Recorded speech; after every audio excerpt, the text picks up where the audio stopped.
Hello? Hello? Go, we're going to have to be right on it. Okay.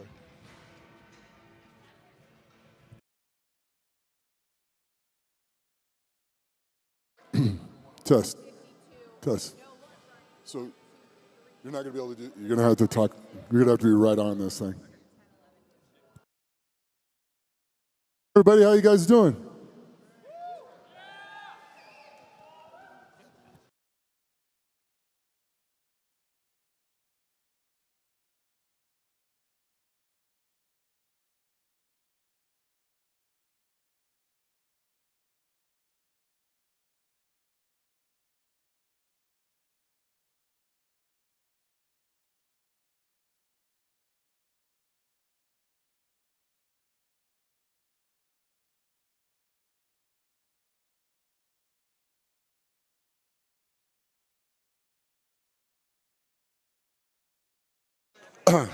Competitors,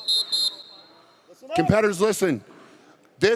We're going to get a couple of these. All you need to do is scan this QR code. This will give you your competitor order, okay? Just pull it up, pull your phone out, scan it, and you'll be able to track it there. So we'll print sheets as well, but just come and scan this real quick, and that'll give you your order. Open it up for me. Sorry. Greedy phone time.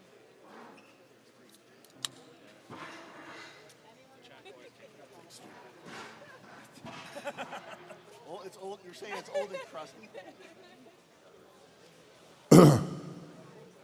Good morning, Loveland, Colorado!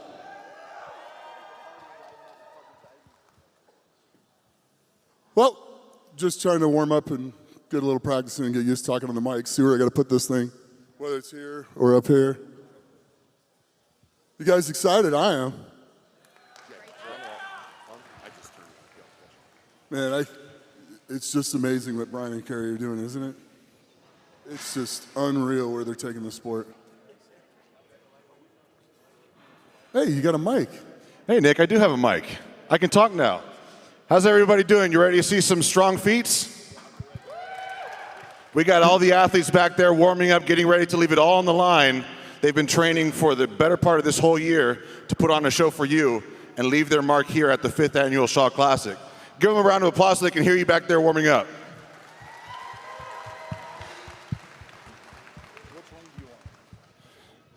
My name is Gabriel Pena. Some of you might know me as the Texas Titan. On the mic, you also have the man you just heard, Mr. Nick Best. Morning, guys. It's good to be back. And no stranger to the Shaw Classic, we also have Miss Victoria Long. Good morning, y'all.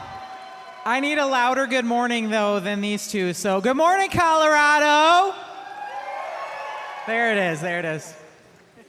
We are stoked to be here for this weekend of power here in Loveland, Colorado.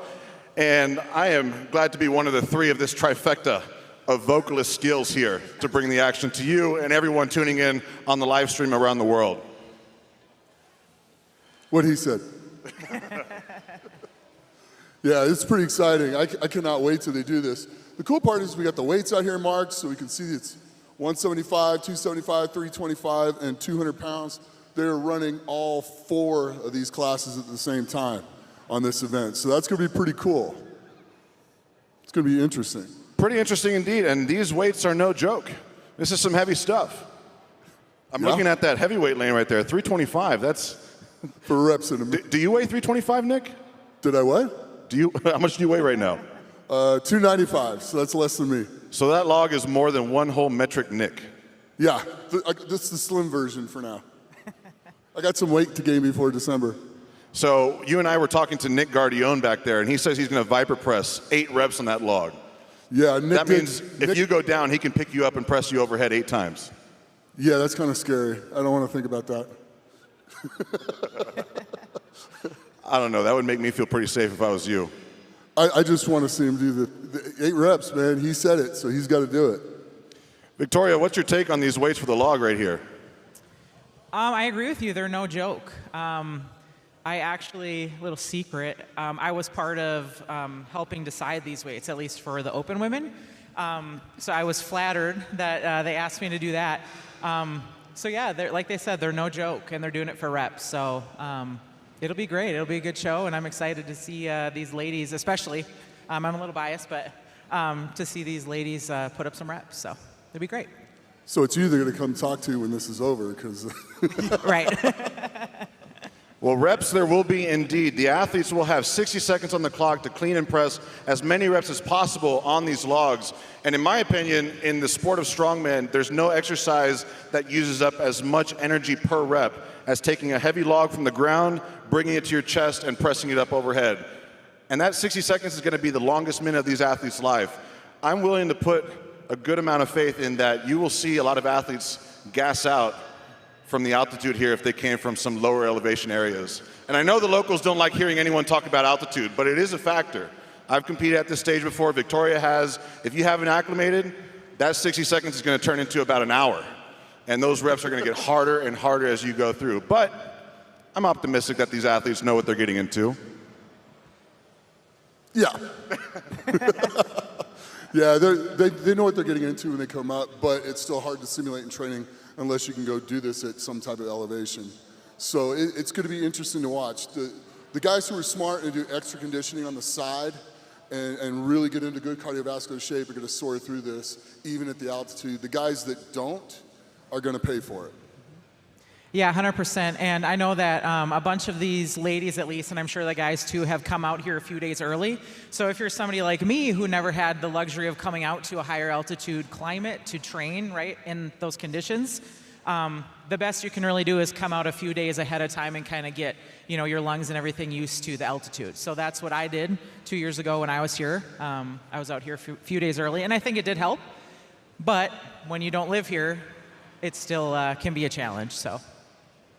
Definitely. I come from sea level. So I know, recalling back to when I competed here 2 years ago, one of my first strategies was, let's go find a mountain, let's get to the top of there and get the lungs feeling better when we come down here to only a mile high versus 2 miles high or something like that. Yeah, absolutely. And that's smart, but then you have to be careful not to, exhaust yourself too much, because guess what? You have 5 events that you have to compete at. So, but yeah, no, that's a good plan too, for sure. Just out of curiosity, this is the 5th annual Shaw Classic. How many of you all were in Estes Park for 2021? Anyone in the crowd here for Estes Park? I see some there. I hear some clapping up there. It was a good time. And we're talking about the altitude here, and to let you in on a little secret, that was the year that Trey Mitchell won. In the days before we competed that year, I took Trey Mitchell up to the top of Trail Ridge Road in Rocky Mountain National Park, up to a little over 12,000 feet. And maybe there's a method to the madness there, because he came back with the championship that year. I don't know, but these athletes could be taking some notes from that. So it's the 5th annual. Back in 2020, that was a trying year for anyone. The Shaw Classic started out as a very humble fraternal competition in Brian's garage gym up there in Estes. Yeah, and that's an amazing place to train as well. So it's kind of neat to see where this is going, where it's gone, and where it's headed, because it's heading bigger and bigger and bigger. Yeah, 100%. And my first time, obviously, was 2022 competing. That was the first year that the women were invited or qualified to compete. And even in the last 2 years, I mean, this is crazy. I would have never imagined it to be this big. And to see the rosters, it's just, my mind's blowing of how many people are actually here and going to be participating. So it's great. One of the most amazing things to see with a competition that turns into an annual event is that exponential growth that it has from one year to the next, coming from that humble competition in Estes Park to 2021 at the Estes Park Event Center, 2022, the first year here in Loveland, 2023 last year got even bigger, and somehow it has gotten even bigger. I'm looking at the arena. When Nick and I first walked in, it's the same building, but it managed to look even bigger. The stage is set, these awesome pieces of artwork everywhere, and then we have 160 athletes to go through today. It just grows and grows and grows, and you all are a large part of the reason to thank for that. Thank you for coming out to Loveland and showing your love and support for these athletes and this sport that we all love. Round of applause to yourselves, everyone.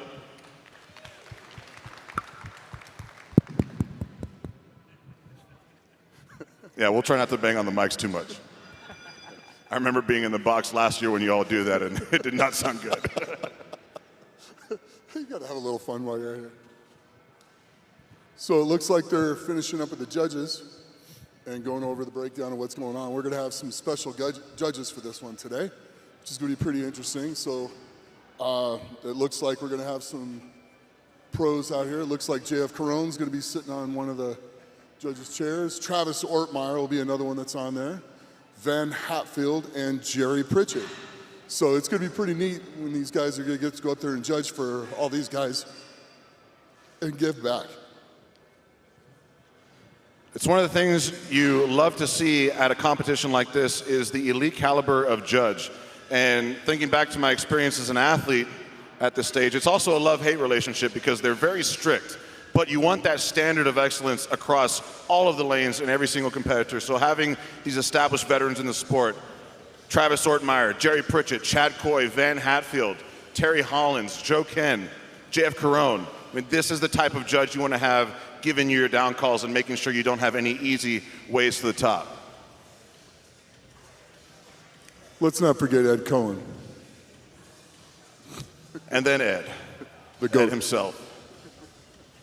You got to wait on that massive forearm to come down to put the log down. Yeah.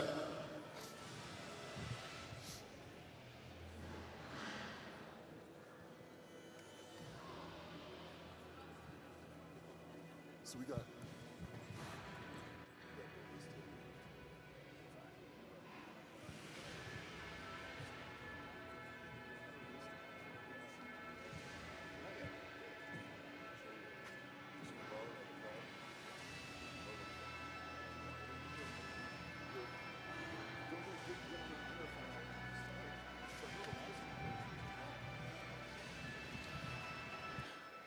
As the stage continues to get set, I see some bright and twinkling faces all up here in the front.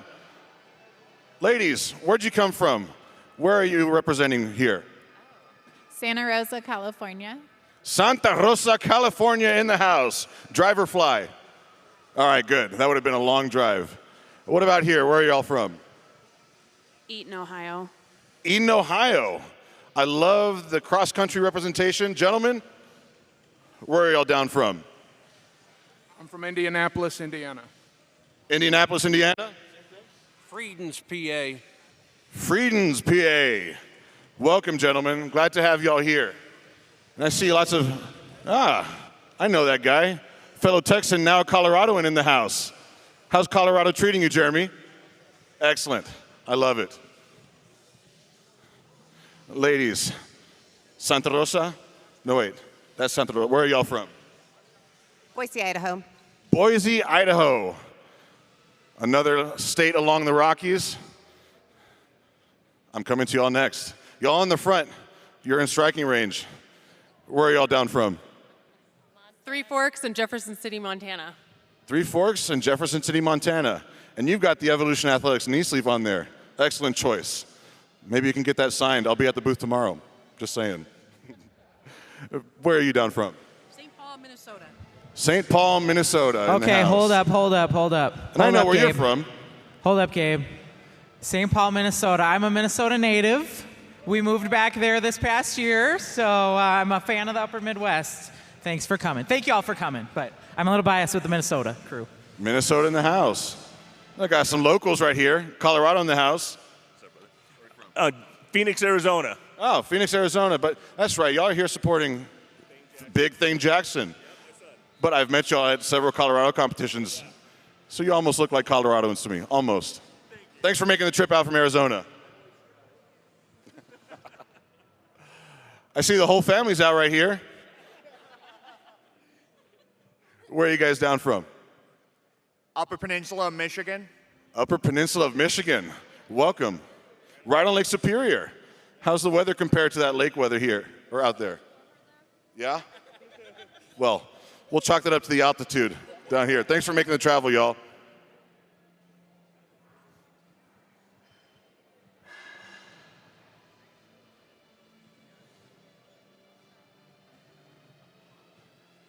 Ladies, where are y'all down from? Utah. St. George, Utah. St. George, Utah. Rocky Mountain representation here. Good to see y'all. Welcome to the Shaw Classic. Where are y'all down from? Collinsville, Oklahoma. Carlinsville, Oklahoma. Welcome. And you, where are you from? San Antonio, Texas. San Antonio, Texas. Heavy metal, fitness in the house. Always there cheering on their gym crew. We saw Austin Andrade out of heavy metal win last year. Now he'd been competing at the Strongest Man on Earth. He's competed at World's Strongest Man, Giants Live since, so we can only imagine he's ready. And Nick Guardione is here today. Tim, do you have any other athletes out here today? Say that one more time. Do you have any other athletes out here today? Yeah, I got a young lady named Cass. She's about to come out right now. She's in the first heat. She's going to kill it. I got another 230 guy named Richie. He's a real contender. I expect him to be on the podium. Lone Star Strength in the house. Ladies and gentlemen, thank you for making your travels out here. I know it's a long distance for some of y'all, but it doesn't get any better than this when it comes to strength.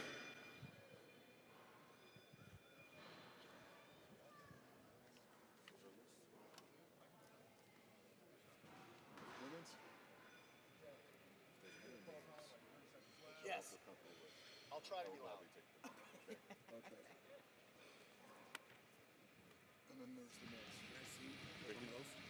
If there's any sketching name, just look at me. Give me in other words, I'll take him over. What's up?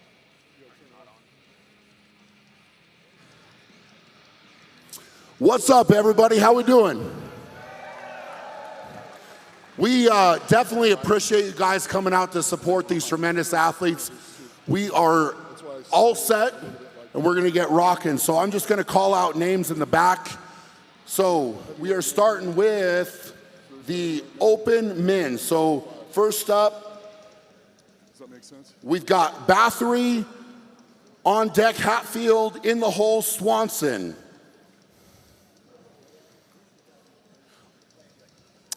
Lightweight men, up now King, on deck Cochran, in the hole Osen. Lightweight women, up now Oliveira, on deck Burr, in the hole McCray. Open women, up now Stowers, on deck Murray, in the hole Greenwich. Let's bring out the first competitors. Here we go.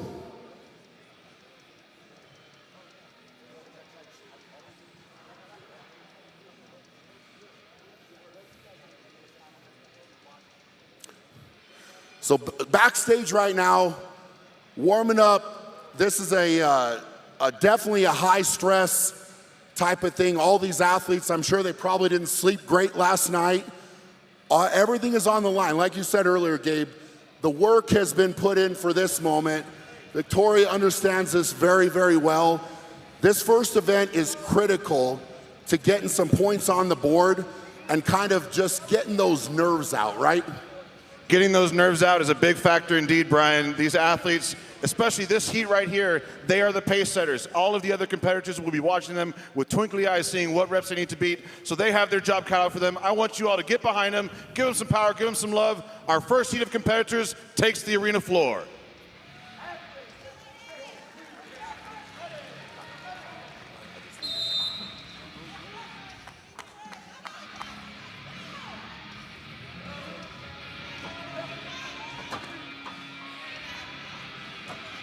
And reps are locking out all across the field. 60 seconds on the clock, the longest minute of these athletes live.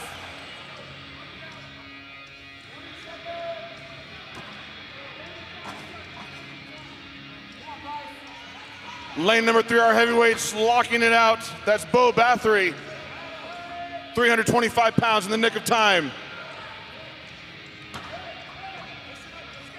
And Cassandra in lane 4 with the good lockout. Cassandra smoked it. And that is time.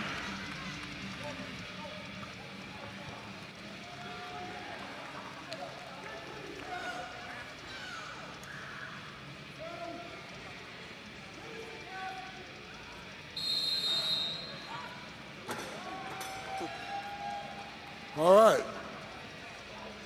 So the nerves are out. First one's done. First one's done. The pace has been set. Let's see how they can follow it up. So who we got up next? For our men's open lane, in lane 3 right in front of me, Josh Hatfield will take the arena floor. Our men's lightweight. Lane number 2 right here, Jonathan Corcoran. Victoria, who do we have on lanes 1 and 4? All right, in lane number 1, we are going to have Stacy Burr. And then lane number 4 here, we're going to have Nadia Stowers. So this order is in reverse order of the way they signed up, just so that everybody knows. That's good to know. So if you see some really unbelievable athletes coming out very early, that's why. It's in reverse order of the way they signed up for the contest. Okay, Jonathan Corcoran is a no-show. We have Sky Olsen up next right here in lane number 2.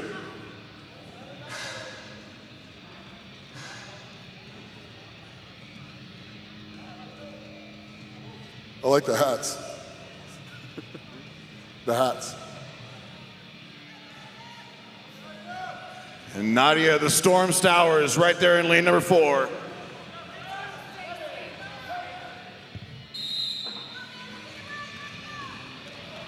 Nadia with the Viper press. Nadia and Josh are the first ones to get a rep, and Josh has called it for himself with 1. And Nadia, if you blink, you Wow. miss it. Look at them fly. On 3. On 4.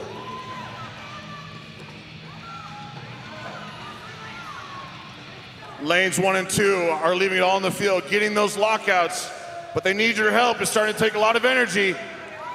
Look at that. Yeah.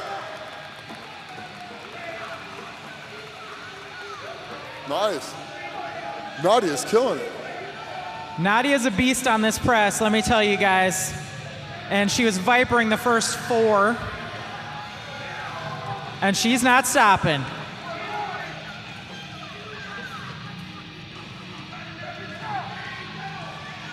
Lane 2 just falls a bit short And before time. the timer. But how about Nadia right there on lane 4? Every rep looking almost the coming same. Coming out on fire. Just 3 Viper presses like nothing, and we just kept right on rolling. So you guys will see some of these athletes doing what's called a Viper press with this log, and that is where they do not place it on the chest at all. They go straight from the lap up, and they do the press. Official count from our judges in lane 4. Nadia got 7 reps on that. On a 60-second max reps event like this, I firmly think the holy grail is 6+ reps. That's 1 rep every 10 seconds or less. Yeah, anything over 6 is going to put you in the money, like top money.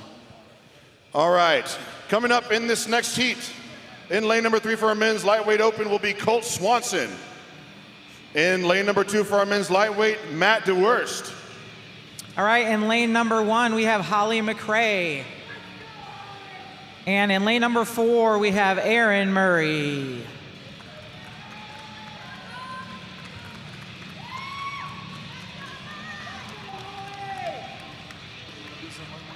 Every athlete taking to the field means business. I see 2 athletes on lane 1 and lane 4, very well known at the official strongman level. We've got a world champion in lane 4 right there. Yep. And Holly McRae knows her way around a heavy log press.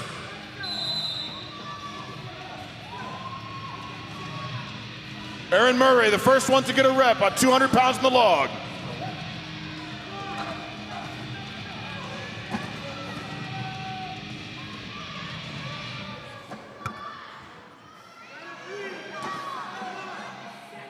You got Aaron looking steady on lane 4.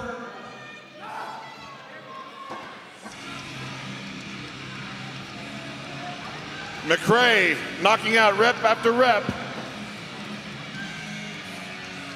Here goes DeWurst in lane number 2. Falls a bit shy of that lockout.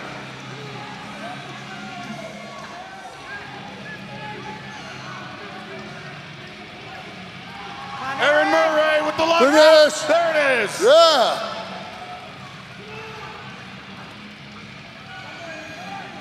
Come on, Aaron, let's go. And Holly McRae gets that last rep right before getting her down All call. right. Wow. I don't know about you guys, but I love to see those buzzer beaters. Right before time is called, they get that down command. That's got to feel good. That's a great feeling, I tell you what. Because just as you get in there and the thing goes, it's just like, oh. But that was awesome.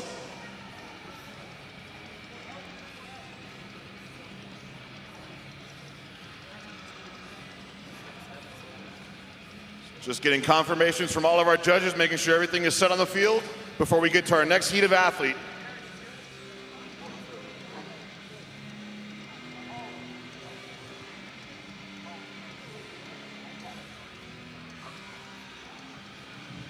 All right, if my lists are correct, on our next heat for the men's open, in lane 3 should be Ethan Erickson. And in lane number 2 for our men's lightweight should be Connor Pennington. On lane 1, we're going to have Jenny Draper. And lane 4, we're going to have Nicole Genrich.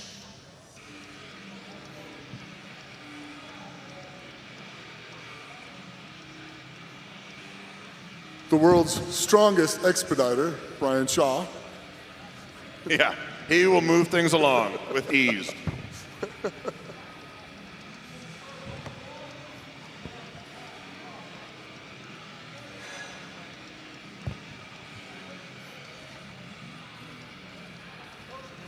You gotta love it when people walk up and they have the biggest smile on their face when they're about to go. The field is set, and they are off.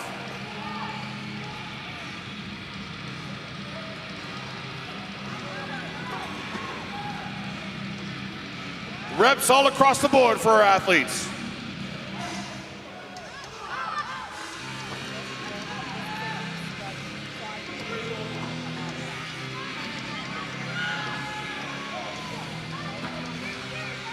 Push back, over your head. Back, back, back.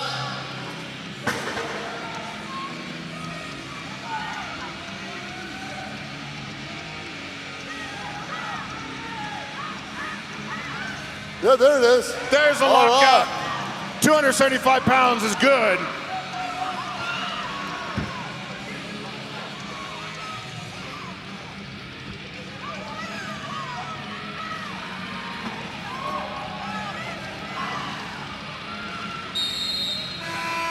We have time.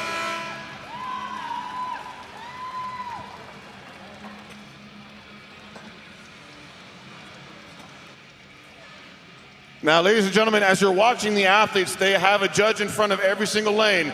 That judge is waiting to give them a down call to signify a good rep. Once the athlete has established full control overhead, their elbows are locked, their feet are parallel, and they're looking straight ahead. And until that moment, they will not get that down call and they will not get a good rep.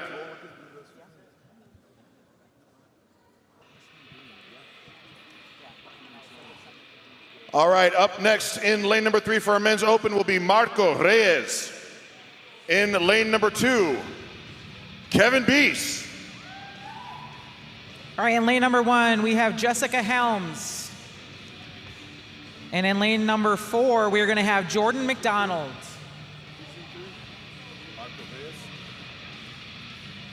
A big Marco right here, coming all the way from Chile. That's a long plane fight, folks. Let's go. I can't handle a 2-hour plane ride. I don't know how he does it. No pressure, but the guy right in front of me, Mr. Beast, is one of my athletes. I'll be watching him with twinkly eyes.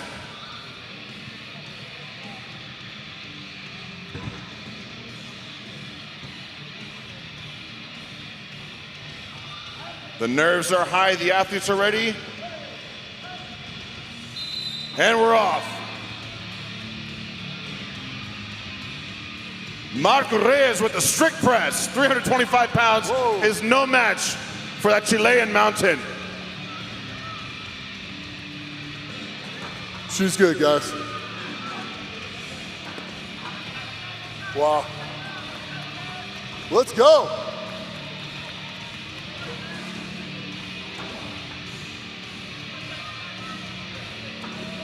Here goes Kevin Beese. He needs to recollect himself. This is PR territory. You got this. No fear. Let's go. You got it.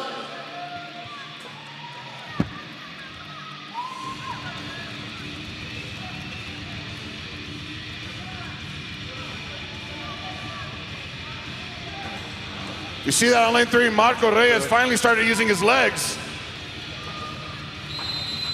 Time. Time.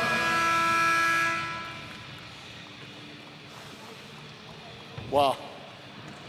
You can see that fatigue build up, especially in the second 30 seconds of that clock.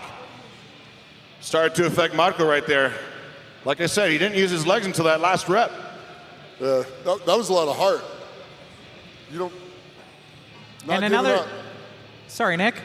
And another thing with these implements, guys, these are standard Rogue logs, right? But if you don't have the benefit of training on these logs while you're doing your training block, and you come here to lift on these, it can also make a huge difference. And then add in the elevation and everything else. So just kind of keep that in mind too when these guys are pressing these logs. And not to mention the fact that Rogue is one of the big power players here at the Shaw Classic, one of our grateful sponsors, providing us the standard of excellence with these beautiful logs.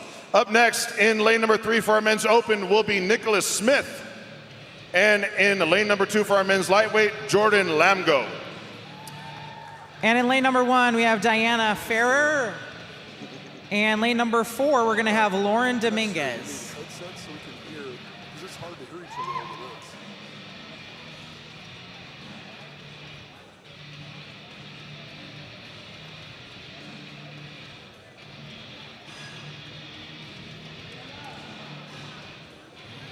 Big Nick Smith has a lot of vertical distance he has to clear with that 325-pound log in lane 3. It's a long way up. Yeah, and a long way down.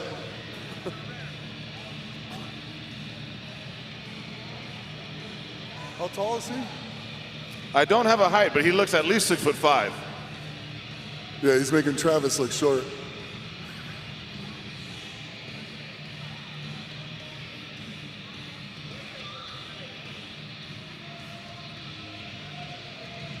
So sometimes when we're setting up for their go at this, the athletes need to have things a certain way, right? So if the log's a little bit off, we need to have people straighten it out, so on and so forth. So sometimes that's why it takes a little bit more time before we kick things off.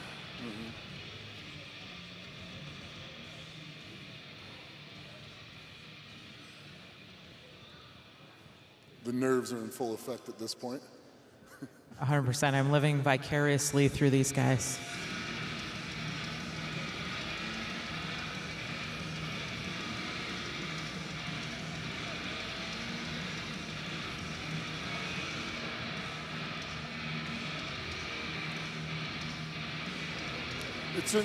The interesting thing is to see all the different techniques for cleaning the log. Got the thumbs up from Brian. It's go time. Athletes are ready.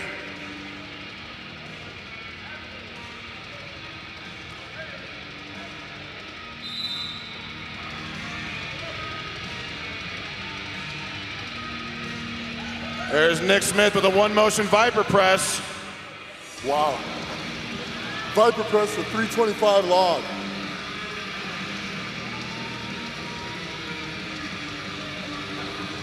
Lane number 1, she looks so explosive with that overhead press. Big power.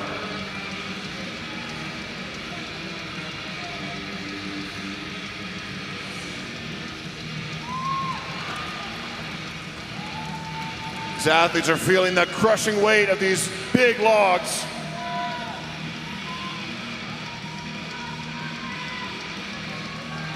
Yeah. There is no quit in lane 1. No, she's killing it. Give her some love. Let's go. All right, that's time. Just before the buzzer there. She was looking so explosive. She was killing it. Dynamite does come in little packages. On our next heat, in our men's open in lane number 3, we will have Uriel Gutierrez coming out. And in lane number 2 for our men's lightweight, Robert Lupton. All right, in lane 1, we're going to have Heidi Ellen Humar. And in lane 4, we will have Sarah Voyer.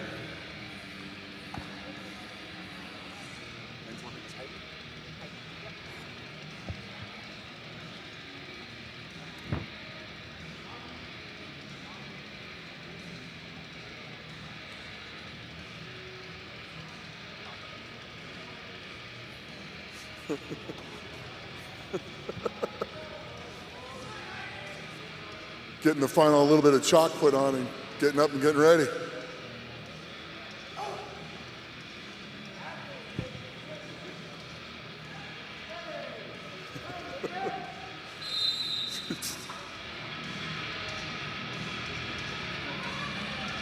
Udiel in lane 3 is the first one up with the log. 325 pounds with ease. Yeah.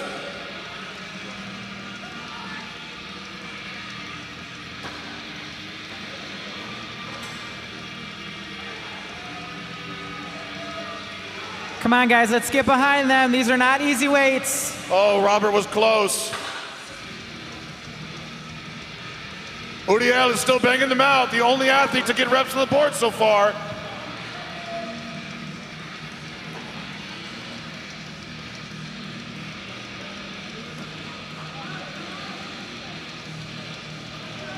Let's go, Udiel. Get behind him. Power. Let's go. One more. Get it. Look at that. Nice. Keep going. Udiel Gutierrez. 6 reps, I believe, he got on that log. Rep after rep, pure power.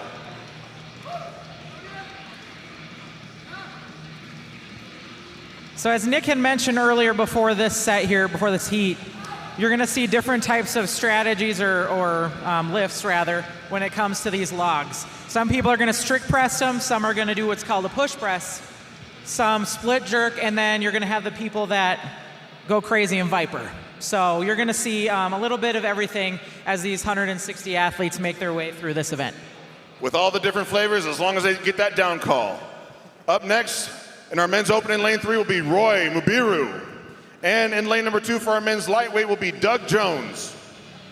All right, lightweight women in lane 1, we have Kyra Rixton. And for the heavyweight women in lane 4, we have Joe Kematunga. What's lanes 1?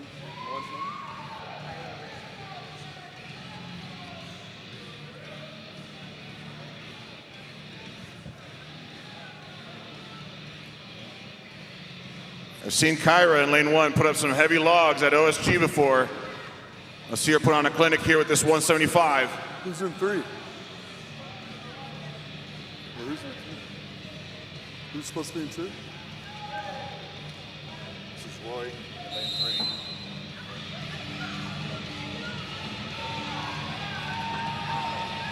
Kyra looking solid in lane 1 out the gate. I called it. Kyra is putting on a show, already on her 3rd rep here. And in lane number 4, knocking them out as well.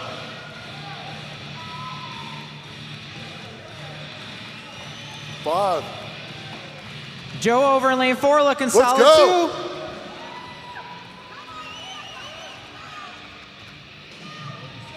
Look at her go. 6. Wow, lanes 1 and 4, getting rep after rep.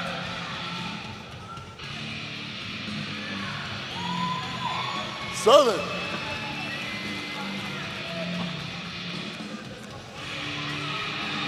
One more, Kira. Come on, Kira. 2, 1. What a power show from lanes 1 and 4. A sheer display of strength. Yeah, that was pretty amazing. Kira was often moving almost too fast. She was going like a little robot, man. She was flying through that. And Van was making her hold it too. So those were There is no leniency with these judges. No. Up next in our men's open, we will have Jonathan Wimberly. And in lane number 2 for our men's lightweight will be David Sinclair.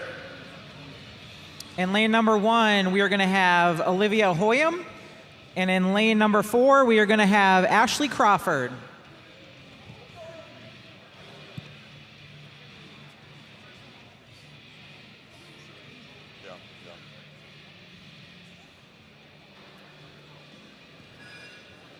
Ashley Crawford, a constant high-level competitor at the world's strongest circuit. I'm expecting a show in lane 4.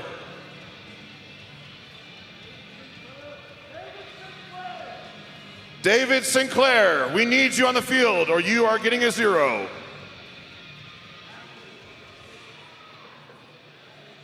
Well, gotta be ready.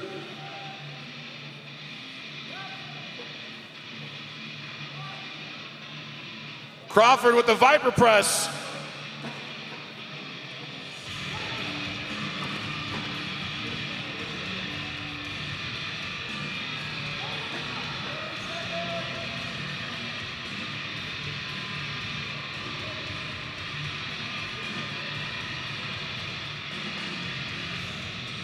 "30 seconds left. Yep, halfway on time. Let's go.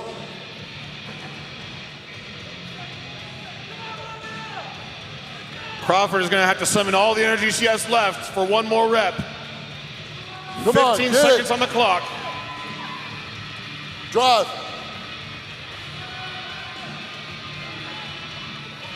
Look at that power from Crawford. She Wow. held nothing back, and she needed it. Time.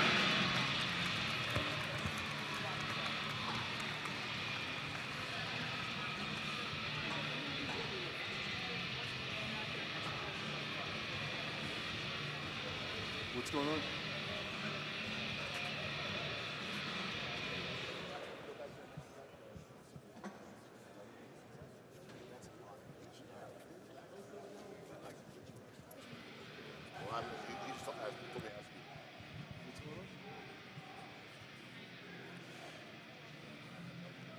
All right, up next in lane 3 for our men's open will be Robert Miller. In lane 2 for our men's lightweight will be Lawrence Perito. In lane 1 for the lightweight ladies, we have Nadia Morrison. And then in lane 4 for the heavyweight ladies, Maya Green.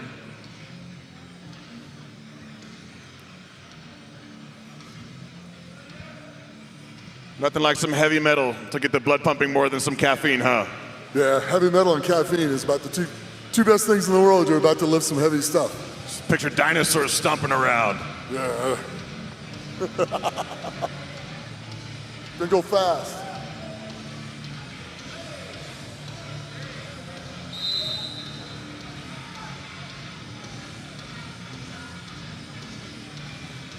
Look at lane 1.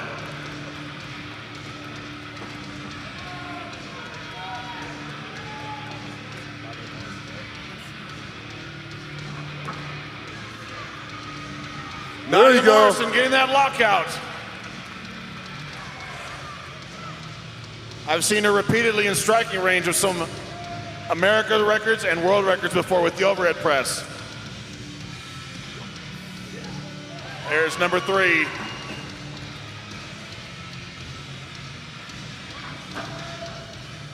Miller falling a bit short with that 325, but leaving it all on the field. 10 seconds left. Let's go, Nadia. Time to go. Come on.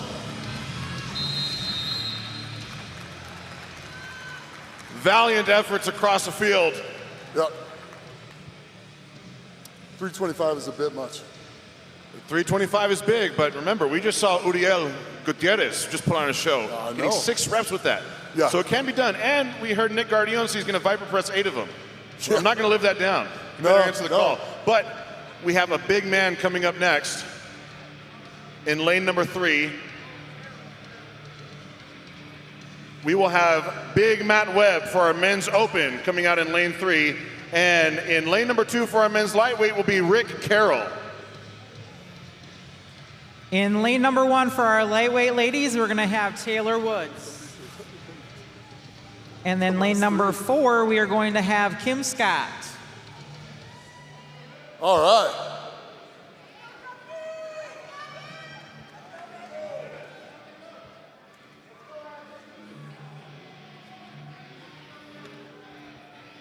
Matt Webb, no stranger to the world's strongest circuit. He has gone head-to-head with Big Z himself on some log presses before. Yeah. Good. Victoria. We can hear each other better if we're closer together. You think so? Yeah. Okay. I will say that. Whoa. Look at that. We got reps on the board and a split jerk from lane 4. Speed kills. A powerful heat indeed. Reps across the field. Look at these split jerks in lane number 1. She is dialed in and mechanical. That split jerk working well, lane 1. Super efficient.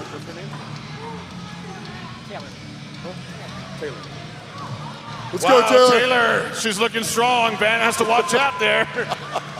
Wow, that's amazing. 10 seconds. Gonna take a little walk backwards with it too.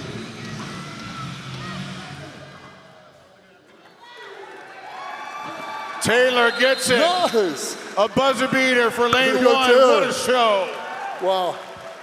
I can promise you that if I would have ever tried a split jerk in my career, it would not have looked like that. So. Taylor was dialed in, so well practiced with that split jerk technique, and she really made it work for her. Up next, in lane number 3 for our men's open will be Cody Lindsay, and in lane number 2 for our men's lightweight, Richard Muchigamba. In lane number 1 for the lightweight ladies, we have Crystal Stanzik. And in lane number 4 for the heavyweights, we have Nancy Johnson.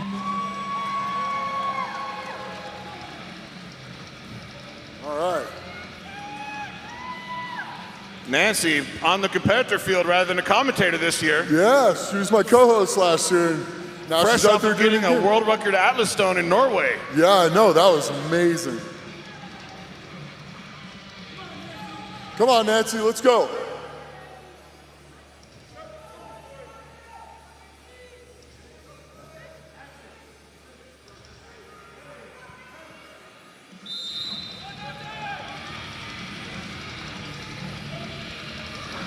There's one. Reps for every lane. Muchigamba with the one motion Viper press. Nice.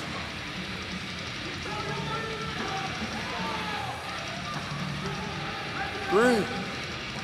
Look how rhythmic Nancy Johnson is making that 200-pound log seem. 4.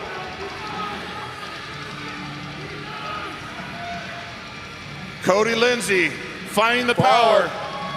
She's not messing around. Nancy looks so steady and not even slowing down.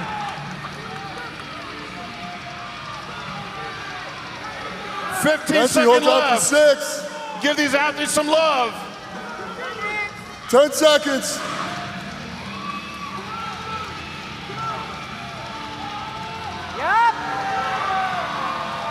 Way to fight through that one. Gets the call right at the whistle. The buzzer beater for Nancy Johnson.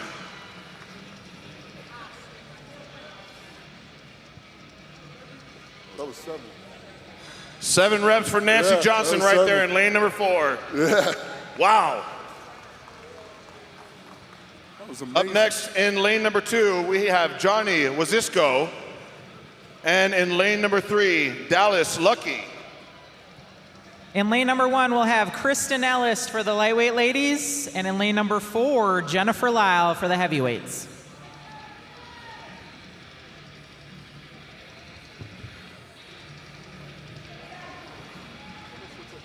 Fun fact for you guys, Jennifer was the winner of the Arnold Amateur this past year in Columbus. just got really bad So you will eyes. hopefully see her at the pro show next year. I got bad eyes.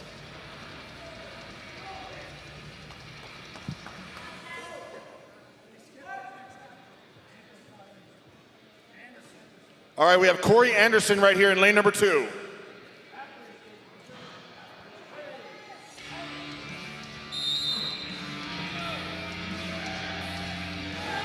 Whoa, Viper press. Dallas Lucky getting that rep overhead. Another one. Jennifer's been Wow, practicing look her at one Viper motion and in it lane shows.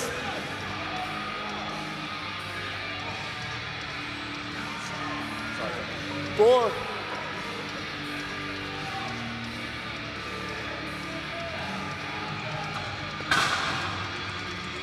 Five.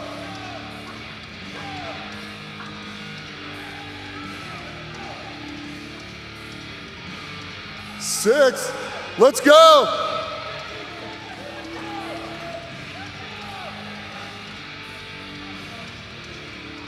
10 seconds 7. remain. Let's go. You need it quick. Let's go up. Wow. That's Perhaps a giving it bit your too all. fast, but she did what she thought she needed to get that log. And what an effort. It was almost there. Yeah. Wow. But these athletes consistently are leaving nothing behind. Yep. We've seen so many buzzer beaters already. Yeah. You got to leave it all out there. I love it. Have to. And I know you all love seeing those reps right at the end of the clock. Let's bring out our next athletes. We have Harry Walker coming up to lane number 2 next, and Dexter Griffith in lane number 3 for our heavyweight open. In lane number 1, we will have Hannah Coldiron for the lightweight ladies. And in lane number 4, Jocelyn O'Brien for the heavyweights.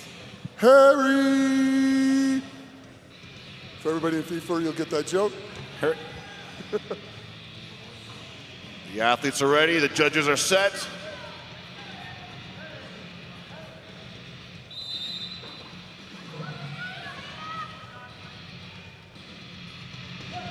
Nice. Harry's in already?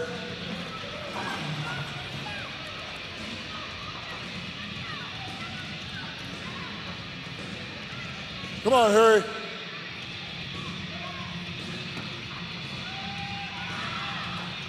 Coldiron is so close, just barely shy of that lockout. Walker already has reps on the 30 board. seconds. Come on, Harry. Another rep for Harry Walker in lane 2. 20. These athletes need to keep the gas pedal down. They have 15 seconds left. 15 seconds, Harry. Come on. Let's go, Hannah. Come on, Hannah. Nice. Harry Walker with another buzzer beater to add to the roster. Right there, man. Harry has had a packed last month of competition. Oh, yeah, he's been You and all I over both saw him in Norway doing every competition he could there. Yeah. He went and lifted the Husafell stone and all sorts of other stones in Iceland, and now he's here at the Shaw Classic putting on a show. Yeah, he's all over the place. Up next in our men's open will be Tyler Wenger in lane number 3 and Calvin Vaughn. Or sorry, Tyler Wenger in lane 2 and Calvin Vaughn in lane 3. In lane 1, we have Jamie Strong making her way out for the lightweight ladies. And in lane 4, we have Laura DeBert Romilly. All right, let's go.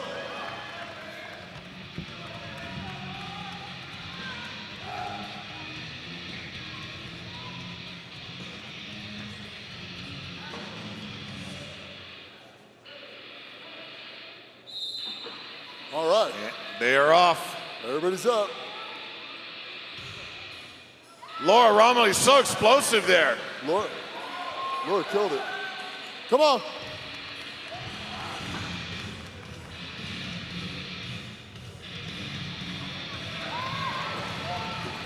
Lanes 1 and 4 are Good. putting on a show with that log. Calvin Vaughn getting his lockout. 30 seconds. Halfway. Wow. Romilly is back with a vengeance, a Come on. veteran to the Shaw Classic.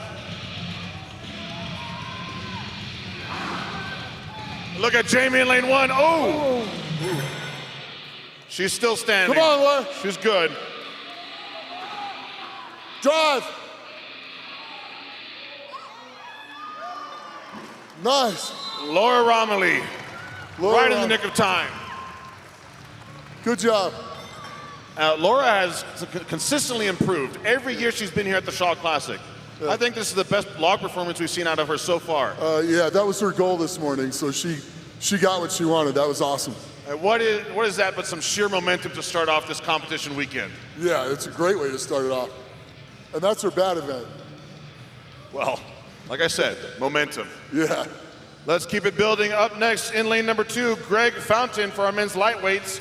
And in lane number 3, Cody Osuna. In lane number 1 for the lightweight ladies, Colleen Mulcahy. And in lane number 4 for the heavyweight ladies, Stephanie Bisagano.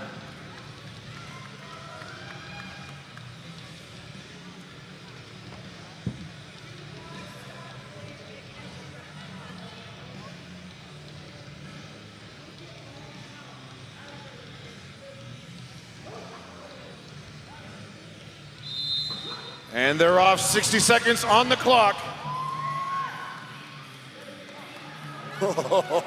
Lanes 1 and 4 are the first to get reps.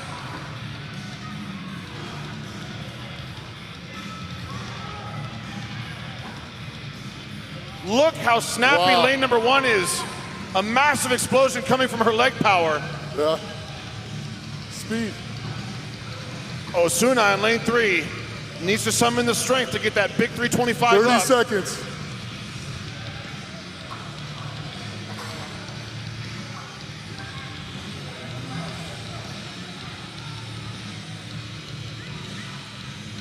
Lane 4, look at those shoulders.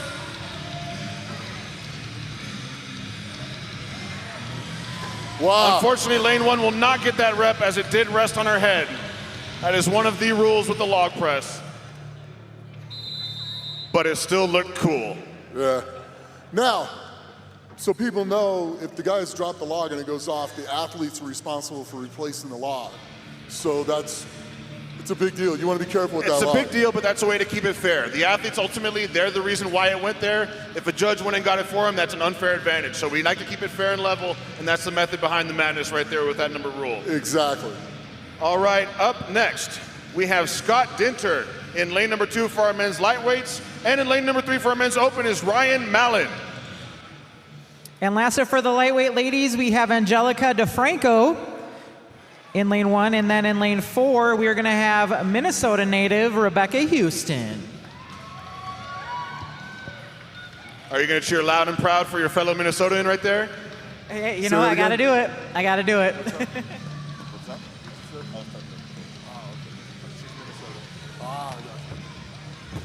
Minnesota, eh?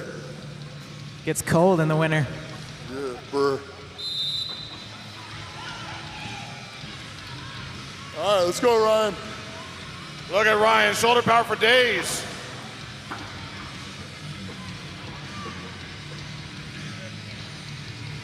we allowed to contest reps if we have a video? Or no? Oh, Ryan falling a bit short of that lockout. Summon the power to the triceps, Ryan. Let's go.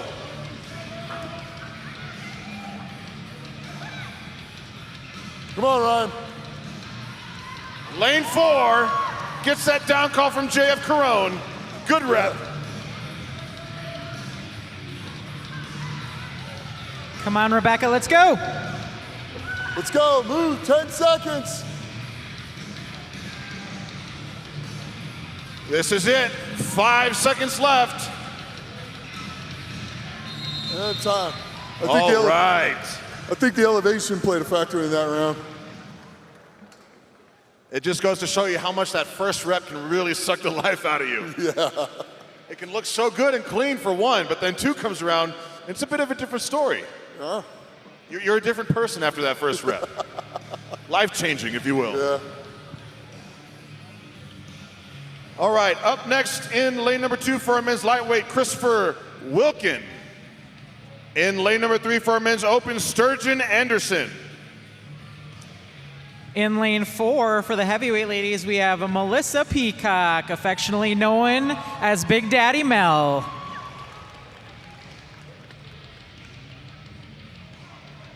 Do I hear some Melissa Peacock fans back here? What are we thinking? 7, 8, 9? Oh, I heard someone say 12. I see 9. Well, let's grab our popcorn and watch a show.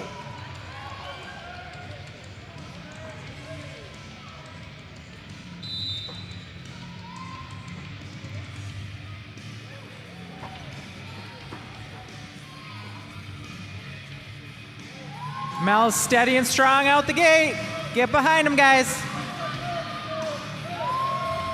3 reps down for Melissa Peacock. Let's go, Mel. Oh, yeah. 5 reps for Melissa and 30 seconds left. If she can keep this pace, she might get 10. 6. The fatigue is setting in. 7 reps. 15 seconds left. Here we Let's get go. behind Melissa Peacock. Let's hear it. Come on. Come on. 8. With time One left. more. 5, 4, 3. What a show. And Wow. Sturgeon Anderson there in lane 3. Going Oh, to the killed end, it. getting those reps. Way to go, big man.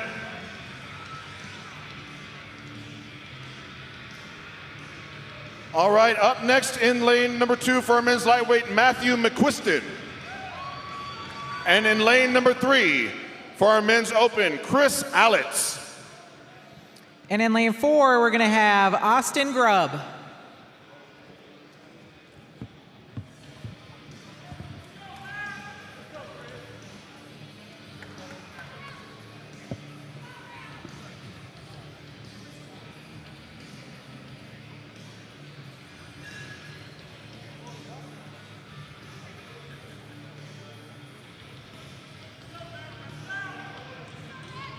So we're done with the lightweight women now? I think so. So now you just got one name to read. Now you just got one name to read.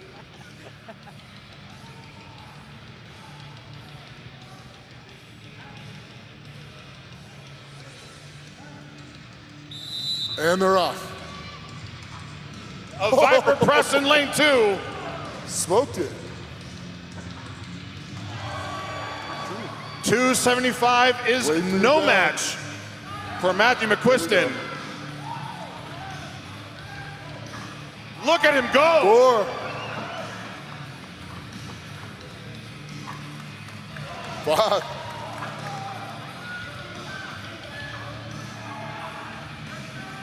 30 seconds. 30 seconds, and McQuiston has finally started doing push presses, but they are looking good. Strong bracing and a nice launch from McQuiston.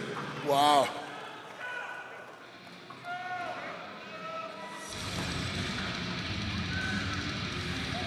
Nice. 10 seconds left.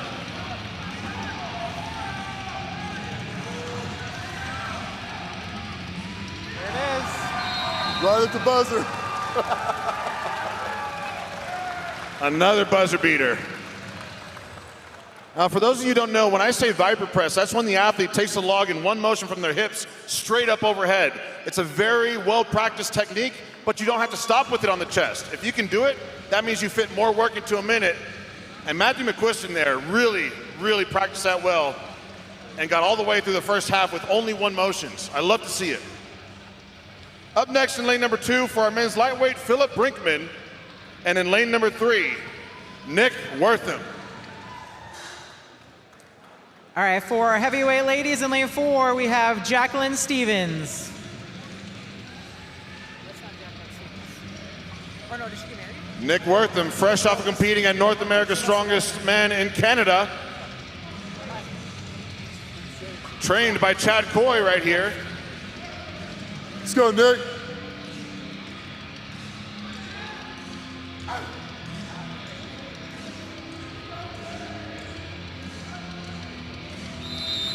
And they're off.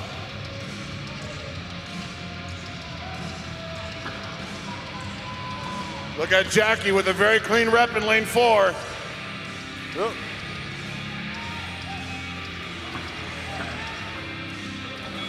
Philip Brinkman is looking strong.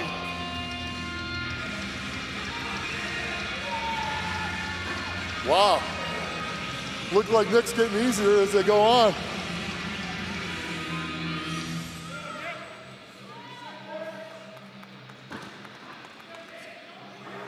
Jackie Rhodes is looking so strong, rep after rep.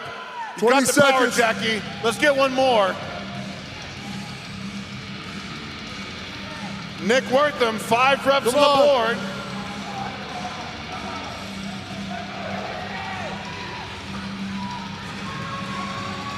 Jackie Rhodes gets another. 2, 1. Wortham falls a bit shy of that last rep, but still 5 reps. With a 325 log. Yeah, it's That pretty is good. awesome. Awesome indeed. All right, as we get the stage reset, Frank Boniello will be up next in lane number 2 for our men's lightweights. and Alex Kopp in lane number 3 for our men's open. And in lane 4, last heavyweight woman, Jackie Oshevsky. Let's go, Alex. Let's go, Jackie.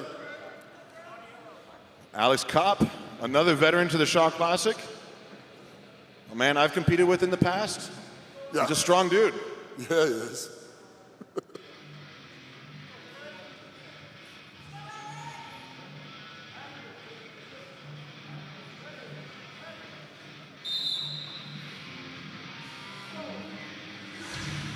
Viper press out of Boniello, and Alex Kopp, if you blink, you miss it. Jackie Ochevsky, Nope. all athletes getting reps.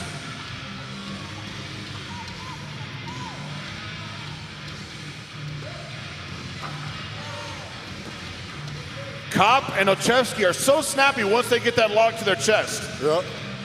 Good overhead presses. It's interesting, Kopp's technique, because about halfway down, as he's coming down, he takes his hands off and lets it drop. Saves your hands from getting hit at the bottom. Smart. Real smart.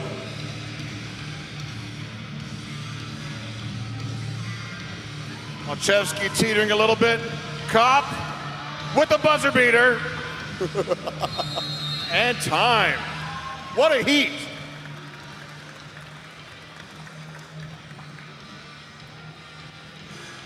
All right, up next for our men's heavyweight open, Mark Sanchez will take lane number 3.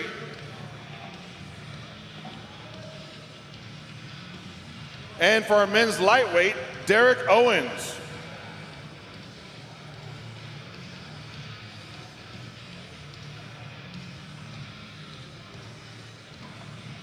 You having fun? Time of my life, Nick.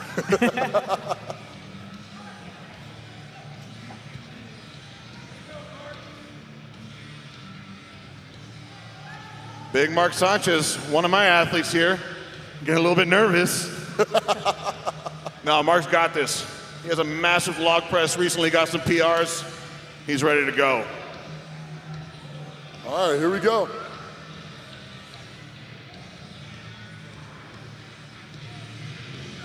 The world's biggest and strongest expediter is All getting right, the looks like a reps. solo heat. I guess Derek Owens is not here.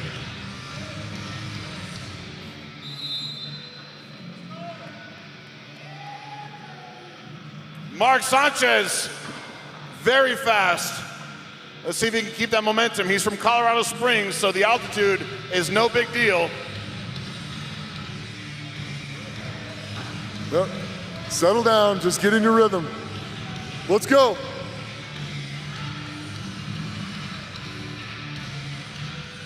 Nice. Let's go, Mark. Keep that gas pedal down.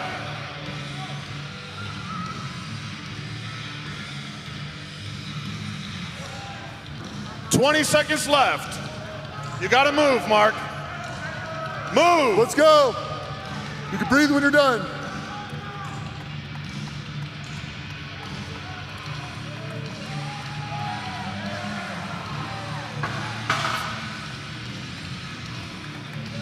And that's Strong it. performance from Mark. You know, I'm here as the coach, and I'm like, move, Mark, move. But he knows exactly what he needs to. Yeah. You can tell how much that last rep really took out of him, and he got it. He got the job done. So he should walk there with his head held high. Good momentum going to the back. Yeah, good collection after the first rep, too. Collected himself, came back, and got through the rest of them. I So it's hate it good. from a sense of jealousy with how easy he makes those cleans look. It just effortlessly glides up there. Yeah, I don't want to talk about overhead pressing. Up next for our men's heavyweights will be Dominic Tangaro.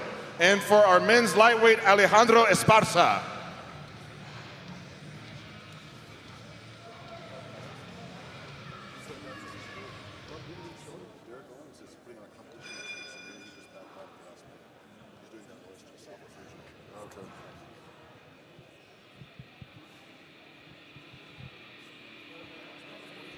Well, come on over here.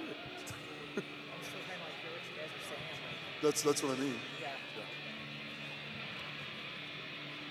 Can I give you the men's lightweight? So we're done with the women, right? Yeah. Okay, so we're on Alejandro Esparza. switch on this side.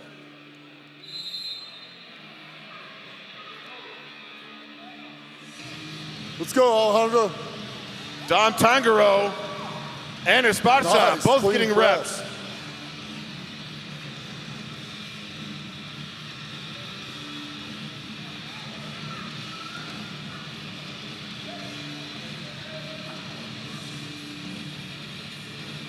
Look at that clean starting to take some more out of Dominic here. Let's see that launch. Look at that. If Dominic can get it to his chest, he'll get that lockout.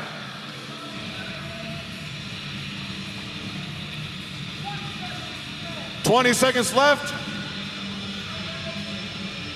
Esparza gets the rep. 15.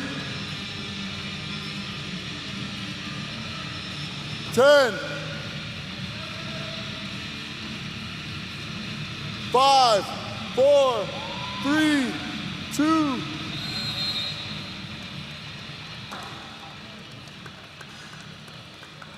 I very much respect it when they grind out that rep even after the buzzer has blown. A great performance by Alejandro and Dominic right there.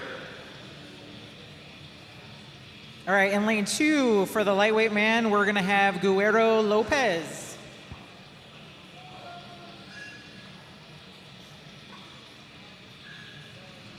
And in lane number 3, Nicholas Curl.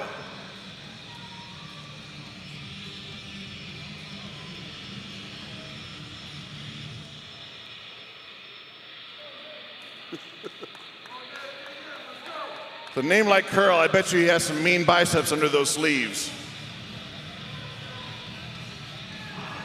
Let's Those go, nice 60 and beautiful seconds of fun. Evolution Athletics power sleeves.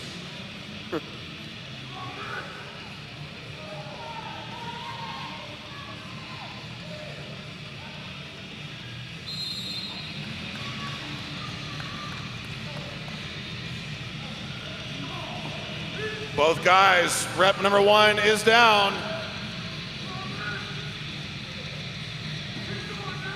Got 2.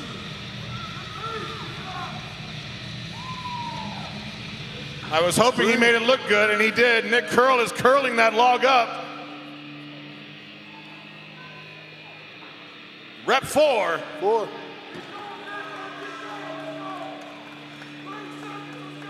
Come on. Breathe when you're done. Let's go.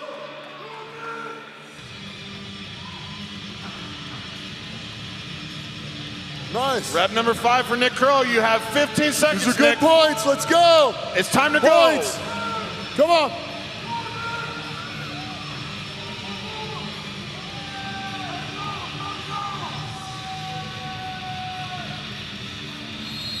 And time.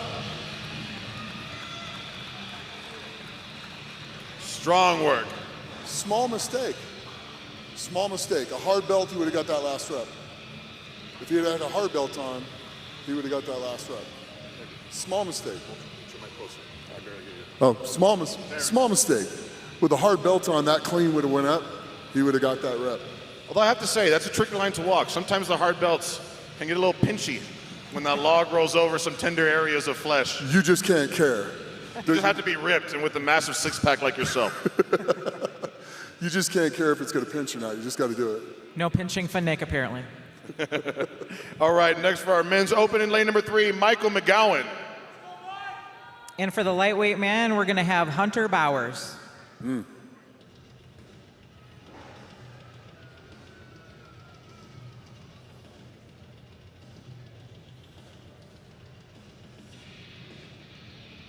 No Hunter? All right, McGowan will be running a solo heat. All right.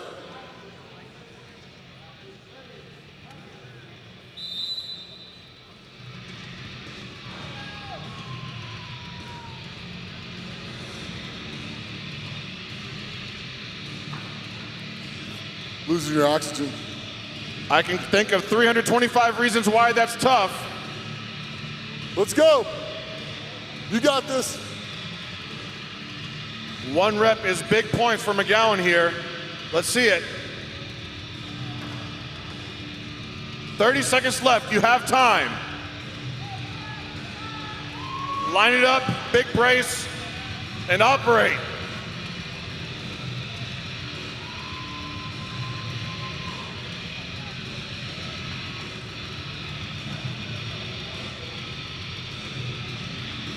It's to the chest and just crushes down his upper back. That's it.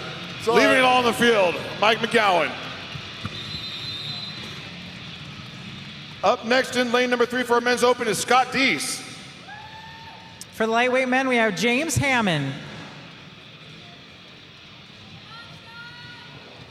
So one thing to keep in mind too as you guys are watching is that at some point these athletes may realize that it's just not there for them. Okay, and being that they have 2 other events to do today, it's more of a strategic move for them not to expend all their energy knowing that it's probably not there. Yeah, it's absolutely. If you conserve your energy, fight on another day. Absolutely. Today is the qualifying rounds. So we will funnel all 160 of these athletes down to the top 10 in each division to advance to tomorrow and to the final on Sunday. Yep. So while there is kind of like I want to buy my energy, there is still a lot of pressure to make sure you get into the day 2 and day 3. Exactly. 100%. Sometimes it's a slippery slope. All right, looks like another solo heat. This will be Scott Deese right here in lane number 3.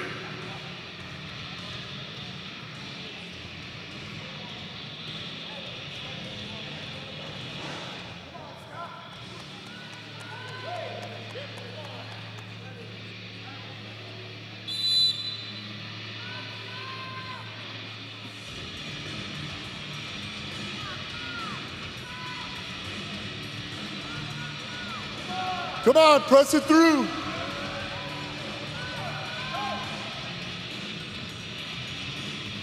He has so much firepower from the legs and the shoulders, but the triceps are fighting a little bit too hard to get that elbow lock out.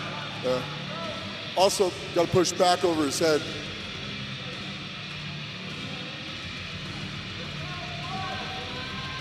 "25 seconds, Scott."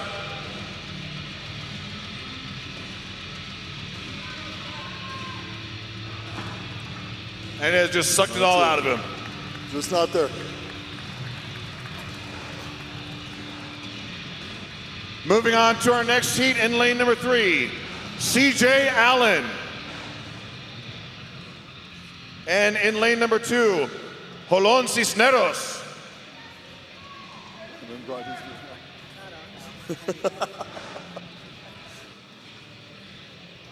Thanks, Gabe, for that pronunciation.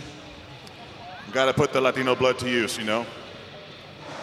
CJ Allen, the champion of the Olympic City Pro-Am back in Colorado Springs this past March.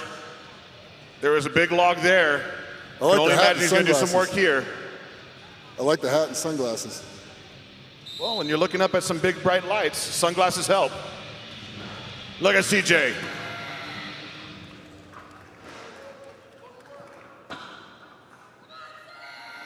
Two.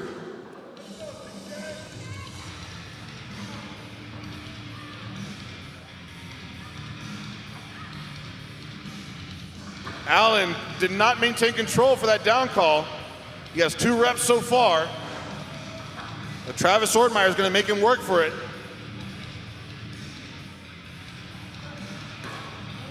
A little hasty, CJ. You got to hold it. Still gets the rep. 15 seconds remain.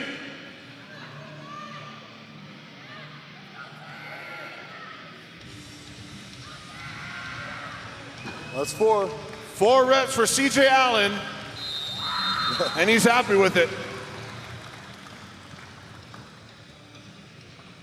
Missing a down call can be so costly. You know, when you're talking about a maximum of, on average, about 6 reps, having to do 1 extra rep is a lot of points lost. And more importantly, it's a lot of energy lost. Yeah. Agreed. But the athlete has to show that control. That's part of it.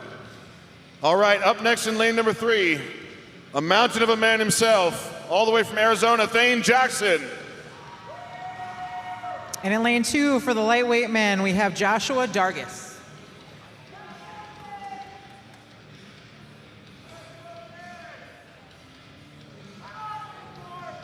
Thane was also at the Olympic City Pro-Am back in Colorado Springs this past March. And he competed at Colorado Strongest Man last year. He's ready.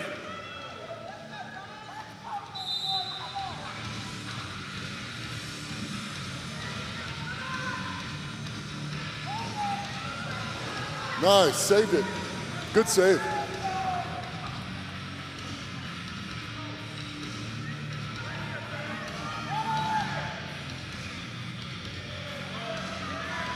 Good. All right, Thane now has one good rep. The first one did not count. Keep rolling. That's a long way up, but Thane Jackson can do it. Keep your head back. Let's go. Let's go, Dargis. Find that power. 15 seconds. 10. 5. Still, one rep for Thane Jackson. That's big points. I think he did not have control of that first rep, so Ortmeyer did not give it to him. But one rep for Thane Jackson. That's good. That's a lot of vertical distance, and that will separate him from all the athletes that did not get one. Yeah. Points are points. Up next in the following heat in lane number 3, Trevor Siemensma. In lane number 2, we have Breglio Laidler.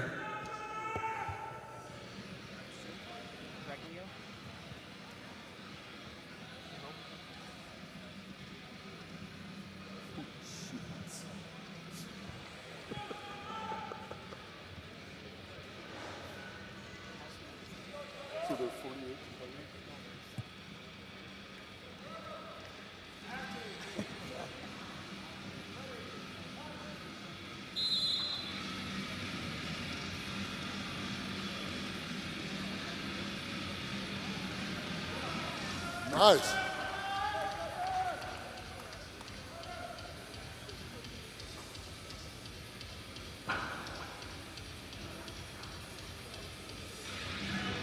Breglio resetting here. Nice. Trevor looking Two strong in. and sturdy on that press. But you can see how much those arms are having to engage to get that lockout.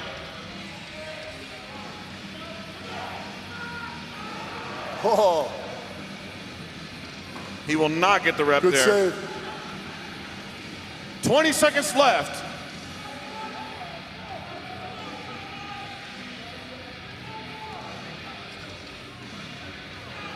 Ten seconds.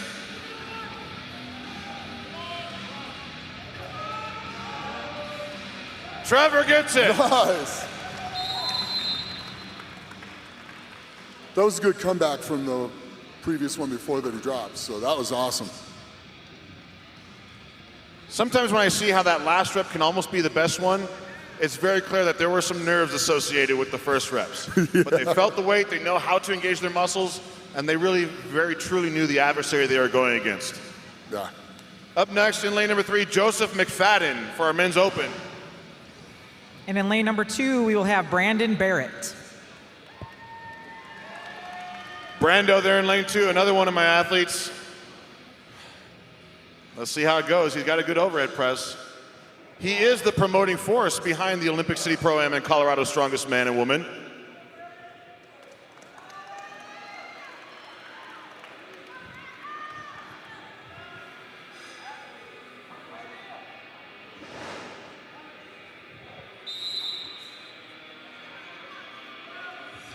A Viper press in lane 3. Wow. And Barrett also with another rep.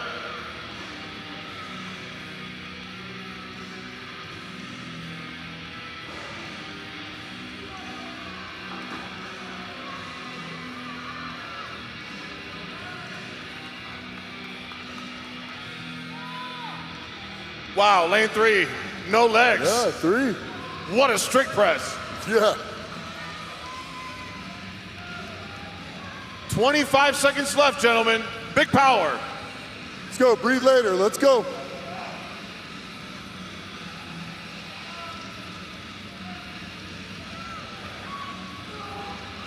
Wow. McFadden, rep after rep. Gentlemen, this is it. 6 seconds. 2, 1. Yeah. Valiant efforts from both men. It just tickles me when I see those strict presses. You know, Yeah, even when it's not the first rep. McFadden, obviously, someone who's got a big bench press and a big overhead press. Yeah, you think? sometimes it almost feels like less moving parts when you don't use the leg. If you got the strong arms, why not? Yeah, I mean, well, if you remember, Sojourner had almost no leg drive. He just sit back, lean back, and boop, straight up over his head. So very similar type of a technique there. Up next in lane 3, Jeremy Thompson. In lane number 2, we're going to have Alec Suka. Makes me jealous, actually. I want that kind of pressing power.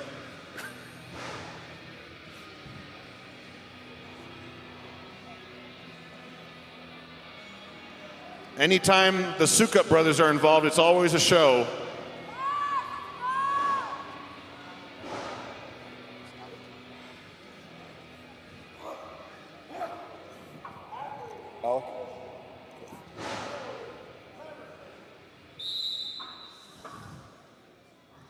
Look at Sukup with that Viper press. I called it. Alex smoking him. 2, 3, 4. Alex Let's hear it Sukup, for him, folks. 4 Let's Viper go. presses down. 5. Come on. 6. 7. Machine. Come on. 8. 8. Let's go. 20 seconds. 9. 9. Alec, let's go. Get Come on. behind Alec, everyone. Double digits. Let's go. Finish. 10 reps. 10.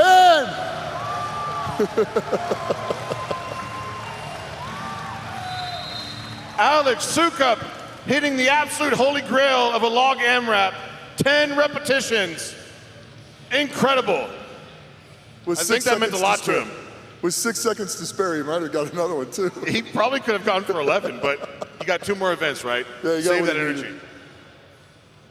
Incredible. All right, up next in lane number 3, Jeremy Herron. In lane number 2, we have Sam Wood.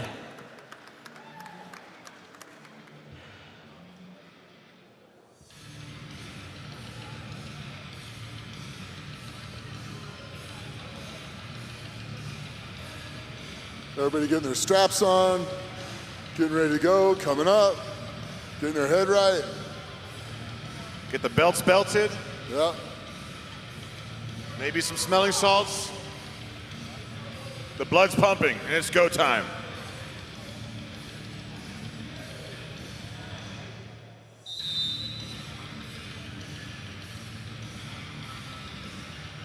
Nice.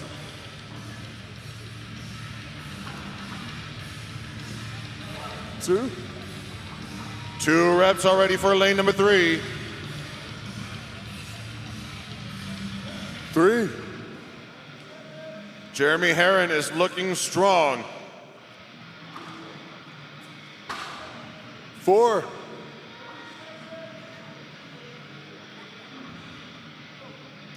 30 seconds. 5. Come on. Let's go. Dig. Dig deep.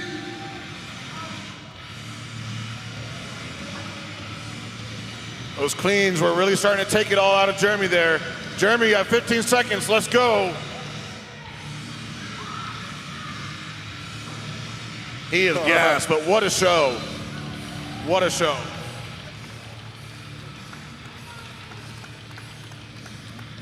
Up next in lane number 3, we'll be bringing out Timothy Connors to the field. And in lane 2, we will have CJ Kraus. And my 4th athlete that is competing here today, CJ Kraus. Fresh off of a win over in Scotland, the Chaos Classic champion for this year. Oh, you gotta like the mullet and the glasses. That's amazing. Now CJ normally weighs under 200 pounds, and he's competing in a weight class with a cutoff of 231.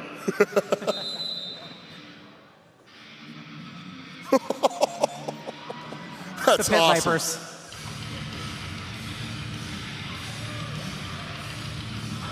This man is 200 pounds, folks. Connors Killing falling it. a bit short.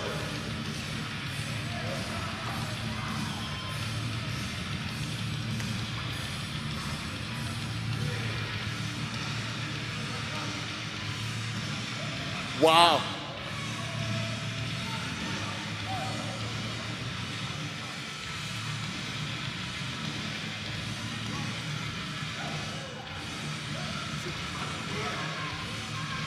"15 seconds." CJ is a powerhouse.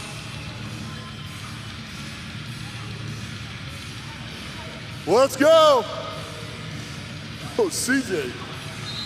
Wow, a buzzer beater from Kraus. You know, CJ just came off that win overseas.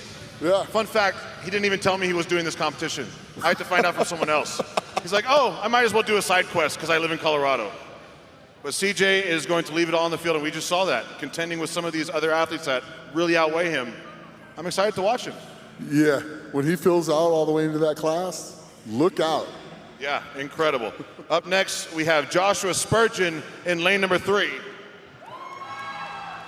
And in lane 2, we have Jack Turner. Spurgeon go, Jack. back for a vengeance after last year's Shaw Classic. Come on. And Jack Turner, Colorado native, also competed at the Olympic City Pro-Am and did pretty well there. Yeah, he did really well there.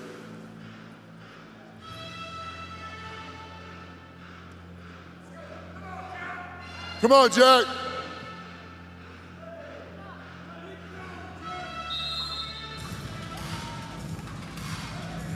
Nice. Wow. 2. What a Jack's on fire. soundtrack to this, too. 2 in 10 seconds. 3. 4. Spurgeon fighting for that lockout and gets it. Jack 5. Turner is an absolute machine. Come on, Jack. 6.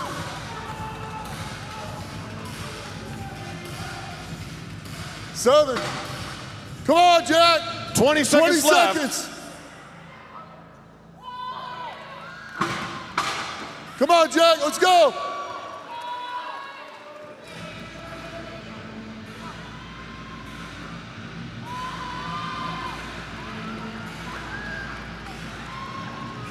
Wow. Turner is so strong. It looked like he wasn't even fully composed for that last rep, and it still went up with ease. Yeah. He still had gas in the tank. So Spurgeon, yeah, that was cannons good. on his arms. The next man has cannons on his arms as well. Big John Furr is up in lane 3. And number 2, we have Drew Magrum.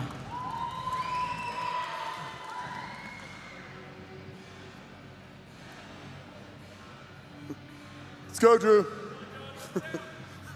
Chad will start this.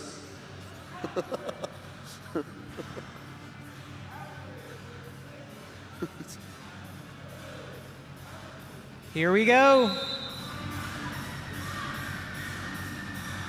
Wow. Big John with that Viper press.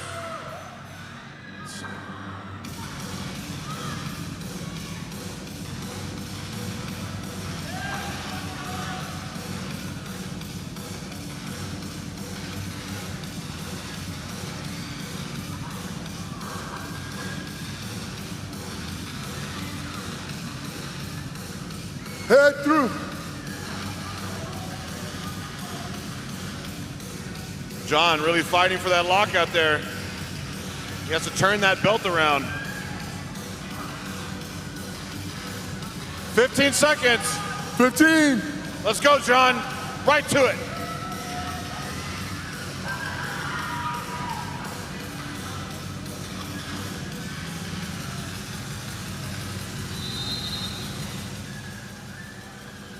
That is one of the rules that the athletes should have been very well aware of, is if you're wearing a prong belt or a lever belt, you have to have it turned around. Well, the lever belt can be facing forwards. The other belt has to be facing back.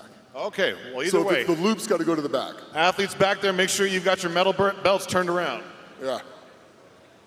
All right, up next, we have Alex Kelly taking lane number 3. And lane number 2, we will have Paul Rapolo. Let's go, Alex. Alex has done this thing a few times. Alex has done this a couple times. Alex is a man with the big overhead press. I've seen him press some big dumbbells overhead. Yeah. I think this might be my first time watching him do a log, though, so let's just say my expectations are high.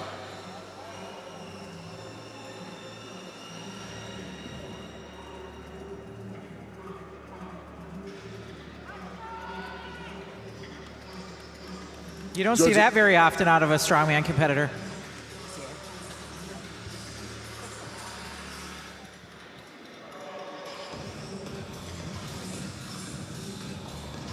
All right, judges are set and satisfied. The athletes take to the log. Here we go.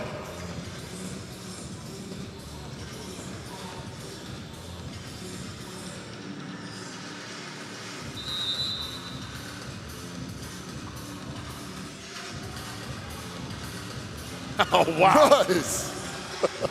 The clean was effortless, that brace was impeccable, and that press powerful. Look at Alex Kelly in lane 3. Good. So Come solid. on, Alex.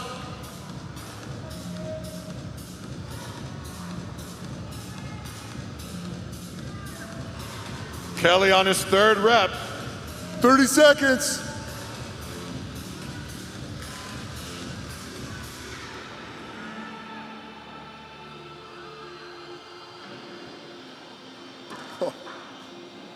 Got to be stable.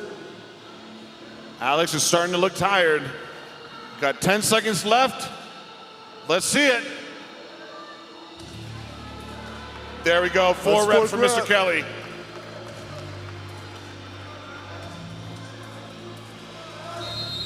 Time.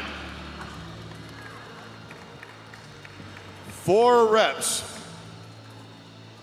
at 325 pounds for Big Alex. Up next in lane number 3, Andrew Burton, AKA the world's strongest firefighter. And in lane number 2, we will have Nick Strauss.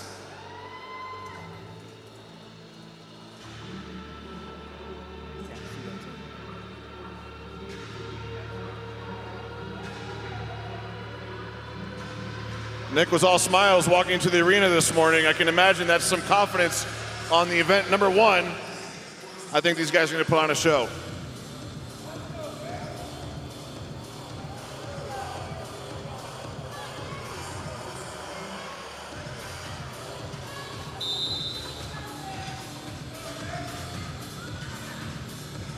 Burton gets the rep, Nice. and Nick Strauss with the split jerk.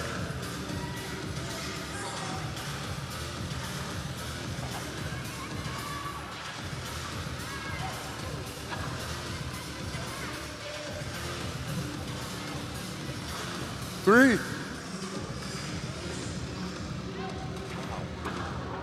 Both men are looking so explosive with their overhead drive. Strauss is so practiced with that split jerk. Check it out. Boom. Incredible. 20 seconds.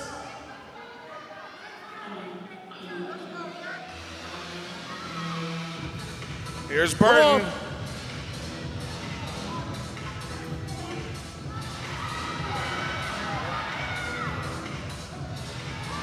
Wow! Wow. That's a heck of a save. For a second there, I thought he was going to have to bail behind him, but you could hear him say, "No, I got it." Yeah. And he did. Yeah, he got it. Incredible performance. Burton, so strong with that overhead drive, and Nick Strauss, a very well-practiced split jerk. He really made it work for him. Up next in lane 3 will be Colton Rhodes. And in lane 2, we will have Blake Didas.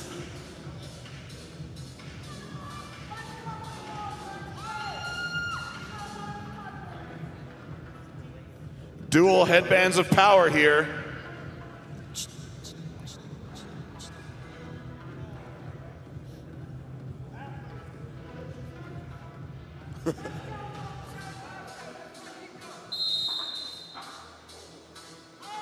Viper press and an easy overhead drive from lane 2.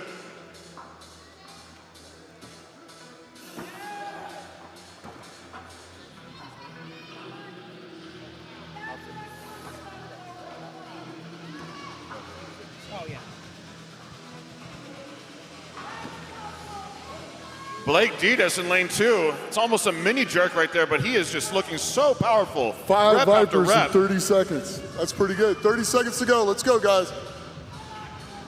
Colton Rhodes showing no quit with the one motion presses. 6.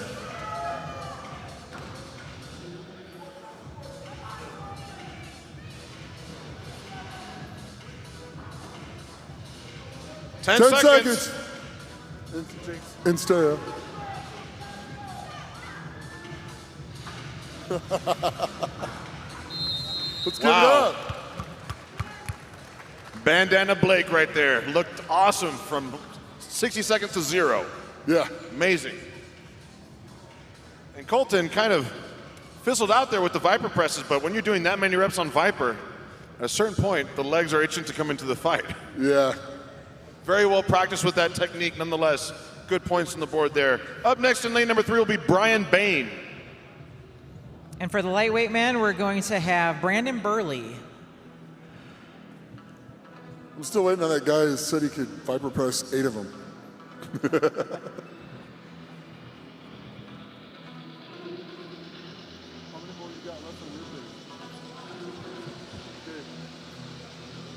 Okay, we are skipping Burley as a no-show, and we will have John Alaimo up next in lane number 2.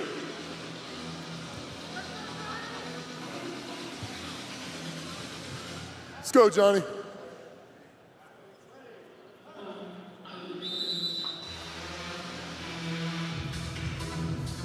Look at John. Rep 1 is down. Oh, wow. Brian Bain with the strict press.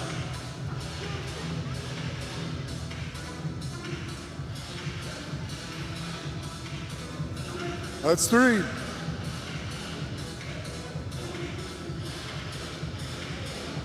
Four.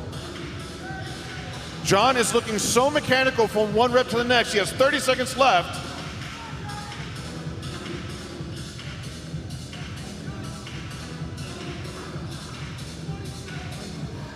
Let's go, John. Just move.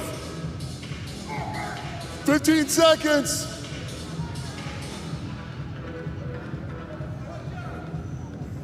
Less than 10.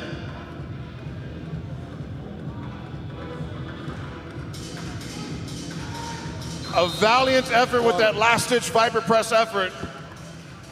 But John Alaimo has been an absolute pleasure to watch over this last year.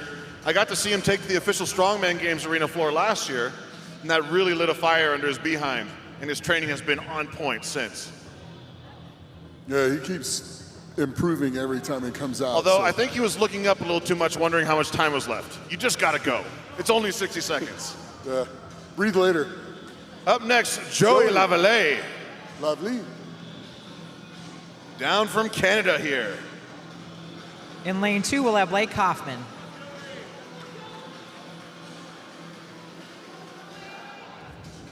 Big Joey, a veteran Chad of the will Shaw start Classic. this. You better get out here. And he always does so well.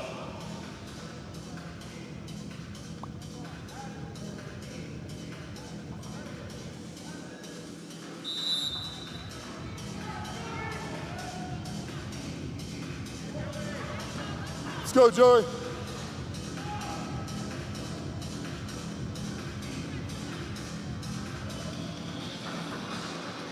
These guys are locked and loaded and ready to operate rep after rep. Both men Nice. with 3 on the board. 30 seconds. Good, Joey. Come on, these are points. You gotta go. Let's go. Let's go, Joey. Come on.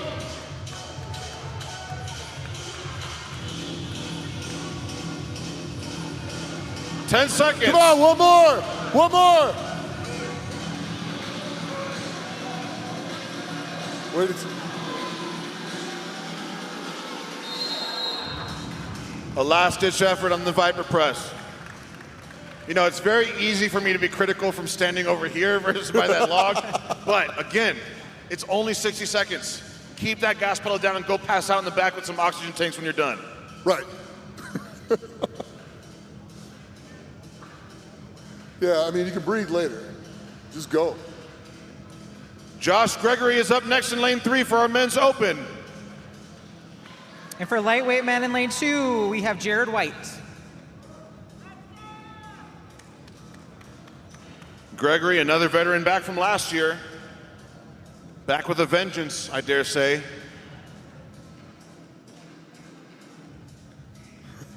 He's a hell of a deadlifter, and I know he wants to have a go at that Hummer tire deadlift in the final events. But in order to get there, he has to get through this log and place highly on day 1. Yeah. Well, everybody has their strengths and weaknesses, and you got to make the best out of your weakness, and just push forwards your strength that much even further.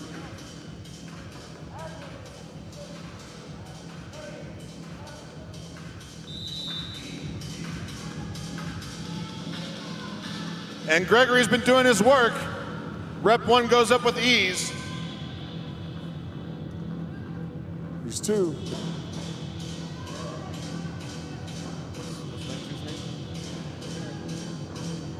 Three. Let's go, he needs these.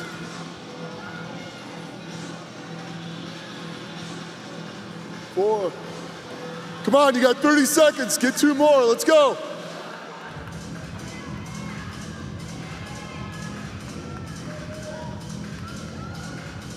Keep it up, 20 Josh, you're seconds. looking good. Move, Let's move, go. move. Hit it, let's go, 10 seconds.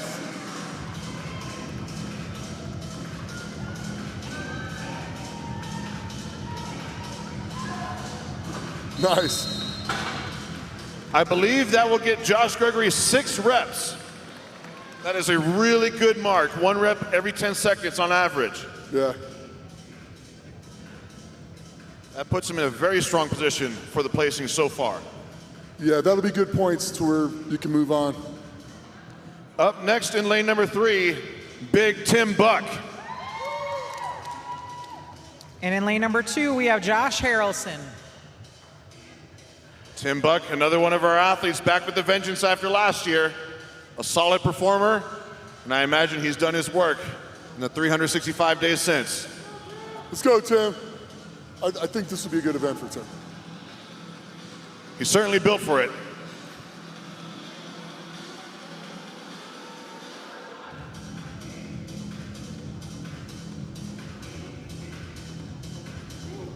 All right, looks like a solo heat. Here we go.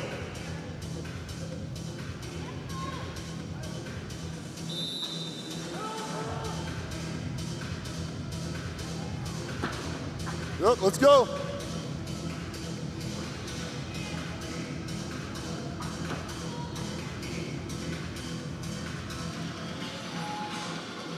Three, still moving them easy. 4. 4 reps, Come on, and Tim. Tim Buck is looking amazing. Halfway there. 5, he's picking it up with the bounce. Let's go. 6, come on, 20 seconds, let's go. Tim Come on, is showing big no points. signs of fatigue. Come on, one more. Big 7 points. reps. Let's go now. Come on, Tim. Let's go. Oh, good timing. Incredible. Great timing. Give him a round of applause. Tim with 8. Tim Buck. Tim Buck. 7 reps at 325. Or was that 8? That was 8. That was 8. That was 8. That was Travis, 8. was that 8? He says, I think so. Tim Buck is back with a vengeance, but now we have Nicholas Gardione up next. Nick told me before the show he was going to Viper press 8 of them, and I know he will do whatever he needs to get the job done. He's training partners with Austin Andrade, who won the Shaw Classic Open last year, and he wants to do that this year himself. Let's go, Nick. Out of Heavy Metal Fitness in San Antonio, Nick Gardione. On lane 2, we should have Tyler Calabrese.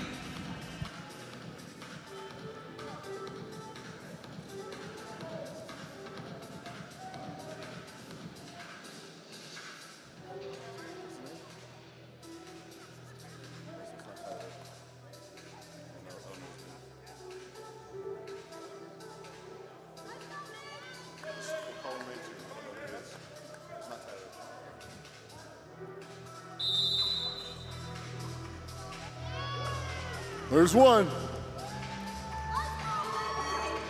2,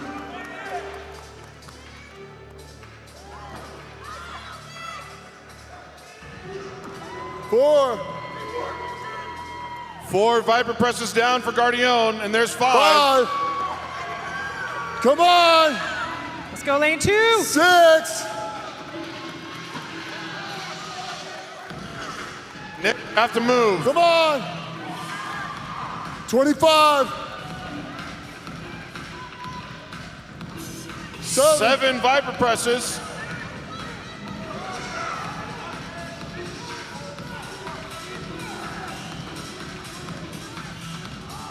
10 seconds. I don't believe Nick got that last rep. And time. So 7 reps. That'll be 7 reps. Nick Guardione a little too hasty with dropping it, but 7 Yeah. is huge. And he Viper pressed 7 of them. Yeah. He did. So maybe not the 8 that he called, but it's close enough to where I will madly respect it. Yeah, we'll give him the pass on that. Great job.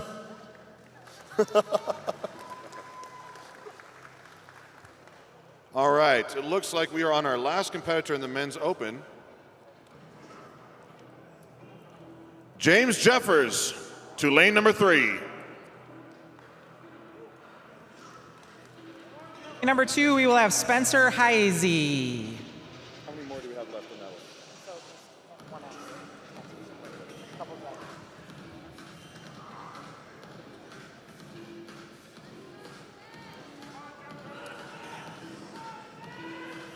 Now, if memory serves correct, James can do some pressing, so.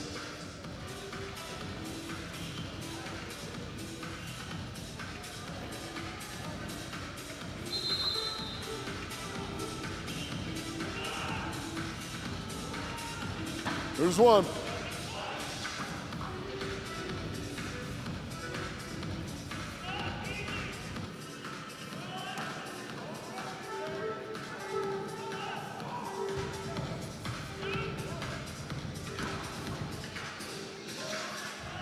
Jeffers now has 2 reps, was a little hasty with one of the previous.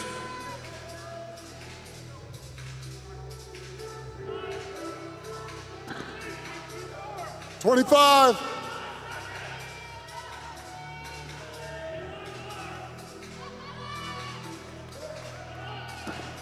15. Jeffers has 4 reps. He could get 1 more, but he has to move now.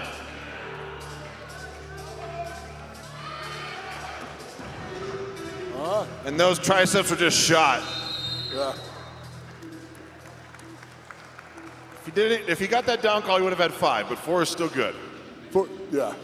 4 is good, but It's not 8 like Tim Buck. It's not 7 like Guardione. no. But it is still good points. Respectable. I believe we have 1 more athlete for our men's lightweight. For our lightweight men, our last guy is Blake Grandstaff.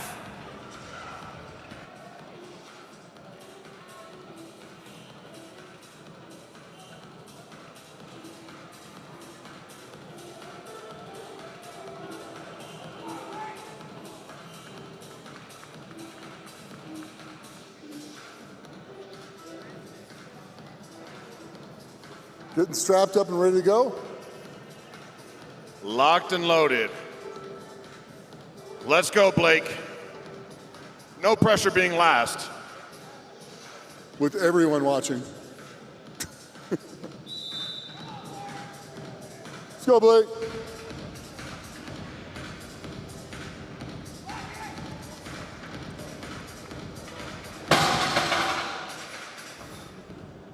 When you have Jerry Pritchett as your judge, you are going to have to show total dominance over that log. The Iron Outlaw rules with an iron hand.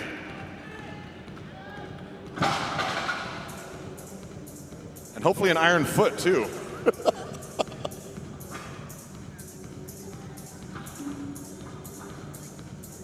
Let's go, Blake. You know you can do it. Big power. 15 seconds.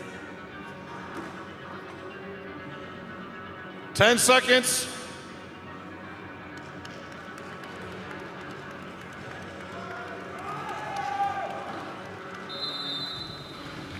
All right. I believe that concludes our first event Yeah, log of press. the 5th annual Shaw Classic Open. Yeah, log press appears to be done. Massive shout out to Rogue for supplying these beautiful logs for event number 1.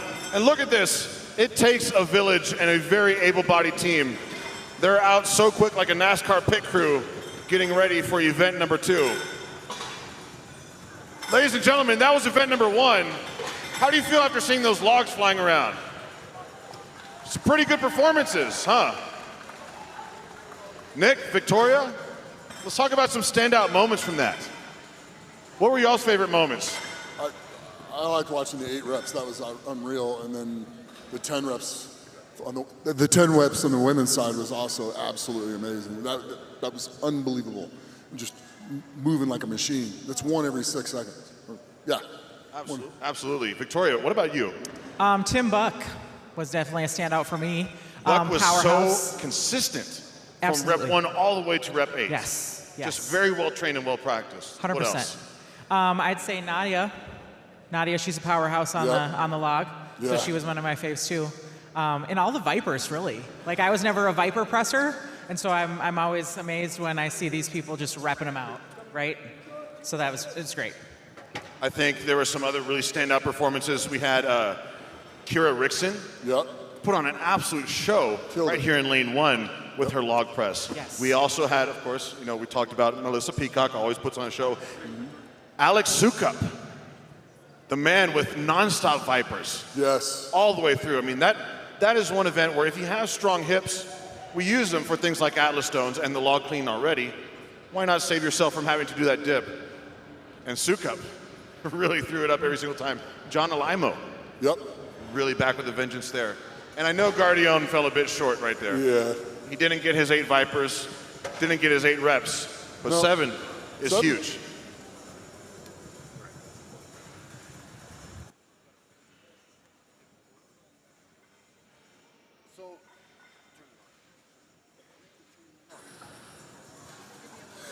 All right, guys, let's give it up for all of the athletes on the log. Everybody putting it out there, giving their all for sure. So there was a couple issues with the order of athletes as we were going through that. I'm putting that 100% on me and my team. We had some athletes that no-showed and we needed to work through the order, so I'm sorry that didn't run smoother. Now we've got it corrected. Every event from here will be perfect. So we're gonna put it out here. These farmers, just to touch on them a little bit, these are the first time ever that these have been done. So I personally flew out to Rogue. I worked with Rogue to design these for the open competition here. So no athlete will have ever touched these farmers at all. These are brand new, first time, just got them last week, and they are here for this contest. So just wanted to do something special for all these awesome open competitors. So I'm really excited to see how this play out. The grip is great. A lot of the competitors were commenting on them feeling really good, which made me happy. And I can't wait to see how this goes. It's a lighter implement down, a heavy implement back, definitely a heck of a grip strength test. So the strategy could come into play a touch, how they attack this. If you're confident in your grip, you're gonna attack it. You may take a little break if you're not as confident, but distance will matter if they're not able to finish the course. So some athletes you'll see walk out and attack this like crazy. They'll just be going for time. It's just how fast they can go. Others, that distance will come into play and you may see them drop it on the course. So they are allowed to drop the implements and re-pick them back up. So this will be a fun one to see, Gabe, how would you attack this? Well, first of all, these look like they're made to replicate the big timber farmers, but a metal version. So you can expect a lot of wobble, teetering back and forth. But I have a feeling that's exactly what you wanted when you sought out to have these specifically here at this event. I would attack this just going full out. Go full out. Imagine you're going through a brick wall. You got to allot yourself whatever time you need for that heavier set at the end. Correct me if I'm mistaken, but they're allowed unlimited drops, correct? They are. You'll be up against the time, of course. So the time is going to come into play, but we will see. Victoria, how would you attack it? How would I attack it? Yes. Honestly, like my grip was always great. I had a very strong grip. So I just grip and rip and go. I mean, that was how I would do farmers. So that would be how I would attack it. I love it. I love it. I think one of the biggest things in terms of strategy is the athlete realizing how big this implement is. There's going to be a huge demand on keeping that upper back engaged and flared out so that the arms don't come crashing in to their knees or their legs as they're walking. But a beautiful test of strength, no less, and that's exactly what we want to see. Yeah, this one will be fun. What I will say is just a side note, if you're putting on an open contest with 4 lanes and you have 8 implements, it takes a tremendous amount of weight to load this many implements. So that was a lot of fun, a lot of fun. Well, you got your workout then, and so did your crew. Brian, how heavy are each of these empty? So these are 153 pounds empty each. These do look Brian Shaw proof. They, you know, if you're going to do it, you got to do it right, man. They're beautiful. And I'm sure the athletes are going to love the fact that they get to test out some new equipment. And I'm sure some of them are thankful that there's a little bit of knurling on those handles as well. Yeah, it's a slight knurl. It definitely will help with the grip, but it shouldn't be sharp enough that the athletes have a problem with their skin.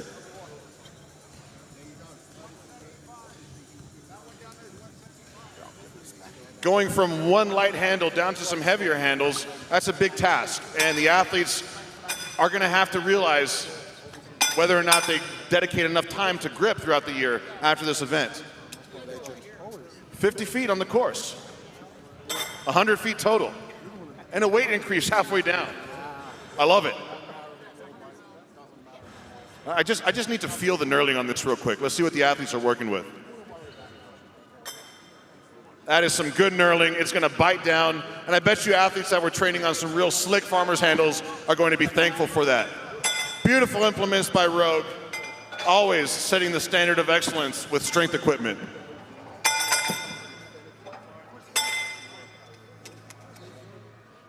These farmers handles are also a nice modern depiction of what we would used to see in the 90s or before when it was just timber or lumber cut out and put a handle on top of. Now it's modernized, metal, fabricated.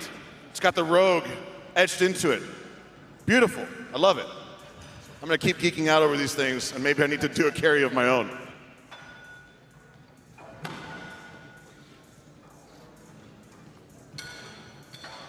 Nick, you have a good grip. What's that? You have a good grip. Better than average. I might have a world record on this event. How would you fare on this event? I would destroy it. You would destroy it. Yeah. So do we need an exhibition? What's that? An exhibition carry? If you want. I don't know if the crew would like that with all the work that they're putting in right now. I love the farmer's walk. And I mean, going down, you want to be fast, but you don't want to overshoot the line. And then when you drop, it's just all in the transition. You can save 2 to 3 seconds by how fast you set your feet. So when you're training for this and you're getting ready for this, you come in, you come out, you literally train like 5 or 6 times after you're done, coming out from the ones that you dropped and going into the ones and picking and taking off. You work that transition probably 6 or 7 times after you're done running just to pick and go like 2 or 3 steps at the end with the heavy one, just to get used to that so that you drop, you jump in, grab quick, and you save 2 or 3 seconds by doing that every time. If you do that in an event like this where maybe 1 or 2/10 of a second can make a difference, in the end, it'll be the lifesaver. Absolutely. I mean, it all comes down to fractions of a second here. This is a timed event, and it's one thing to be strong enough to carry the handles all the way down to the other side and the other's back, but how much time is the athlete going to waste over there thinking about doing the next heavy set? That's the thing. You can't waste it. These grips are amazing. They're centered. There's a center mark on them, so you can see right where it is. So you know you don't even have to look. You just put your finger where it is, grab and go. You can't think. You just have to grab and go. Another detail I'm seeing as I'm looking at these farmers handles is there's a nice gap of space underneath the implement too. Yeah, so we call that the foot saver.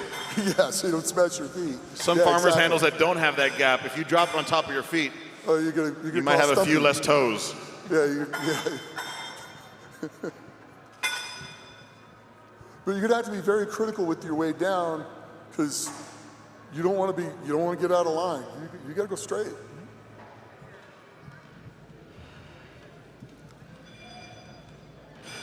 I do like the knurling on the handles, and I'm sure the athletes will too, but one thing about knurling is if the athletes do have some very calloused hands, the knurling can be a little bit easier to dig in and pull some of those calluses off. You never want to try to guess at it, but I imagine we might see some bloody hands out here at one point or another. No, That's just the nature of the beast. I'll almost guarantee you're going to see some bloody hands. The trick with this is the day before you do this, you just lightly use sandpaper on your hands and take it down just a hair and get them to where they're smooth, but not like super thick, not super thin, but not super thick, but get them smooth to where they won't really grab or peel on anything, and then usually you'll have a lot less issues with it when you go. Now, Victoria and Nick, let me ask you this. Think to peak competition training time. Mm-hmm. If you have a competition where you've got a grip event like a farmer's walk like this, how often are you training grip throughout the week? That's a good question. I think I did once a week, just once. And for me, that didn't tax my grip as I was progressing through my training. So that when it came contest time, like I was ready to go. So once a week for you. What about you, Nick? Once a week as well. This pretty much will work it as it is. Then after this, I would go in and you can see a few of the videos. When you look, I'll hold the 100-pound plates on my fingertips after I'm done to develop the fingertip strength. Because on the way down, I would probably hold it all the way in my hand, or actually the opposite. On the way down, I'd hold it on my fingertips on the way down, and then when I grab the bottom, when I get it at the other side, I would grab all the way in and put it in the meat of my hand, so that part of the grip's saved. So it's kind of like you use two parts of your hand on these on the way down and back. But that's also because you know that your grip is capable of doing the light one with ease. Correct. Yeah. Which the light one might be PR territory for some of the athletes that jumped in on this contest. Yeah. But that's why I train with the 100-pound plates on my fingertips. You get used to doing that, and that doesn't feel so bad. Look at Nick Guardione over there, still holding his fingers this close. You got 7 Vipers, not 8. Strong show. Keep up that momentum. So they're just getting all the weights measured out, making sure everything's correct. Yeah, that's the last thing you want is a misloaded bar or an implement or anything like that. Yeah, it doesn't make for a very smooth contest or smooth event. So they're just double, triple checking and making sure everything is correct. Well, and then I like the use of the collars on it too, because now, if for whatever reason they do drop, you're not going to have the weights come off for any reason whatsoever. Yeah, most definitely. That's going to be a big deal. It's going to help. Because I don't know how many shows you've been to in the past where you see people go and they drop it and the weights come flying off. And oh, there's going to be some tipping, and I'm sure. Yeah. For sure. But these things look. Rogue did a good job on these. Brian and Rogue sitting down, coming up with this idea. This is really good. And that's the beauty of, Brian and Rogue bringing in these farmer's handles that have nobody's ever trained on them. Yeah. And it puts all the athletes at a level playing field. So nobody's had the upper hand, right, in training. So for me, this is one of the most exciting events is when it's brand new implements and nobody's touched them before. Well, the thing I actually like about these too is they're not a full 18-inch pick. Right. So the pick's a couple inches lower on these. I don't know, most people can't see the implement close, but you'll see it when the guys get in there. They're actually a little bit lower, so you're going to have to get down a little bit and pull it. Oh yeah, it'll be interesting. It's going to be fun.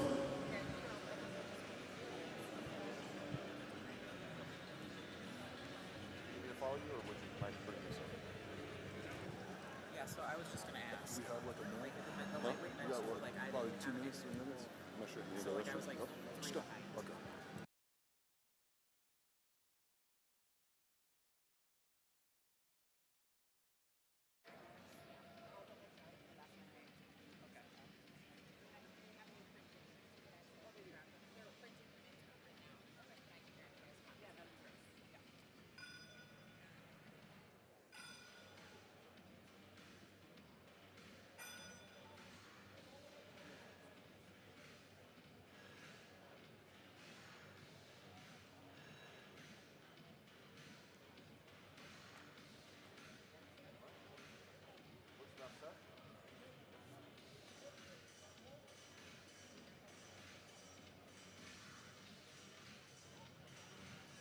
Austin Andrade, I see you lurking on the edge of the arena floor.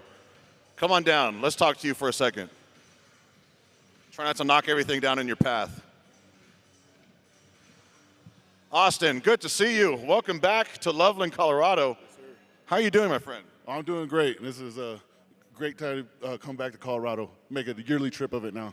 Well, you were here in the open arena last year, but you left your mark and you proved to be the champion when all was said and done, and now you are on the official roster as man number 16 for the strongest man on earth. That's got to have an element of surrealty to it. Yeah, it's pretty wild. We're a day out and I'm still in kind of disbelief, so it'll hit me when I'm walking out for that first deadlift tomorrow. Starting off with deadlift is a pretty good time, though. And you've been doing your work on the deadlift. You're also getting ready for the Deadlift World Championships next month. So what can we expect from you if you were going to call the shots early? Well, I don't like to put numbers out there, but there's going to be some weight pull tomorrow. So you don't like to put numbers out there, but Nick will go around saying he's going to do X amount of reps before an event. What's the difference there between personalities? That's my boy. That's my training partner. We work hard every day. That's why I'm out here supporting him, make sure he's doing the right thing. And hopefully we see him at the big show next year. Austin, based off of your experience that you had here at the Shaw Classic Open last year, what is one piece of advice you can give all the athletes that are here right now with their eyes on the prize of being man number 16 at the strongest man on earth in 2025? Yeah, so the biggest thing, you come out to a big show like this with nice equipment and a beautiful crowd, you just got to focus on yourself. And if you can beat yourself, you'll see yourself on top of the podium at the end of the day. Austin, thanks for being here and cheering on the Open athletes. Good luck at the strongest man on earth this weekend. I know you're going to do awesome. Austin Andrade, the world's strongest Latino.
All right, we are just about set.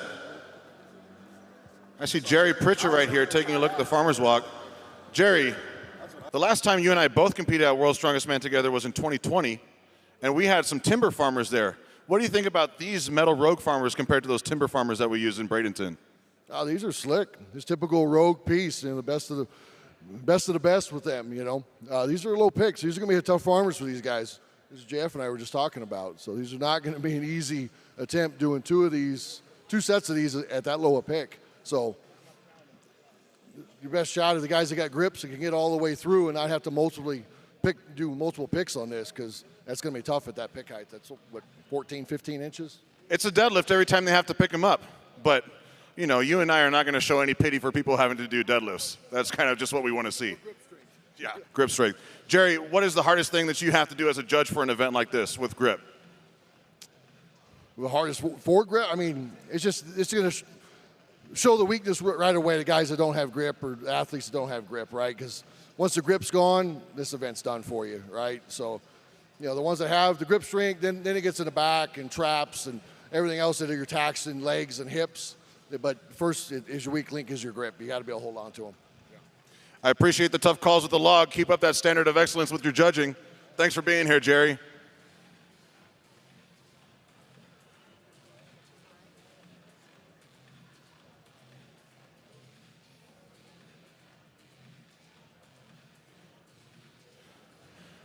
Now, as we finalize the setup here on the field, some of the rules that the athletes have to keep in mind during the carry is that the front, the tip of the implement, has to cross the line. And we are using the further lines here on the course.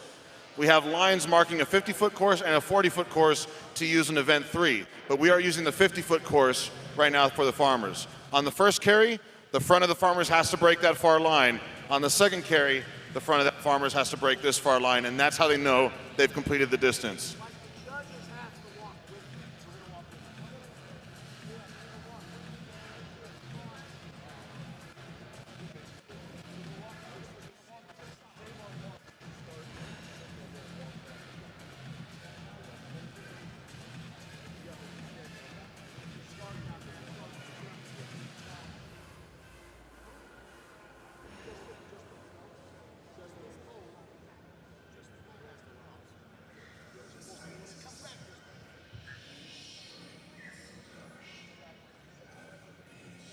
And to be clear on what I just said, I'm hearing Chad Coy, our head judge right now, telling us this bolt right here that I'm pushing with my foot, the bolt right in front, is what has to cross the line. Not the loading pin, but the bolt at the front of the farmer's handle.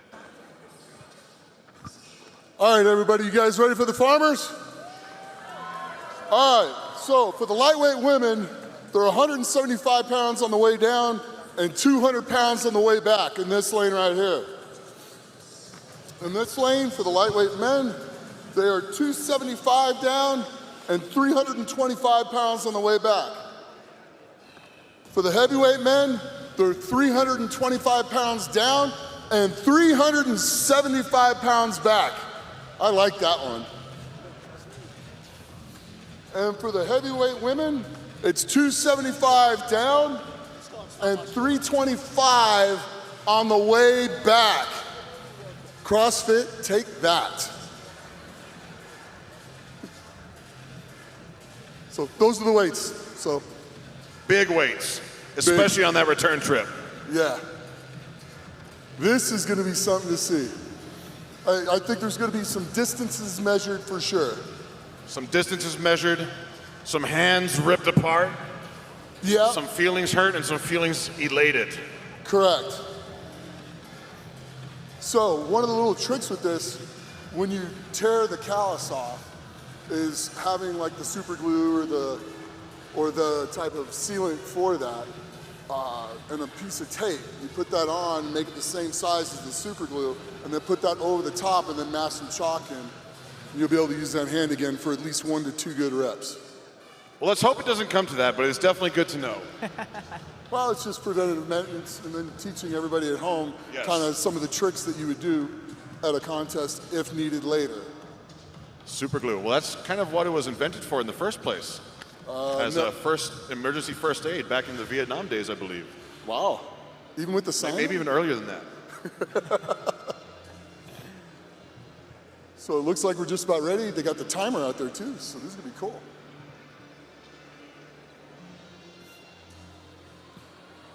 I really want to do this. Nick has the itch to grab one of these sets of farmers and go down the course. He's antsy. Look at his feet shuffle back and forth. I'm excited. I love this event. This, out of all the events, is probably my favorite, followed by the yoke. I'd agree with that. Yoke was always one of my favorites, but I think any mobile event. Because, you know, strongman's just not about being strong, right? It's about being fast. And so, yes, mobile events would definitely be Pick some up of my heavy favorites. things and run fast. Yes. Go fast that way. What I really like about this event is with event 1, we got to see who was strong statically, who has strong arms, who has strong shoulders, and who can be strong standing in place. Correct. But now, the rest of these 2 qualifying events are moving events. Yeah. It's which athletes can move well and can do it while they're carrying some heavy loads. So 1, I mean, the farmers, they're stupid heavy. Yeah. But on the next medley, that carry medley, it's going to be tough. How long can these athletes keep moving? How fast can they move? Did they do their cardio? Did they do their conditioning? We'll see. It's not just enough to be strong. You got to be fast. Yeah, well, the more well-rounded you are, the better you're going to do. The guys who place in the top 5 on everything are going to be the ones that will be on the podium in the end. So it's about being good at everything. 100%. Which is why you just destroyed this, because you were good at everything. I was decently good at everything, and that was the goal, right? You don't need to be the best at everything, but you need to be well-rounded. And that's what I like to tell people, is being well-rounded. If I recall, you won every single event but one, and I think you tied for first on that one. So it's more than decently good. I've had my You're moments. being very modest. I've had my moments.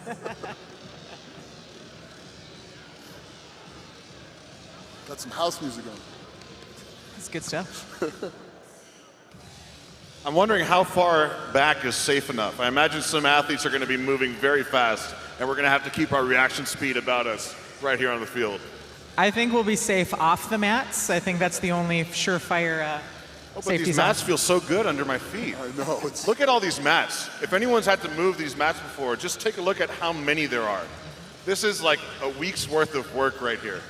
It's nuts. But leave it to the Shaw Classic team to get the job done. Oh, for sure.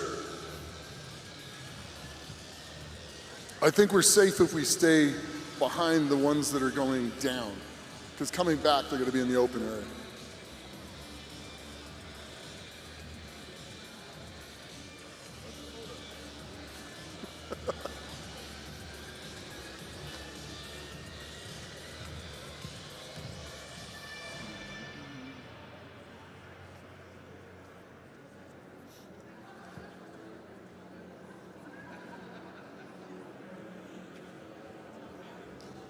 It's the long, uncomfortable silences.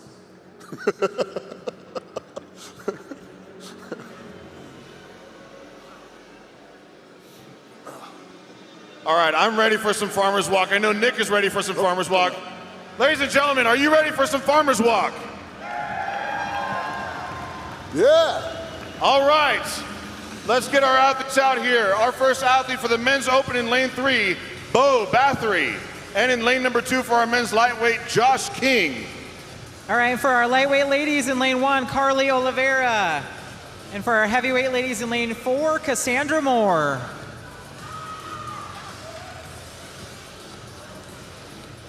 A 100 feet total distance, 50 feet down, 50 feet back, with a much heavier return trip.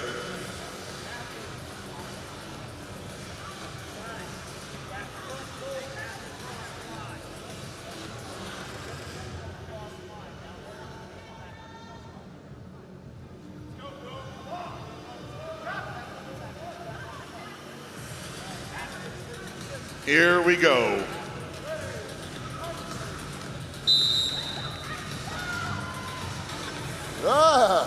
Bo Bathory is hot out the gates.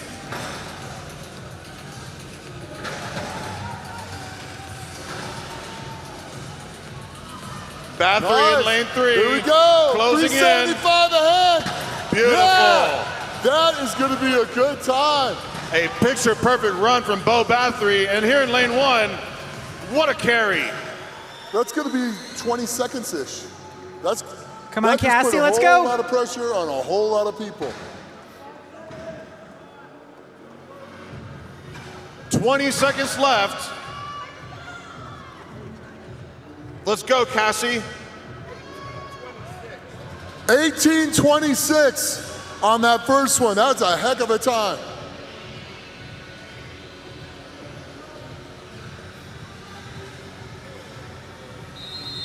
Time. What a heat. And just to recap, Bo Bathory, our first heavyweight male out with 18 seconds and change. 18:36. 18:36. Lightning fast. It's a hell of a pace setter right there. Well, there's nothing like starting off with the first event and putting pressure on everyone from the first one off. We will get a measurement for the incomplete carries. If they finish, they get a time.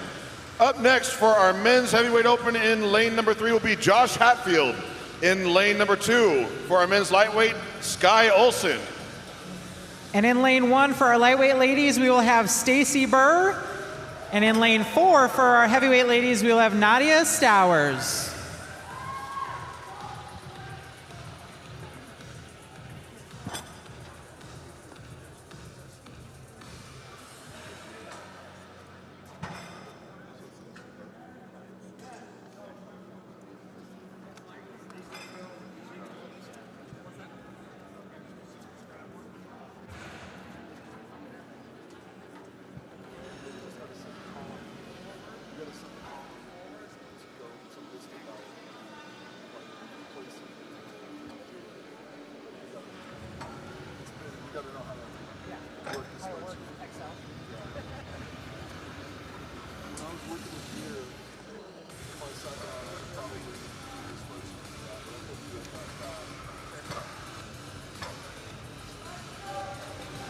All right, athletes. Is Josh Hatfield coming out?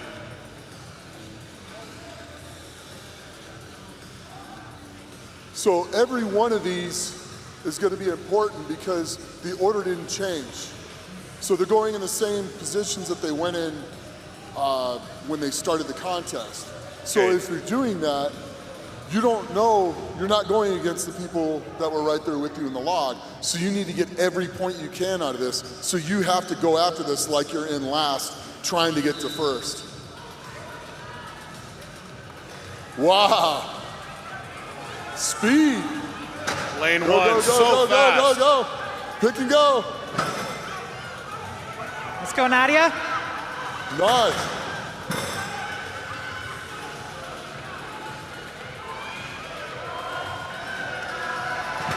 Come on, Nadia. Stowers closing the distance. And she gets it. Colt Swanson in lane 3. Don't rotate your hands so much. Keep them straight when you go down. Straight hands. 15 seconds. Yes, you're right there. You can do it. 5. Leaving it all on the arena floor.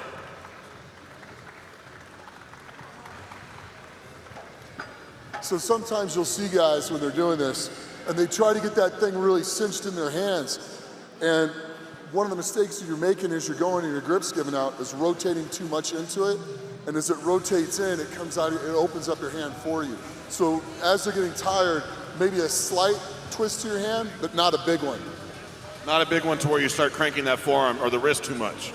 Correct, 'cause then it'll lock in, but you're trying to lock it in too much, if that makes any sense. Nick Best always has nuggets of knowledge he likes to drop. Anyone listening would be keen to put them to use. Yeah.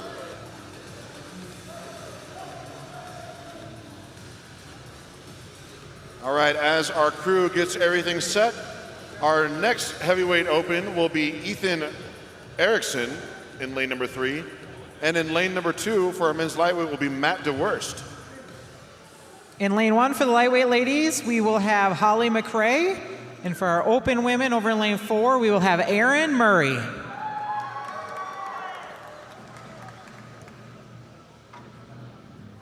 Let's get in the hand of the crew getting all these set up, guys. They're working hard for us.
on where the wheel pick up and the wheel pops out.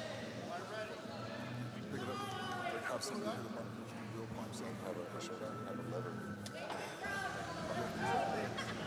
Guys, just make sure that front bolt gets across the white line.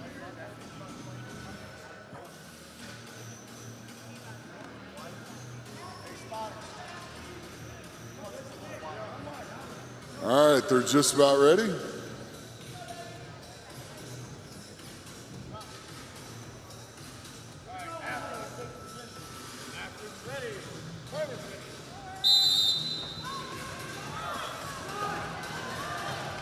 Whoa. Erin Murray is first. Erickson right behind her, and McCray all clear the course with the first carry.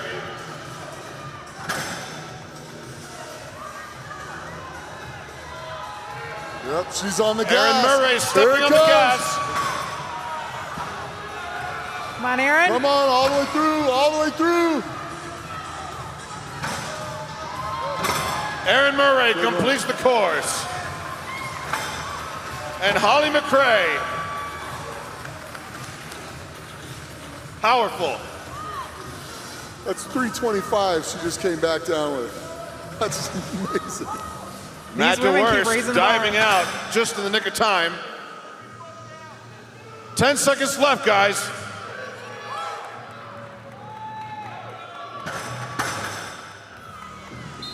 Time.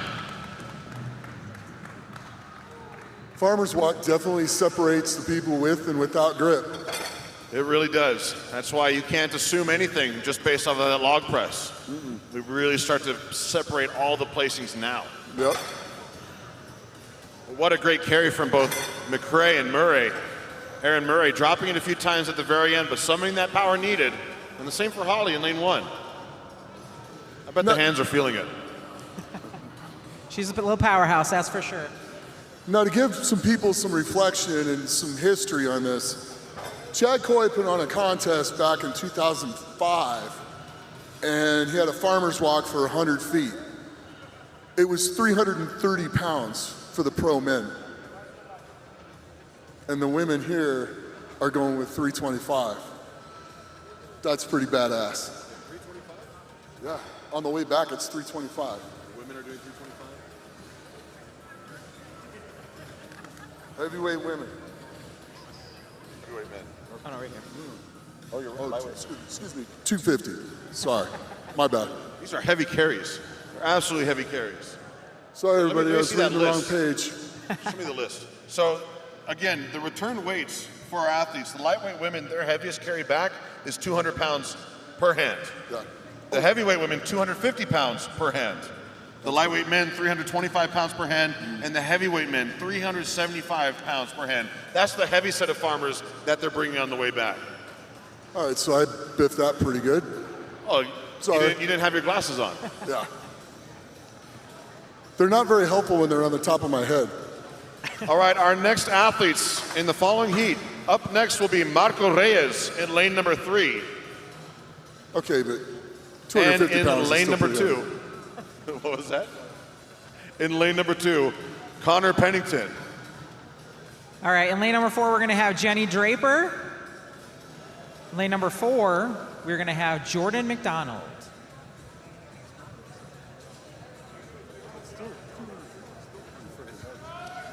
I thought they were coming back at 325. I saw Connor Pennington at the OSG Midwest Regional recently, and this man can move.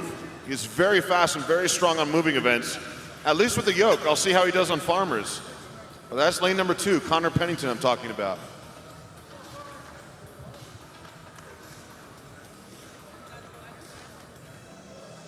What are the names of lanes 1 and 4? Oh, yeah, Jenny Draper, Jordan McDonald.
I can imagine that the athletes really want to finish this course, but just as much so, maybe more, the crew wants them to finish the course as well.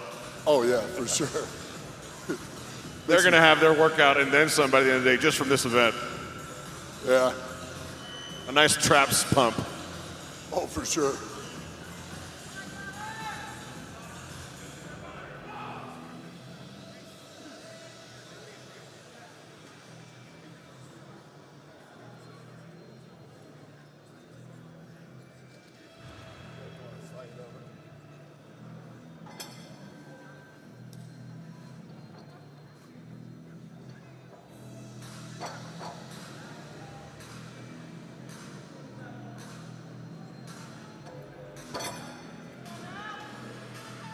The stage is set.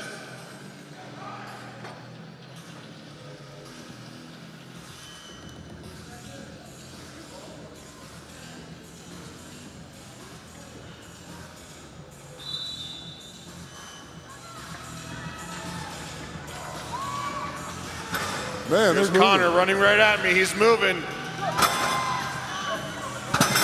Lanes 1 and 3 right behind. Let's go.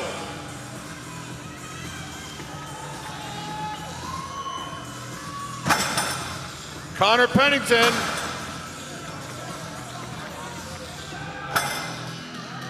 Come on, keep going. Don't you drop it. Lane Don't you 1. drop it. Come on.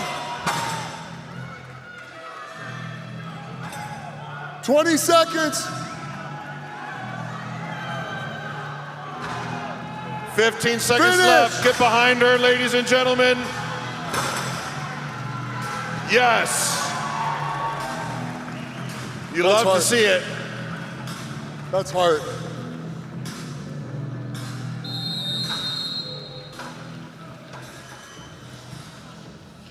Lane 1 completes the course. And our crew gets to work.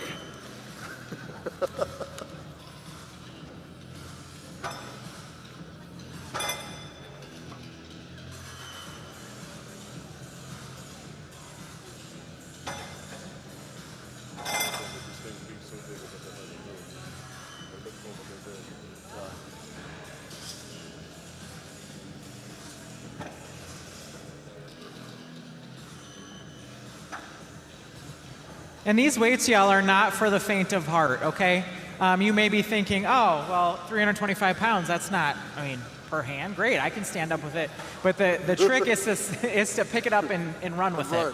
And then do it again. So I challenge you all, if you ever get the chance to try something like this out, please do, because you will have a better understanding of just what these athletes go through when they're here. So load all the groceries in both your hands and come into the house as fast as you can. Drop it down, run back out, run back in, grab them, and take them back out to the car, and you'll get a good idea of what it's like. Yeah, a little bit. All right, as our crew finishes their setup, we will get our next athletes ready and out to the field. Up next, in lane number 3 for our men's heavyweight open, Nicholas Smith. And in lane 2 for our men's lightweight, Kevin Beese. For our lightweight ladies, in lane 1, we're going to have Diana Ferrer. And in lane 4, for our open ladies, we're going to have Nicole Genrich.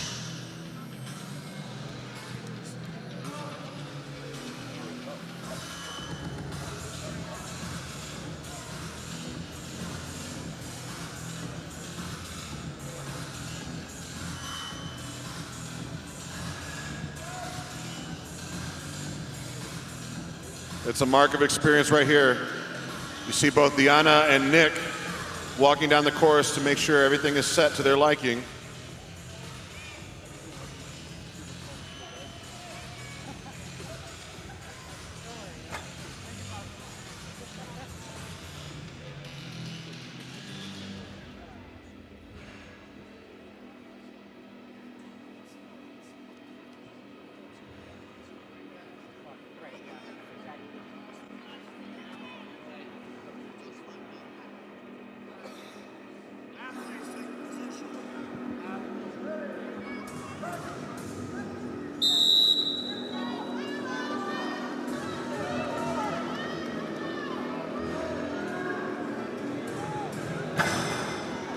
right, transition time. All athletes are across the course for the first carry.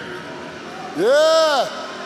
Yep. Nice and smooth. Smooth Nicole as out lane fast. four, Smooth smoking as it. fast. There you go. Nice job. Oh, that's a good time. Good job. Here's Diana in lane 1. Let's go, Diana. She gets it. Diana Ferrer in lane 1. Finish. And Nick Finish. Smith. So close. Did you get it?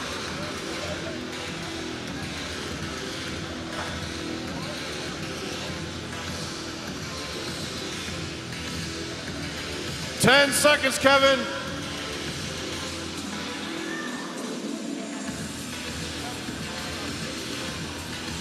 And the grip is toast.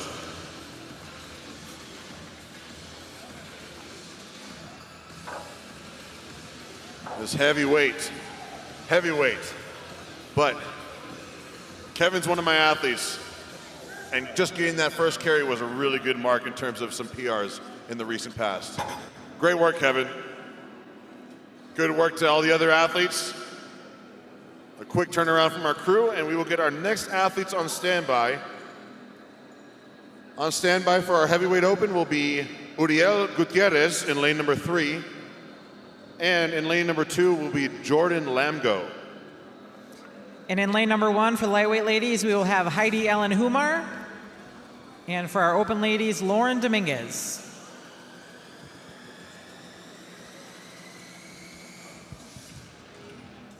And ladies and gentlemen, TJ with the really cool shoes.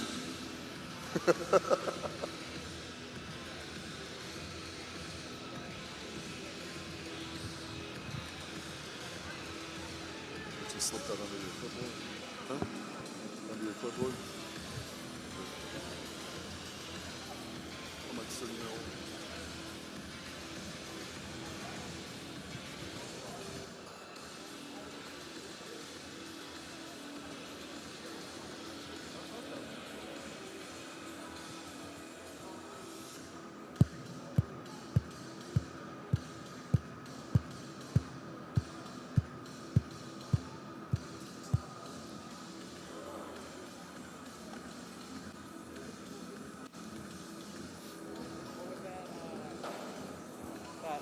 At the Olympics, the figurative dance. Bust down to a figurative dance. What? I was saying that the event at the Olympics, a figurative dance or whatever. Did you see any of that? I was like, make sure to bust out. Those are spectacular. They really are, TJ. Those are spectacular.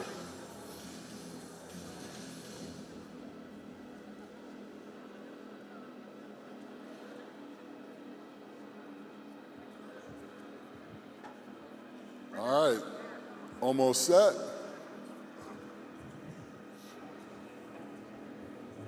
I really want to watch Uriel right here in lane number 3. He did so well on that log press, but you got to wonder, if the athletes that did so well on that log, are they well-rounded? Did they do their work on their grip and their moving? Because he's got some momentum. He's one of the ones I remember from event 1. You're about to find out. We are. He's about to show you. He might have taken that as a challenge. That's why I said it. Let's go.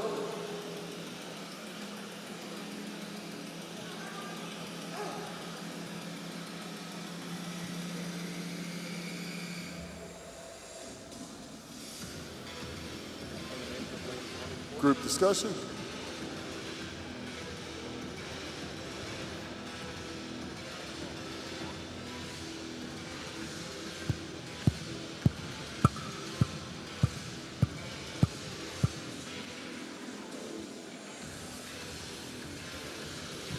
My version of the cowbell on Saturday Night Live.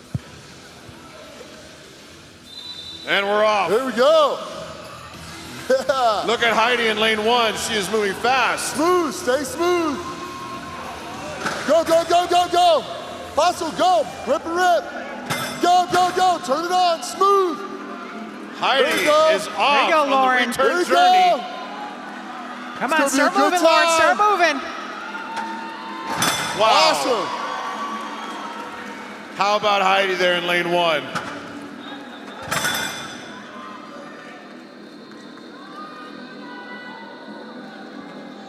Come on.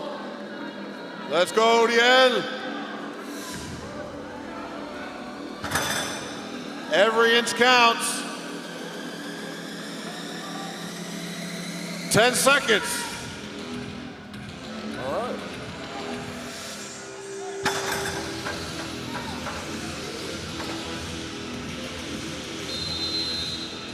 A valiant effort. Valiant. Not the full course, but not bad either. About almost halfway on the return journey. Yeah, well, we know these weights are pretty good for a farmer's walk. They're heavy, so 375 pounds. every inch in this is going to matter with this many people in it. Because, I mean, a foot can be 3 different places, so. But Heidi, she was running. Yeah. Even with the 200 pounds in each hand on that return trip. She smoked it. Absolutely killed it. Fast transition, everything. And she grabbed. She got in there, just grabbed and took off. Didn't waste a whole lot of time at all. Good transition.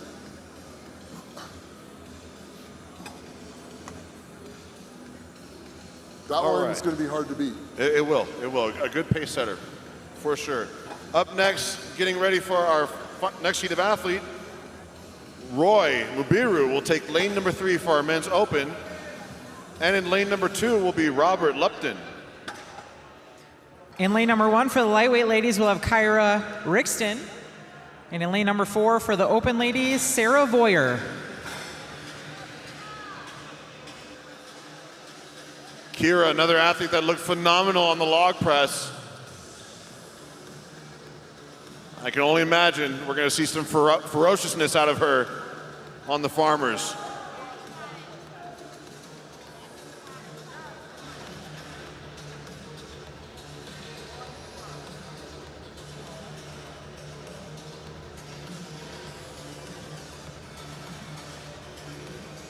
Brian's out there helping everybody too. That's pretty cool.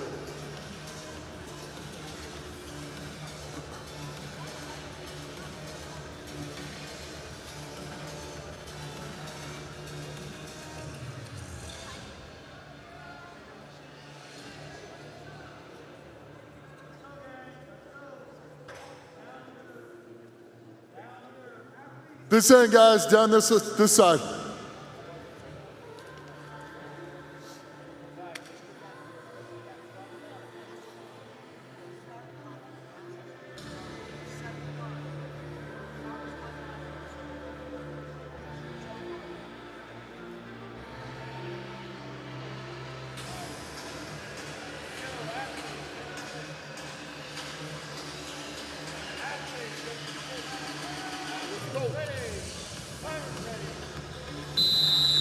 And they're off. Kira's off to the races. There she goes. She's cruising. Followed by Robert Lupton. That was about 6 seconds. Here we go. Here we go. Let's go, Come Kira. on. Kira Rixton, here she comes. There it is. About 22. Outstanding. About a 25-second run for Kira Rixton there in lane 1.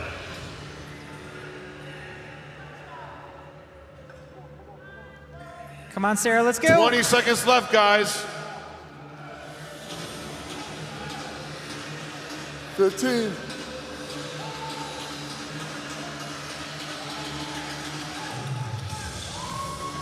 There she goes. All right, that's some valuable distance. Hey, that's important. Even if you get a few inches with this many people in there. Yeah, it's a in the nick of distance. time, it really helps the score because you might have some athletes that stop there on that final. Yep, So even a couple feet right there, that's big. makes a difference.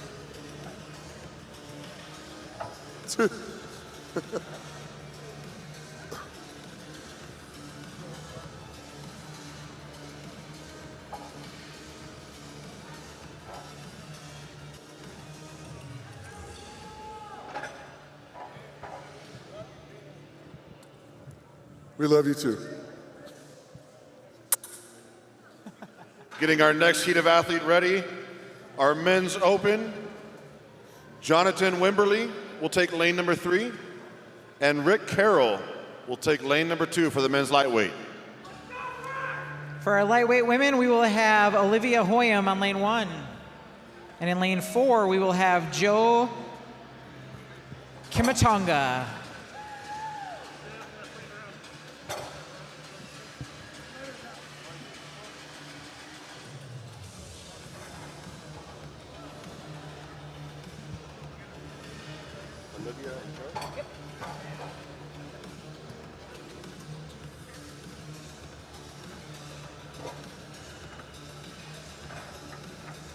Travis, you getting hot over there?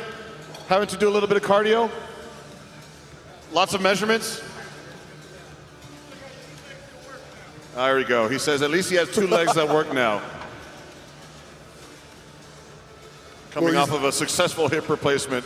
Yeah, he's kind of a robot now. He's looking spry. Yeah. Haven't seen him move like that in a while.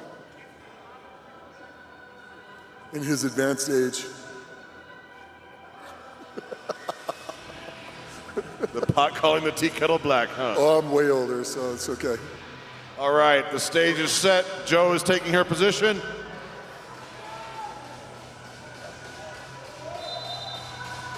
Yeah. Here we go. Yes. Look at Rick Carroll right here. Go, go, go, go. Run. Grab and go. Go, go, go. Step on it. Now accelerate. All the way through. Keep going. Stay smooth. And Rick Carroll, he's not there yet. Come on, Joe. There we go. Jerry making sure he gets across there. Jonathan, you got to go, man. Let's move. Olivia in lane 1.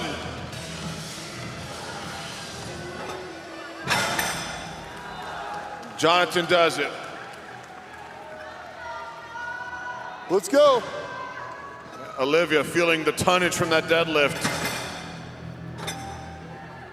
Leaving it all on the field. Very impressive. You know, the funny thing people don't realize is how important shoes are in this. Because this lane stepped on the side of his foot, and the shoe he was wearing, it folded his ankle under, and that's why he dropped it. So shoe choice on an event like this actually makes a big deal. Absolutely, I couldn't agree more. Mobiles, shoe choice on mobiles in general, but yes, definitely this event for sure. Arguably one of the most important pieces of equipment in a strong man or strong woman's kit. Oh, how many pairs of shoes do you bring to a contest? I brought 2 bags of shoes with me to Colorado, and I'm not even competing. Bags of shoes. So yeah, a lot of different shoes. Yeah, I'll bring about 4 or 5 different pairs. And then if we don't know what the surface is, I'll even bring a pair of cleats with me too. Because you never know when you're on grass. But here, you got a nice rubber floor. Yeah. You don't need to be wearing a squishy shoe. No. You got plenty of give in the floor itself. For me personally, I'd want to wear either my barefoots or my barefoot boots. I would do skateboard shoes. All right, getting our next heat of athletes out here on the field. In our men's open, up next will be Robert Miller in lane 3. And in lane number 2, Richard Muchigamba. And we will have Nadia Morrison in lane number 1 for our lightweight ladies, and Other Ashley side. Crawford in lane 4 other for side. our open women. You're on this side. Yeah.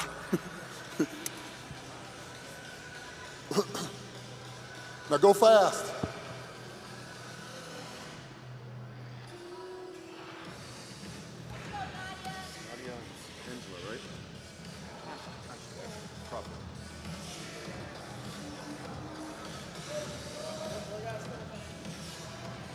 Nadia's ready.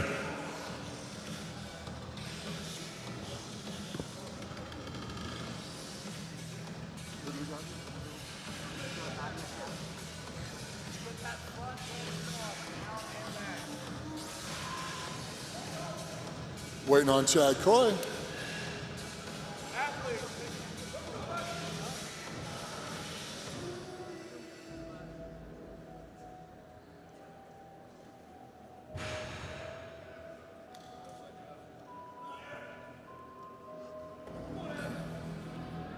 Athletes, take position. Athletes ready. Timer's ready. And they're off. Pretty even. Yeah. That was pretty neck and neck from all 4 lanes there. Ashley with a great transition on lane 4.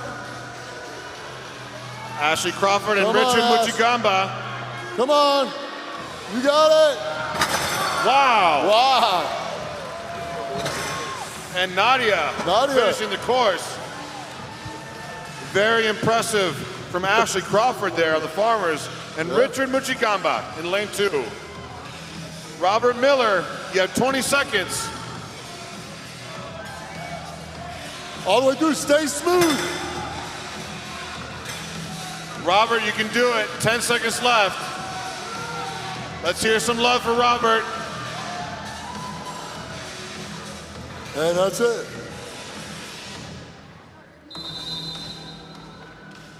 Not a bad distance. Very close. Yeah. About 10 feet left, and he was there. You get a good measure. That was so impressive. Ashley Crawford, Killed lightning it. performance, and closely mirrored by Richard right here in lane number 2. Yeah, And then Nadia, only a few seconds behind. not bad. Those are some big weights moving with Yeah, and speed. but Nadia's pretty small, so her hands aren't that big. So to be doing that Farmers, that's pretty serious. She's got a good grip.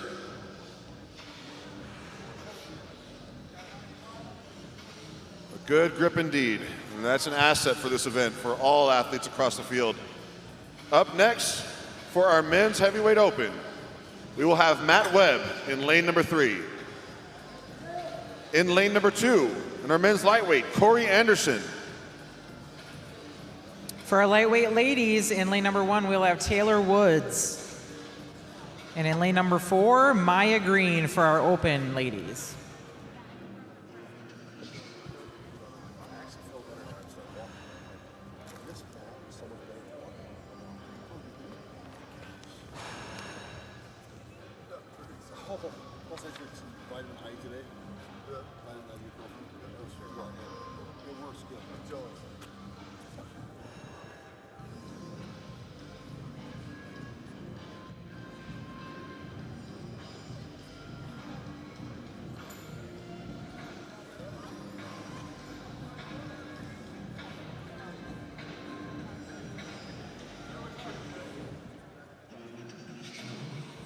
All right, the athletes did their inspection on their heavy handles.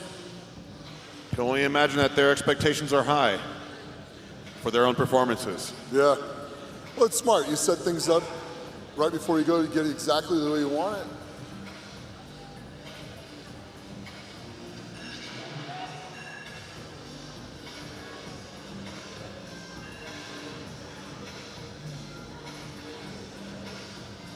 We'll talk about that in a sec. And they're off. Here we go. Taylor in lane 1, moving very fast, keeping it controlled. All right, Good the first transition. one done. There we go. Good transition. Off and rolling. Smooth as fast. Stay smooth. Smooth feet. Now accelerate. There you Wow. go. That was a good time.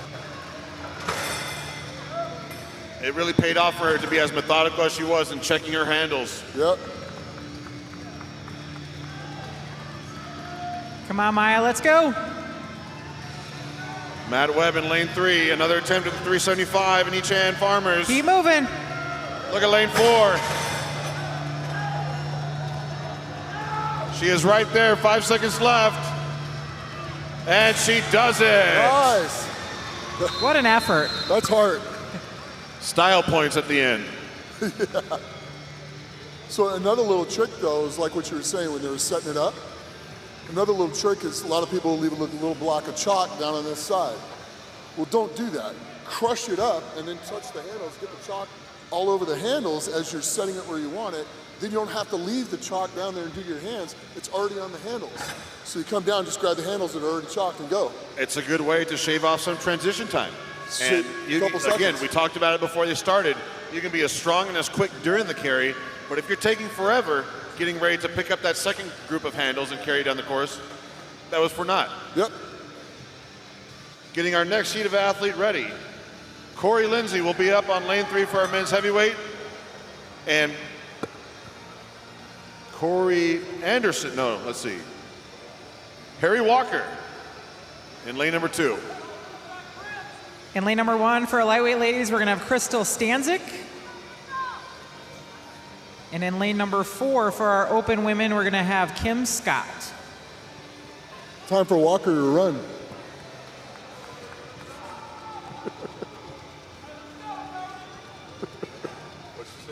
Said time for Walker to run. Harry is transforming into Harry Runner for this event, not Harry Walker, Harry Runner. Harry!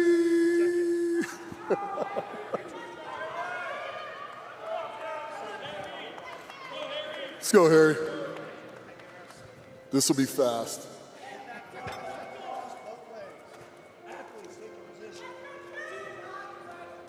Athletes, take your position. Athletes ready. Timers ready. There we go. Zoom, zoom. Oh, no.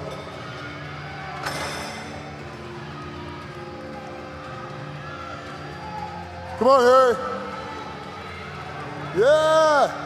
Don't drop it. Don't. Finish. Look at that, lanes 1 and 3. Impressive work right there. That was Cody Lindsay in lane 3. Come on, Harry.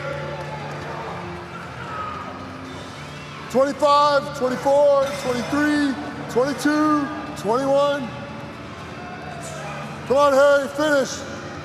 Good. Harry does it. Let's go, Kim.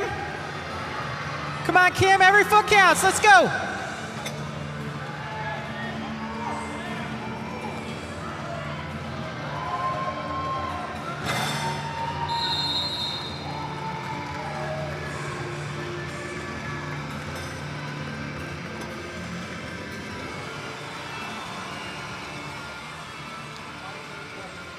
It's one thing that you can really see on the heavy farmer's handles. It does pay off to be strong with your grip, because if you drop it, you consistently have to re-deadlift it up. And every deadlift with that much weight, it's crazy. I mean, the men's heavyweights right here, 375 pounds in each hand. Yeah, 750 A 750 pound deadlift. Yeah. That takes a lot out of you. And I mean, it pays off to be strong to where you can get it done in one pick and knock down the course. Yeah. Yeah, you don't want to rep it. You just want to run and be done. Up next for our men's heavyweights in lane 3, Dallas Lucky. And in lane number 2 for our men's lightweights, Tyler Wenger. Up next in lane 1 for the lightweight ladies, Kristen Ellis. And in lane number 4 for our open women, we have Nancy Johnson. Ladies and gentlemen, Steve Fosham.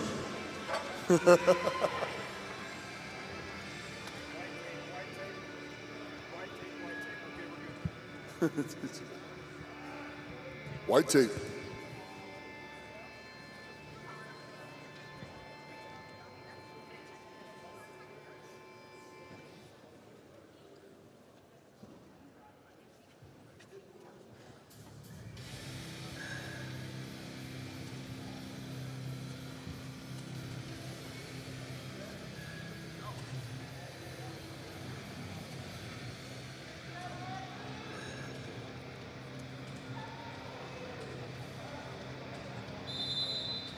All right.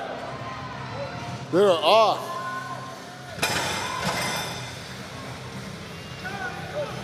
Look at lane 1. She is the first one down. Come on, Nancy. Dallas a bit too hasty. There you go. There you go, Nancy. Keep it moving. Wow, lane 1. Yeah. And Nancy Johnson finishes too. Awesome.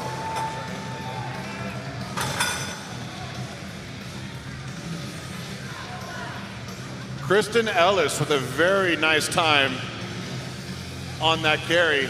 Nancy Johnson finished took a knee for a little bit there, but she's all smiles.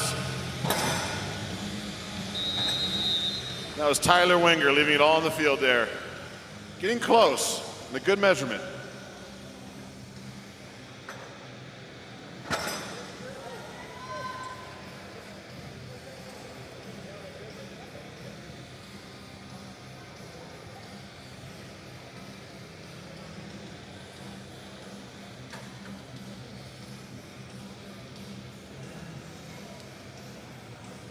Our next heat of athletes getting ready and making their way to the arena floor. In lane number 3 will be Dexter Griffith for our men's heavyweights. In lane number 2 for our men's lightweights will be Greg Fountain. All right, making her out here to lane 1, we have Hannah Coldiron. And in lane 4, we have Jennifer Lyle.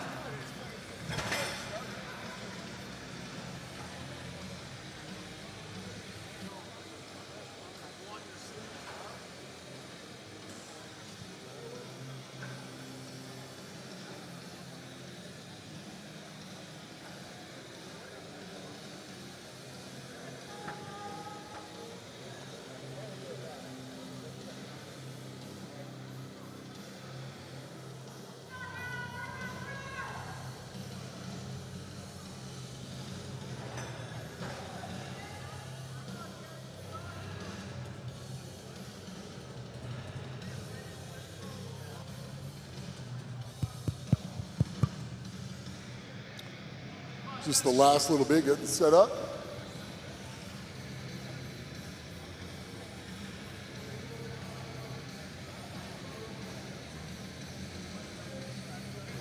All right, Greg and Dexter are ready. It's go time.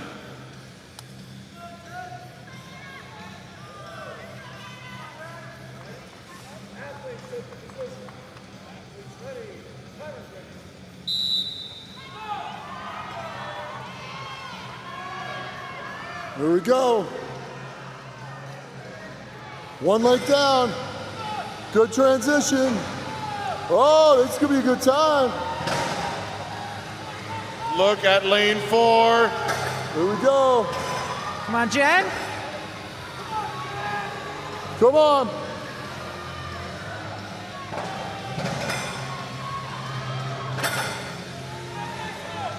Come on, Jen, let's finish it. Let's go.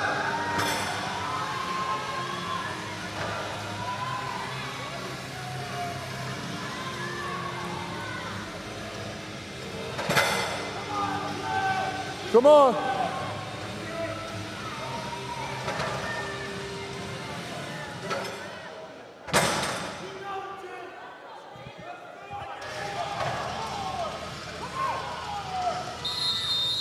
And there we go, there's time.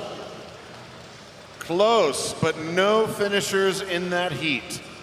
So if you're at home and you were just watching that, just a heads up, they didn't start the timer up here, but they all have individual stopwatches, so we have times for the athletes.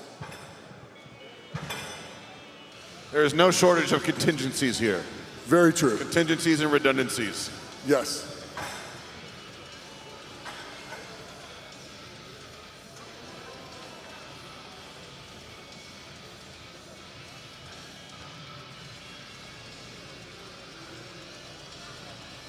Hardest working setup man.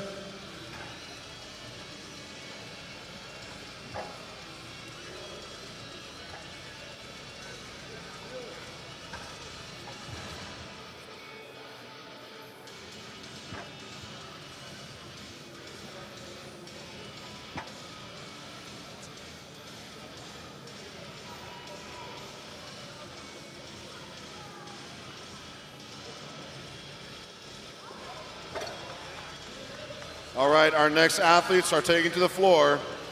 Calvin Vaughn will be in lane 3 for our men's heavyweights. And in lane number 2 for our men's lightweights will be Scott Dinter. In lane number 1 for lightweight ladies, we're going to have Jamie Strong.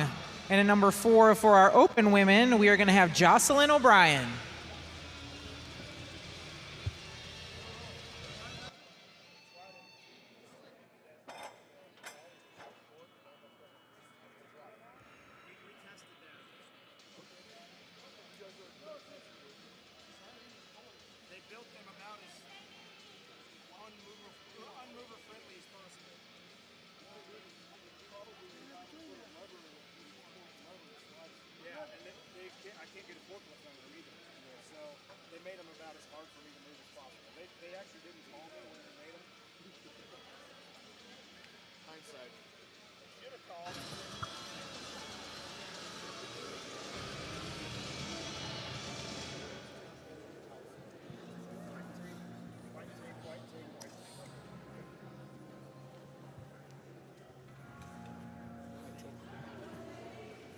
White tape.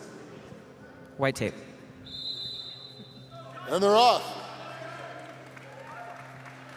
Yeah. We got Scott right here and Jamie. Down. Both of them. Go, go, go, go. Grab and go. Jocelyn's made it onto the second leg. Smooth feet.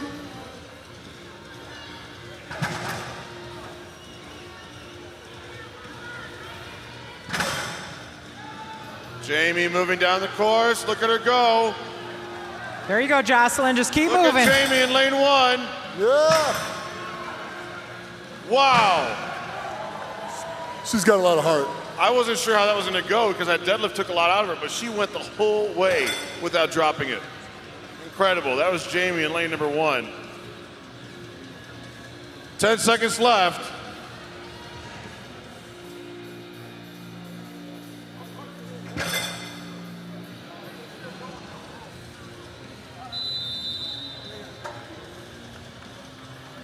£250 gets real really fast. Absolutely.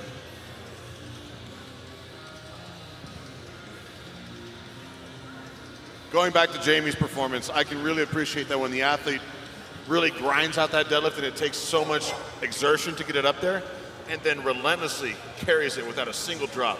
Yeah. It's just so cool. Yeah, it's like, no, no, no, I'm not putting this down. With 200 pounds in each hand, Yeah. that's a 400-pound deadlift and a 400-pound carry. Yep. Gnarly. Getting our next athletes out to the arena,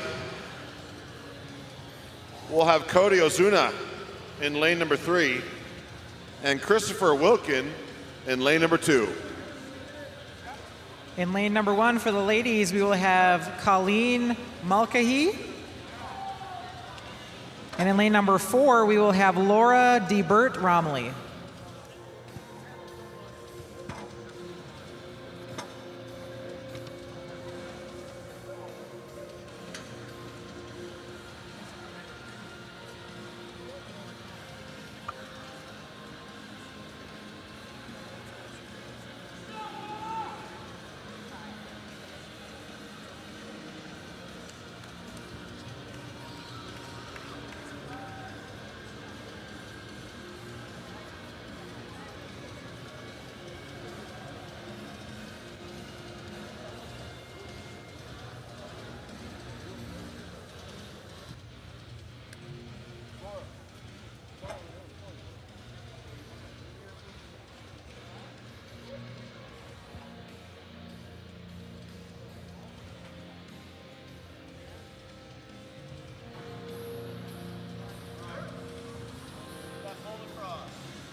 Oh, the girls are off to a race. Wow.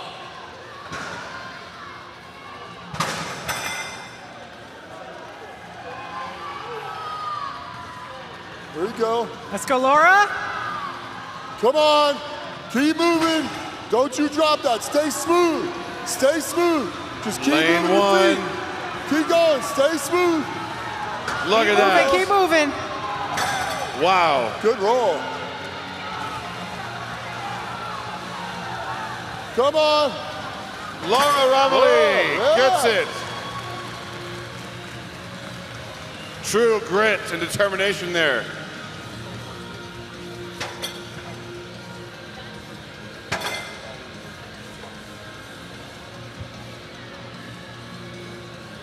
I like the roll on that one. And Colleen in lane 1. She dropped it once but finished. And I love the handprints right here, leaving her mark on the arena floor. That picture perfect finish, diving out at the last second. That was Colleen Mulcahy. It was awesome. Just like a nice little roll. And then Laura Romilly, another one, you can see how much that deadlift, a 500-pound deadlift, took out of her. Yeah. And yet, crushing it. Yep. Crushing it and going the distance. All right, getting our next athletes ready and prepped on the arena floor. In lane number 3 for our men's heavyweight open, Ryan Mallon. And in lane number 2 for our men's lightweight, Matthew McQuiston. In lane 1 for the lightweight ladies, we have Angelica DeFranco. And for our open women in lane 4, we have Stephanie Bisagano.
Let's get on a conference call with Bro. Let's call Bro. Get our names on there. Look at them go. Wow. That was about 7 seconds. It's Matthew McQuiston right here, moving so fast. Look out, here it comes. Freight train. Wow. Matthew McQuiston, that was about a 17-second 7 run. or 18, yeah.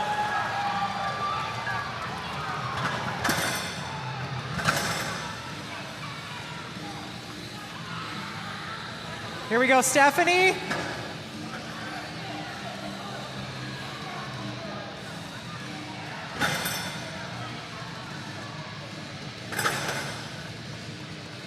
"15 seconds left.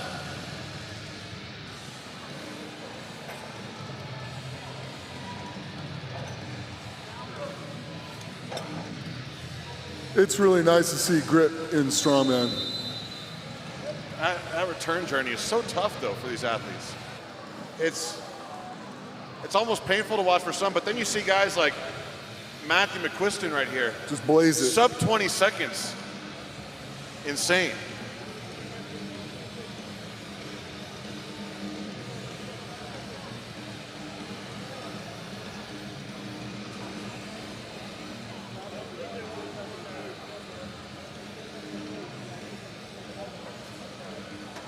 Getting our next athletes out and ready. Our men's heavyweight open in lane 3 will be Sturgeon Anderson. And in lane number 2 for our men's lightweight, Philip Brinkman. In lane number 4 for our open women, we'll have Rebecca Houston.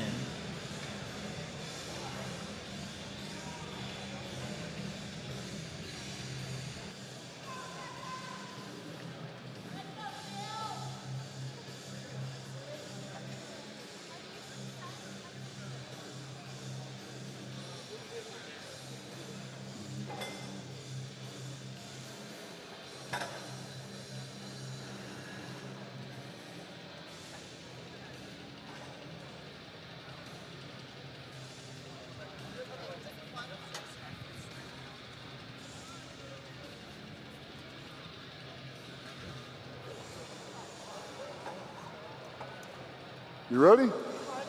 I think he's ready. Brinkman was getting everything set to his liking on his handle width. Mm-hmm.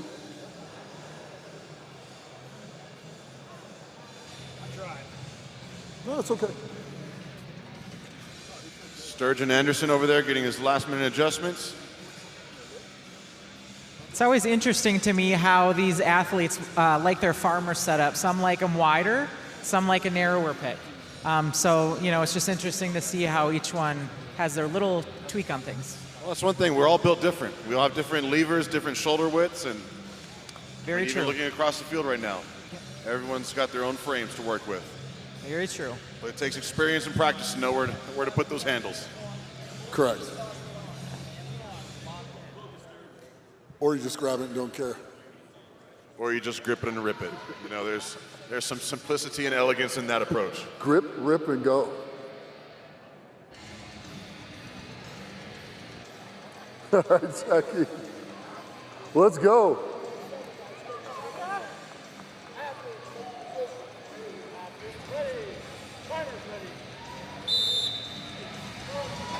Oh. Brinkman is hot out the gates. Wow. There we go. Good transition. Let's go. Philip Brinkman. Finish. Wow. Oh, another Keep it good moving, time. Becca. Keep it moving. Fast. Well, that was easy. What you think? I love farmers. Let's say that. Made it look smooth. That's it. Okay, hold on. 16:28. 16:28 on that time. That was moving. And lane number 4, she gets it done.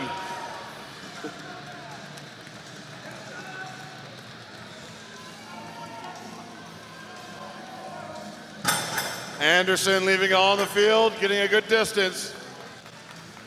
16:28. That's moving. 16:28 out of Philip Brinkman right here in lane number 2. We have to go back and check who was faster, him or Matthew McQuiston. Right. I don't know, but it was close. That And was those two are fast. definitely leading the pack Yeah, right now. that was pretty quick. But we did see some stronger and stronger performances as we progressively went down the roster for the log press. So I know they're two different events. We can only imagine that it ain't over yet. No. Some of these following athletes might have something to say. Very true. And speed kills. Up next in lane number 3 for our men's heavyweight will be Chris Allitz. And in lane number 2 for our men's lightweight, Frank Boniello. And in lane number 4, we have the Mel Peacock.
Frank, Chris, and Mel.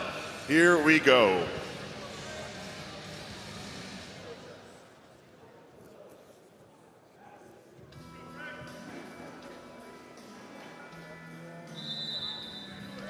And they're off. Wow. Look at this.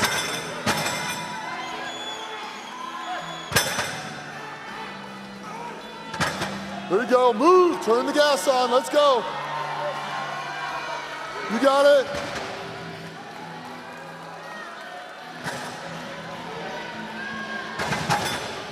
Who will get there first? That handle flew out of Mel's hand right there.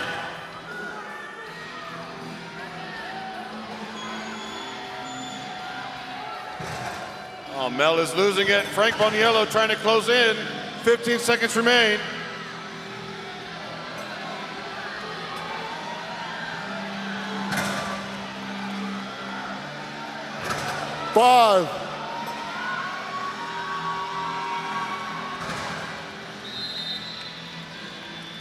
Wow. That was tough because No they finishers. both flew down on the one half, and the second half just. Frank and Mel, it looked like they had gotten into a bet with each other to see who could get done first with that first one. Yeah. But that return journey, again, Frank's got 325 in each hand, Mel has 250 in each hand. You could just see that weight prying itself free and popping out of the hands. I'm wondering if there's any skin missing off of those palms at this moment. Either way, they were on the second third of that last leg. Yeah. It's going to shake up some points.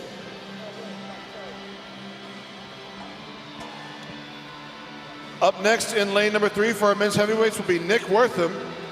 And in lane number 2 for our men's lightweights, Guerrero Lopez. And in lane 4 for the open women, we have Austin Grubb.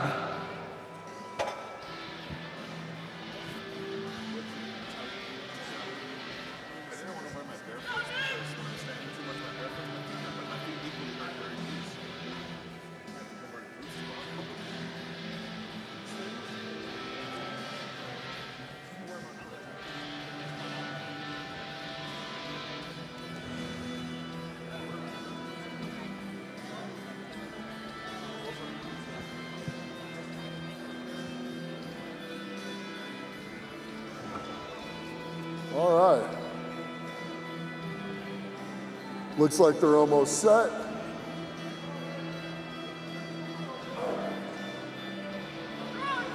Yeah. Let's go, Nick. Come on. Nick Wortham coming fresh off of North America's Strongest Man up in Canada. There is a fire lit in this young man.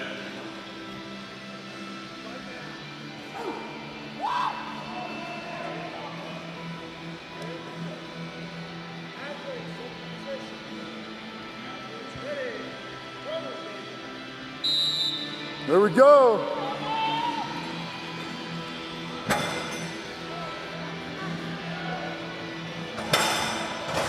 Guerrero and Nick across the course.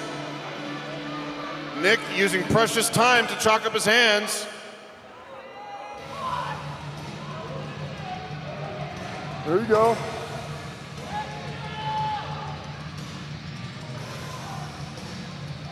There you go. Keep moving. Don't stop. All right, Austin's made it down onto the second leg.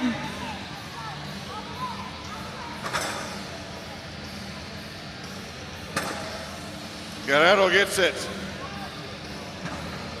Nick and Austin are both struggling with this heavy carry.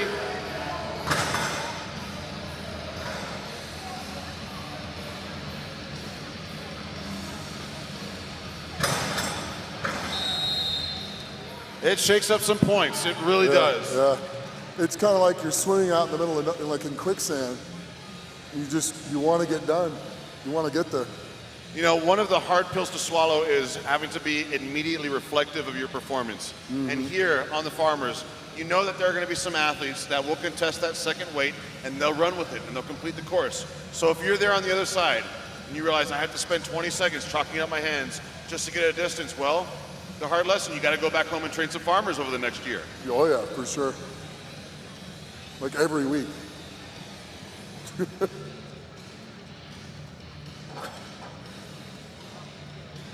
I actually switch those. 1 week I do the yoke. Unless I'm getting in a contest, I'll switch it. 1 week I do the Farmers, the other week I do the yoke. I go back and forth every week. Because the foot movement's the same. All right, moving on to our next group of athletes in lane number 3 for our heavyweights, Alex Kopp. In lane number 2 for our men's lightweights, James Haman. In lane number 4 for our open women, we have Jacqueline Stevens.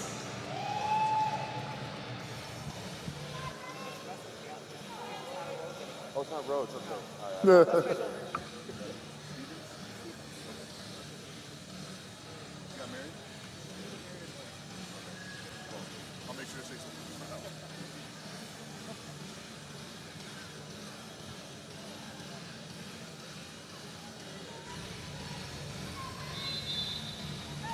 Here we go. Alex Kopp is leading the pack, but all athletes moving down the course. Jackie Stevens. Transition.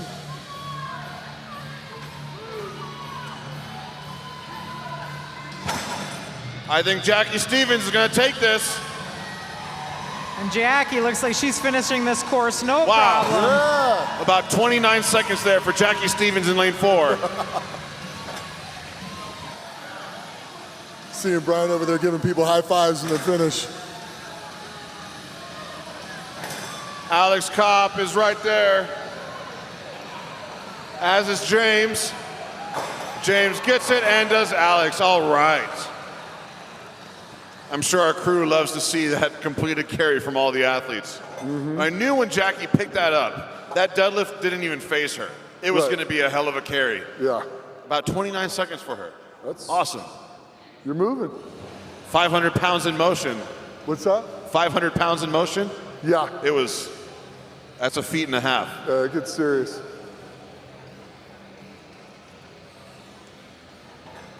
Up next for our men's heavyweights in lane 3 will be Mark Sanchez. And in lane number 2 for our men's lightweights, Jolon Cisneros. And finishing off the open women, we have Canada's own Jackie Ozjevski.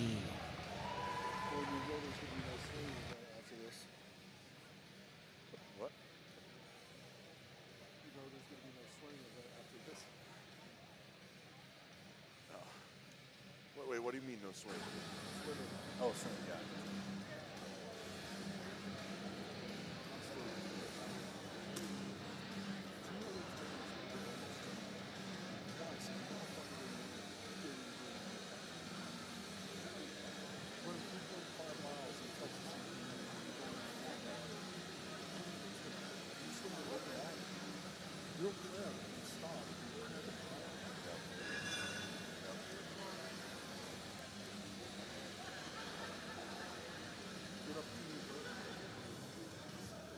Shakes things up, man.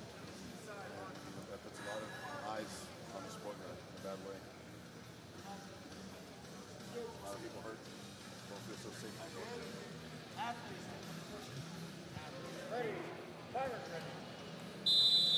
There we go, out of the gates. Oh. Flying. Yes. Good transition by Jackie. You entertain him for a minute. I'm about to compete. Look at Jackie go. All the way, Jackie. Let's go. Yeah. Nice, Jackie. Beautiful. About 23 seconds right there from Jackie in lane 4. That was going to be a solid time. Mark Sanchez, hold on tight.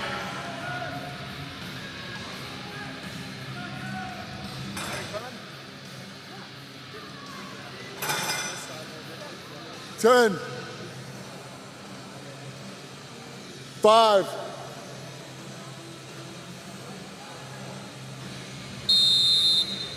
Time. All right, hey, go. The points do get shaken up. And I think it's very defeating to pick up that second group of farmers handles and feel them just glued to the ground. But if you can get even a couple feet, that'll set you apart from the other athletes who just stop there after one carry. Because you had a catheter. No, I didn't. Oh, you're wearing Depends. You're just pissing yourself. Up next in lane 3 for our heavyweights, Dominic Tengard, or Tengaro. And in lane 2 for our lightweights, Joshua Dargis. Can I have a medical? I can leave.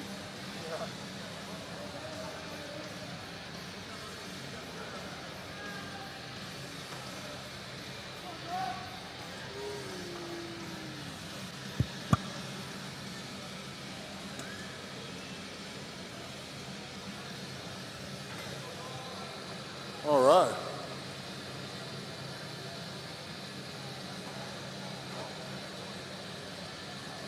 Let's give it up for the crew working to set this up. They're working their tails off for you. Give them some love.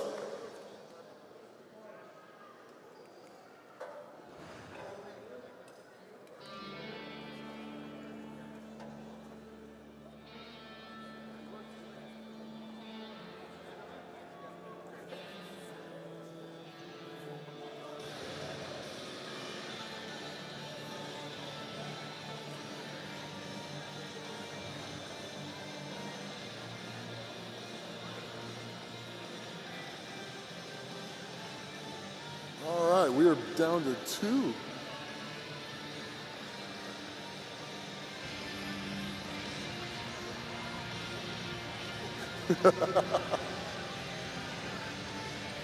You look a little sweaty.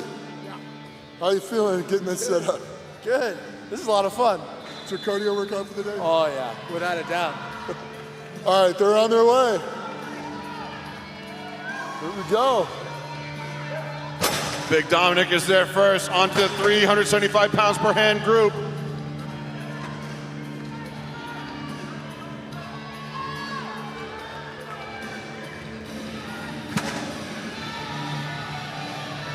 All the way through. That's a sub 30 time. That is big points for Tangaro right there. Yeah. Got the little dive on the end too. It's a lot of mass in motion. Sometimes you just gotta let it keep rolling. It's good to see the athletic ability as you're rolling like that. Let's go, Dargis. He's had enough. You know, seeing a lot of the athletes that don't finish, it's got to feel so rewarding to come out the other end on that other end there. Big Yeah, 100%. accomplishment. Yes, absolutely. All the hard work paid off. So you got Van Hatfield out there measuring. Getting our next group of athletes out and onto the field, we will have Nicholas Curl for our men's heavyweights and Breglio Laidler for our men's lightweights.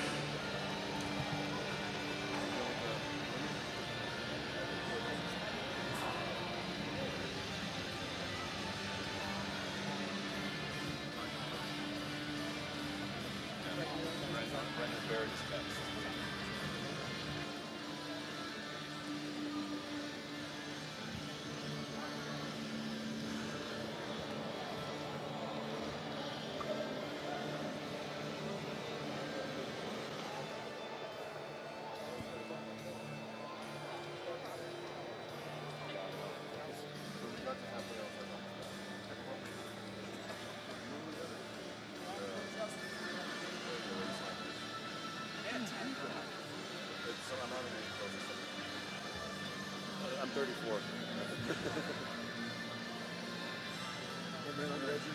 So as soon as I blow the whistle, I'm running. Well, it won't be a run, but it'll be a saunter.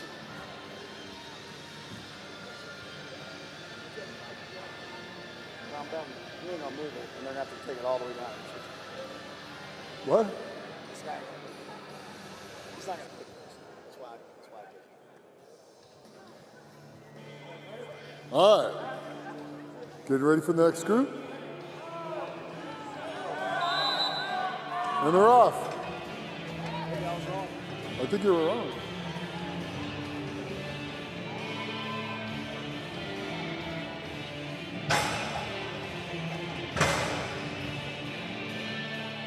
What the hell was that? I can't use. I got the master clock. Yeah, that's what I was thinking. Yeah.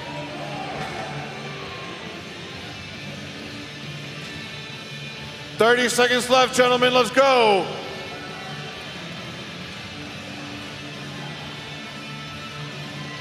Come on, any distance is gonna help. Let's go.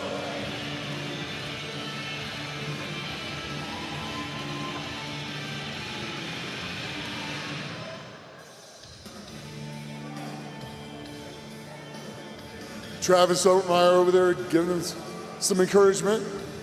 You want it so badly to be there, but when those grippers are toast, they're gone.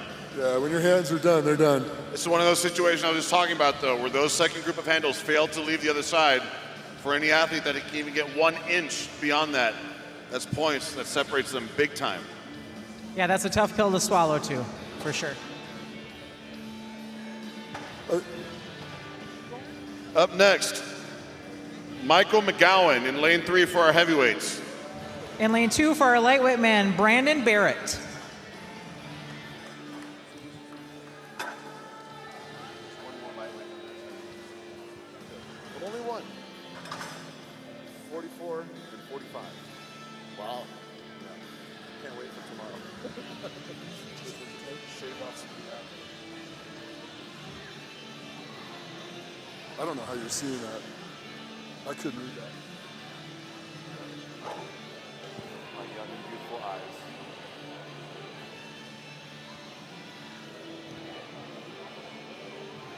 I will say it got a little easier for them to set it up.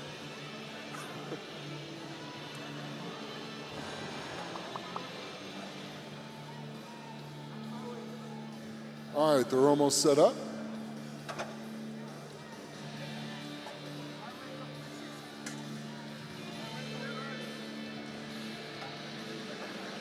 The crew is working hard for you guys.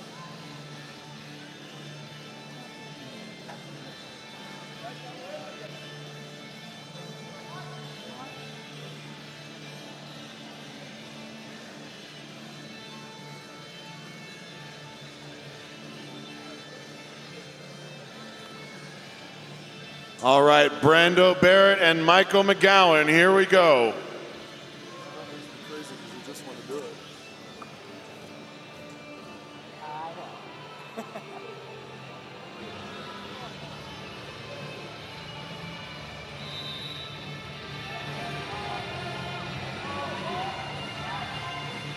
Here we go. Yeah. One leg Michael down. clears the coast. McGowan on the Let's go, return grab journey, and and here's go. Brando.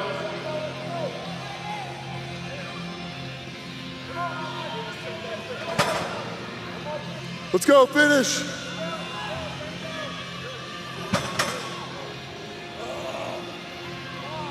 Let's go, Brando, get some distance. 20 seconds left. Here we go. 15 seconds.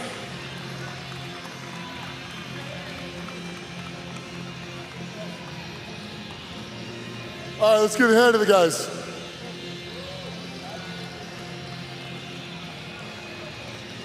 All right. Travis out there coaching and judging at the same time. It's neat though because you get to sit there and give people helpful advice that's going to help them in the future. So it's a neat thing. It's like giving back to the sport at the same time. It's one of my favorite parts about when I'm judging is you get to sit there and kind of like adjust people's technique for them and teach them things. Absolutely. And for me too, like transitioning and finding where I belong in the sport now, Yeah. I agree with you 100%.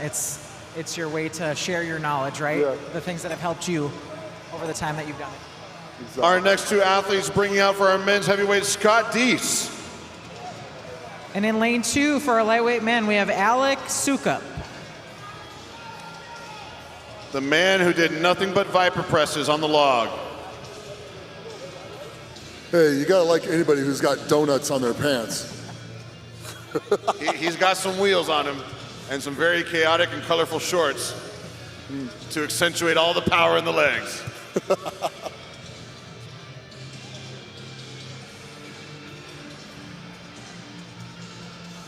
Donuts and skulls.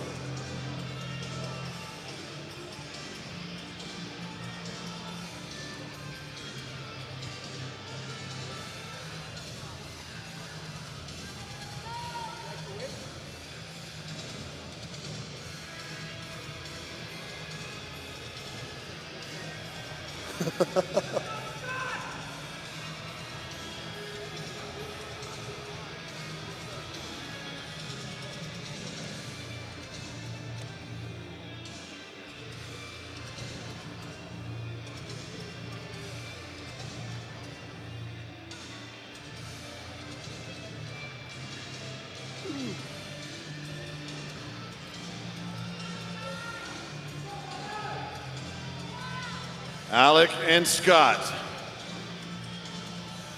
Let's go. Let's see some master level grip. They're off. Oh, look at this, folks. Look at that. That's about 6 seconds. I'm watching Here that we clock. go. Uh-oh, somebody's pushing to beat this record. Uh-oh, is he gonna make it? Oh, And that is still Alex phenomenal Suka. time.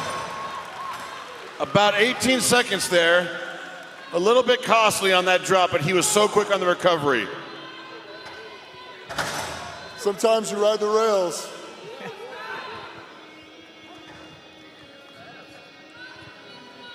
What was the time, Jerry?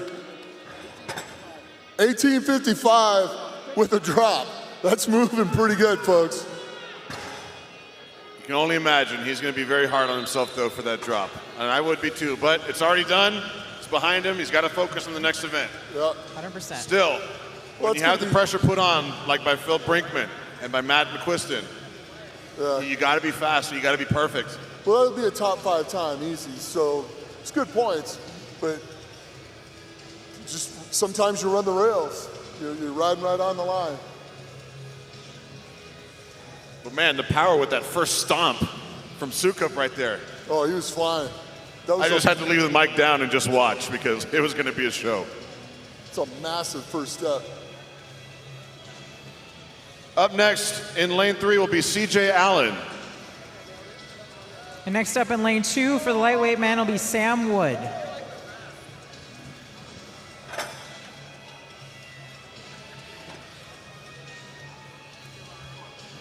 Back when I competed with CJ in March in Colorado Springs, we had some heavy farmers there. So I imagine he's well conditioned for this event. But we'll see. 375 in each hand on the way back. Well, let's put it this way. That's only 25 pounds shy of 400 in each hand. That's big. Yeah.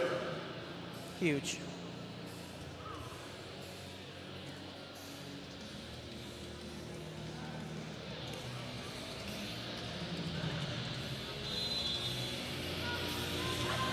Here we go. Flying. Oh, this could be a good time. Come on, go. Yeah.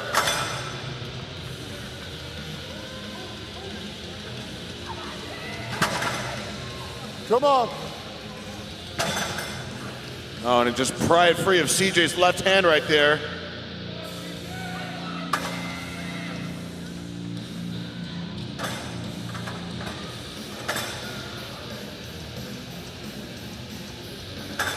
There's just nothing left in that left hand.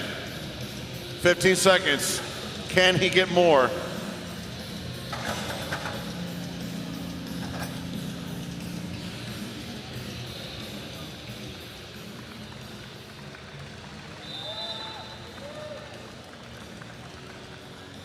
Just a small weight increase can make a massive difference in this event. Something that you can hold on to with no problem, and just a little bit more, and there's just nothing left. It's just not gonna happen. Up next in lane 3, Thane Jackson. And in lane 2, we have CJ Kraus. The Giant Slayer, CJ Kraus. Ooh, here we go. CJ.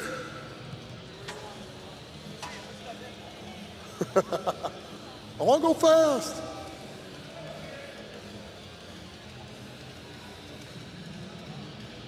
Although I do think the Pit Vipers need to be a staple for every event.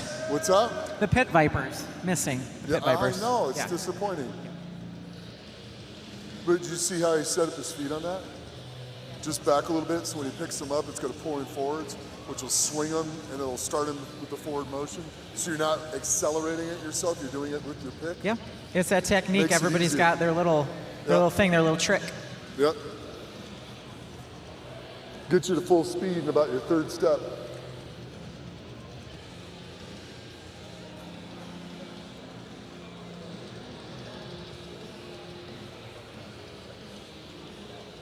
My expectations are high for CJ. I've seen him pick and carry 400 pounds in each hand before, and that's crazy for someone in his weight class. Yeah. Thane Jackson, a big athlete, long livers, a long way up, but he's done farmer's walk quite a few times in this last year. I imagine he's seasoned and ready to leave it all here on the line.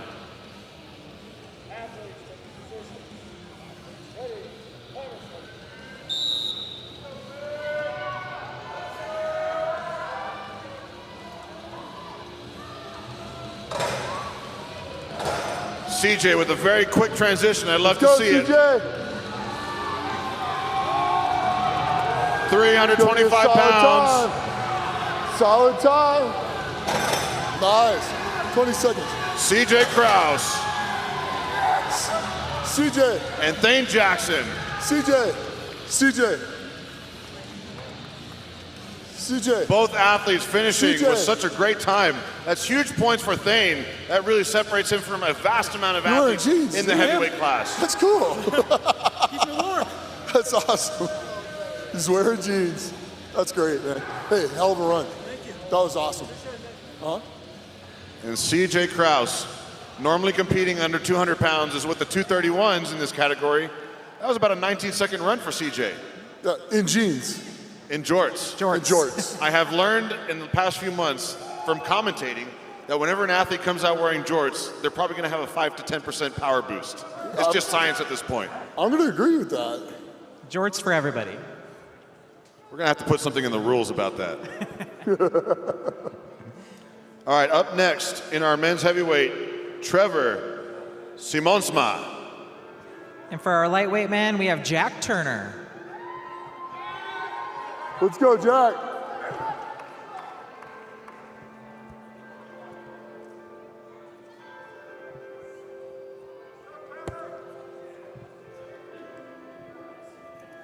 It's a little mellow. There we go. Come on, Jack. Let's go. Oh, they're both flying. Go, go, go. Both athletes Go, neck Jack. and neck. Go.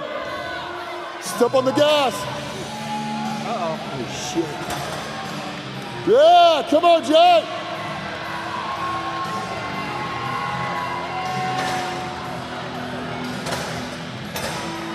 Jack Turner does it. Wow. That's some perseverance and grip strength right there. I don't know if you guys caught it, but he hit the farmer's walk on the way out.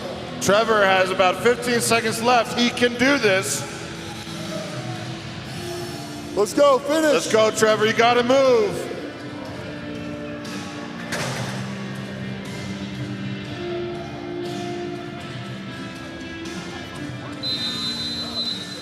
Now, a couple things I saw from Jack Turner's performance that really stood out to me.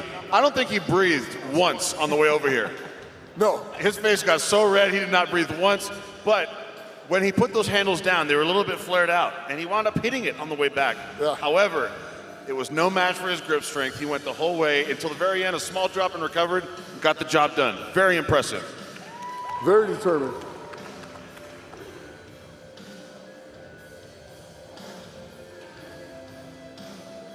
Up next for our men's heavyweight open, Joseph McFadden in lane 3. For our lightweight man in lane 2, we have Drew Mangrum.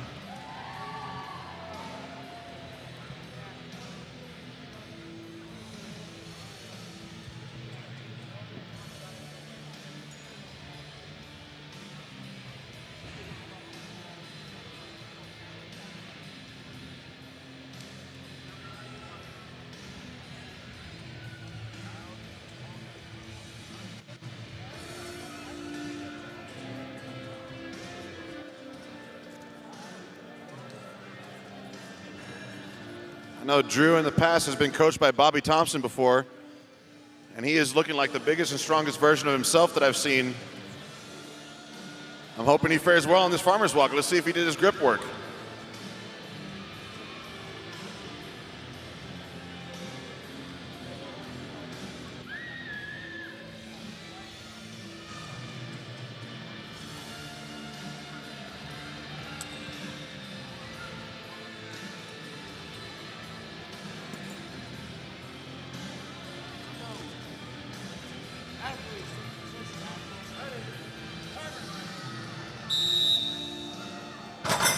Here they go. Drew is off.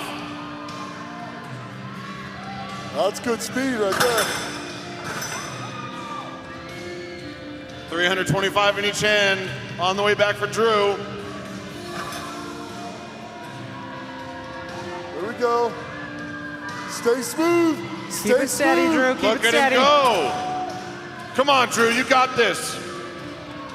30 seconds left, plenty of time. You got it. Let's go, Come Drew. on. Keep coming. 20 seconds left. Let's go. Just finish. Let's go. get behind Grab it, ladies and gentlemen. Come on, Drew.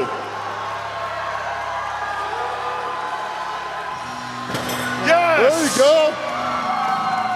Wow. Good job. What a perfect finish. And I can imagine the support of y'all's cheers, what that means for him. Drew Mangrum, completing the course. And that was some grit. There were several times in that return journey where I saw him shake, where I saw the look on his face. I thought he was going to drop it, but he didn't. He kept going, and he cleared the distance. And sometimes it comes down to just wanting it. You have to want it, and Drew wanted it. Well, I hear a very strong support base from him back over here. That just means the world. I see a little baby over here who's not so little anymore. Aww. A father can hear those cheers from a mile away.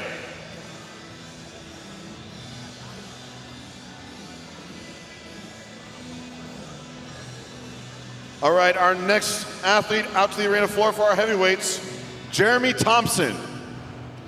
And for our lightweight men, Paul Rapolo.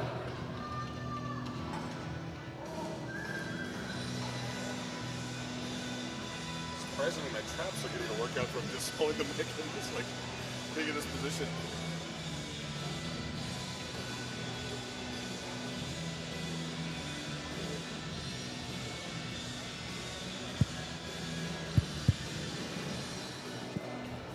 How many more to go?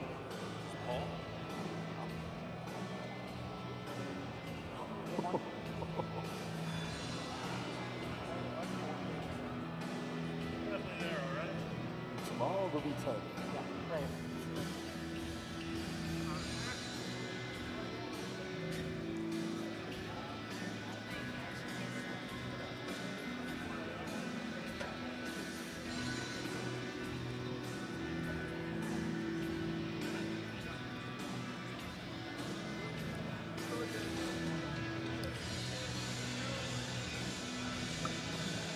Paul and Jeremy, 275 pounds per hand and 325 pounds per hand, respectively.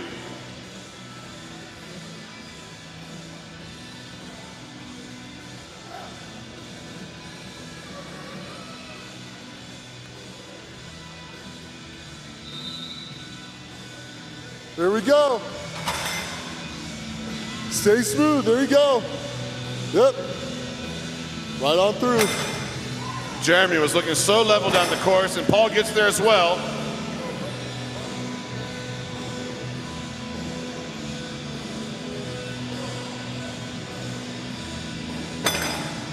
There it is. Stay smooth. You got it. Stay smooth. Just keep moving. Just keep moving. Jeremy Wow. Thompson. About 35 seconds there, and he is so happy. I think that might have been a PR. Well, he knows how many guys didn't get that. Oh, yeah, a lot. Elated is an understatement. 10 seconds left, Paul. Let's go.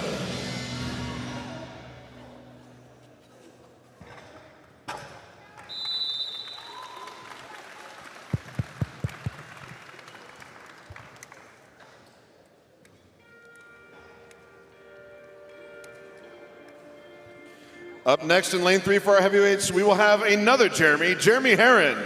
You are up. And on lane 2, we will have Nick Strauss.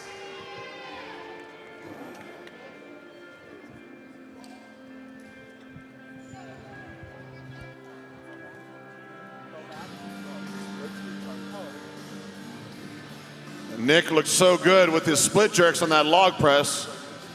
Can generate so much explosive power from his legs. I imagine that's going to prove to be useful on the farmer's walk. But can his grip match up?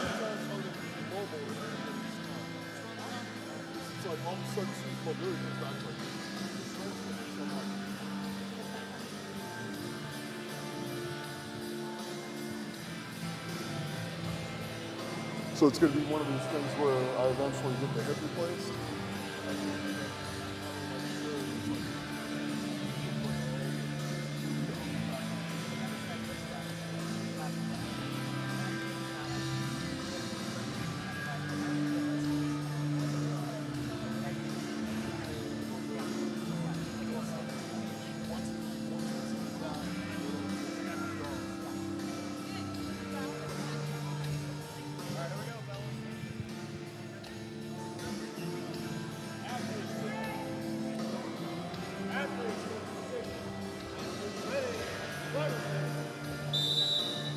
Let's go.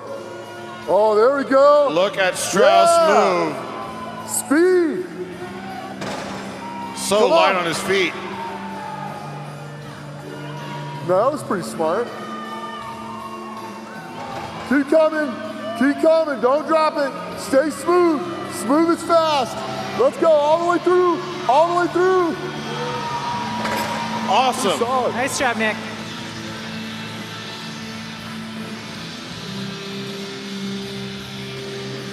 That was 25 awesome flat. from Nick Strauss.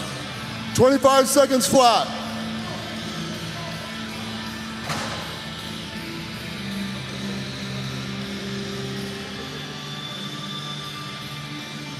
That's rough when you're holding on so tight and you're giving it everything you got and it just pops out of your hand and that jerk. Yep.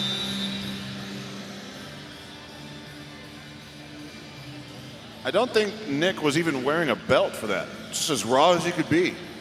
Raw power. Yeah. You look good, and that was big points, especially after the momentum he started off with on the log press. Right. I like the short and choppy steps at acceleration and just moving down the course with ease. Right, but did you see what he did with his hands with chalk at the other end? He already had it out. He just slapped his hands on it and re-chalked his hands without taking the chalk off. So it was quick. It was quick. In terms of having to re-chalk over there, he did it as quick as you possibly could. And again, transitions are everything with points. They really are. Moving on to our next two athletes. Timothy Connors is up for our heavyweights. For the lightweights, we have Blake Ditas. One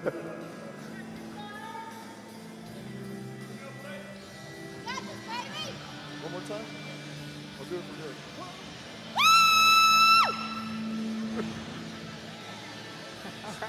That'll wake everybody up. That's awesome. Good stuff.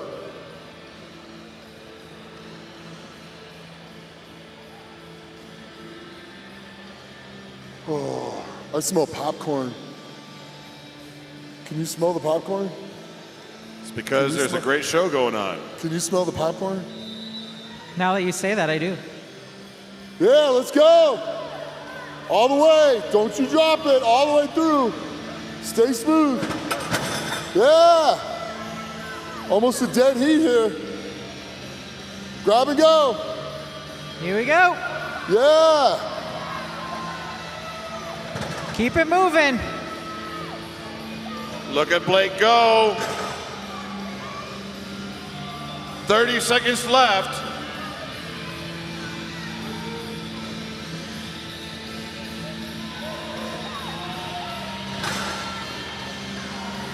Come on, Blake. You can do this.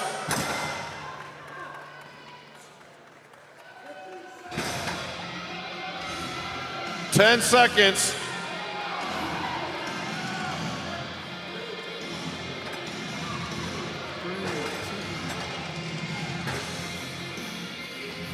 And time.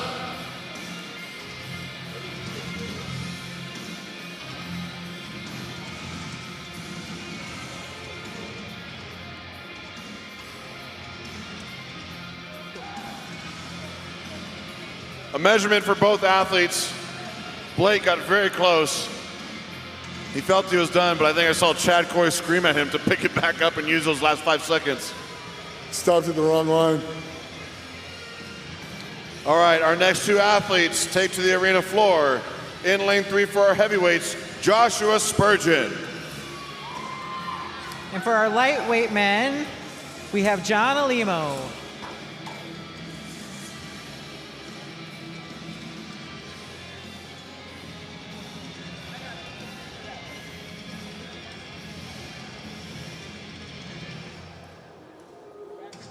think John has enough chalk on his hands? No. Looks like he's got some white gloves. It's a little bit more. Yeah, they do look like white gloves. He's ready. After a great performance in the log, he's going to continue that momentum moving forward.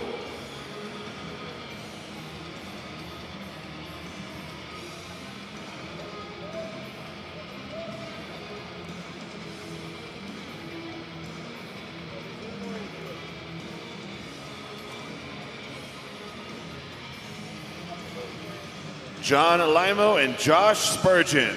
Here we go. Let's go, guys.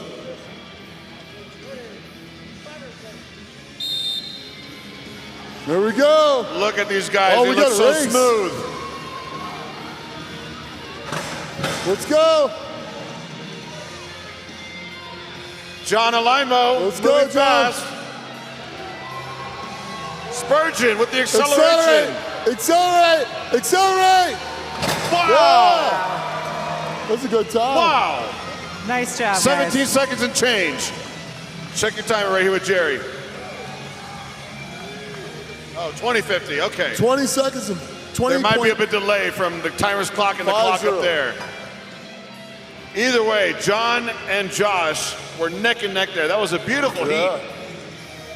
So that's gonna be big points for after that log. Yeah, big points indeed. And you know, there are so many high-level finishers right here with the men's lightweights. I mean, you see the guys who finish in the 17, 18-second realm, but still, if you're sub 25 seconds, that's fast, very fast.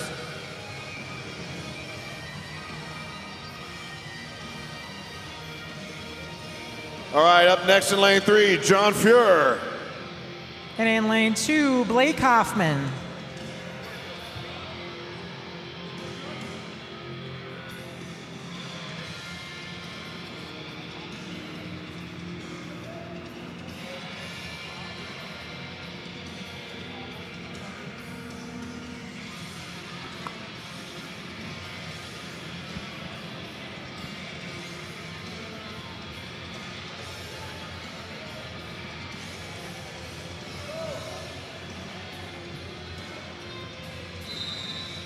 And they're off.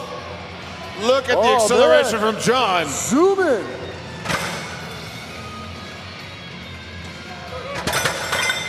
A little too fast. Let's go.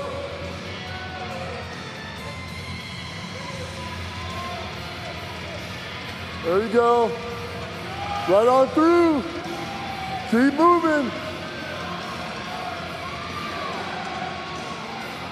He does it. I like that. That was smart. That was. Both men complete the course sub 30 seconds each. Yeah. But when he fell, he kept his hands on the farmers, and it kind of like stopped his motion. It also leveled out the farmers. When he hit, made it easier to pick. He recovered well, and there were a couple moments as John moved down the course in the return trip where I saw the massive weight of 375 at each hand pulling him forward, tugging on his back, but he didn't stop. Yeah. Relentless. Yep.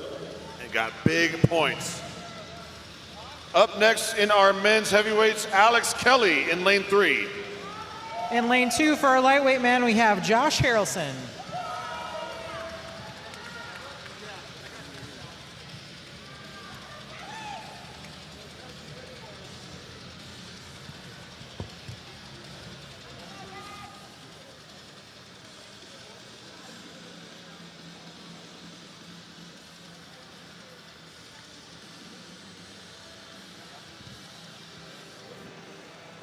Let's go, Alex.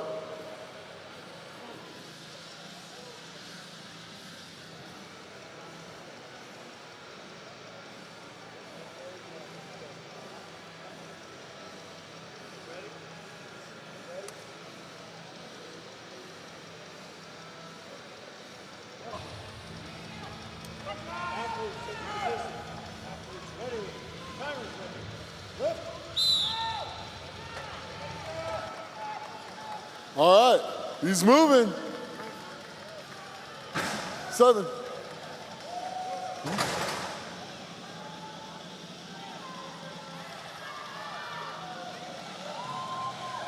Come on, Alex. Here he goes, Yeah, the smooth, final stay stretch. Smooth. Stay smooth. He does There you it. go. Nice.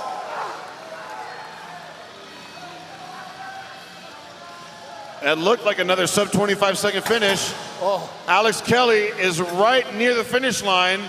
Plenty of time left. 20 seconds left. Come on, Alex. Big points. Let's go.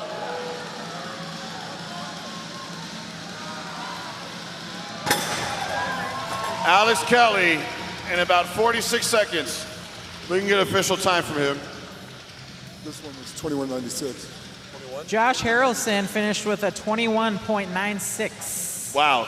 Add that to the list of the fast lightweights in this farmer's walk.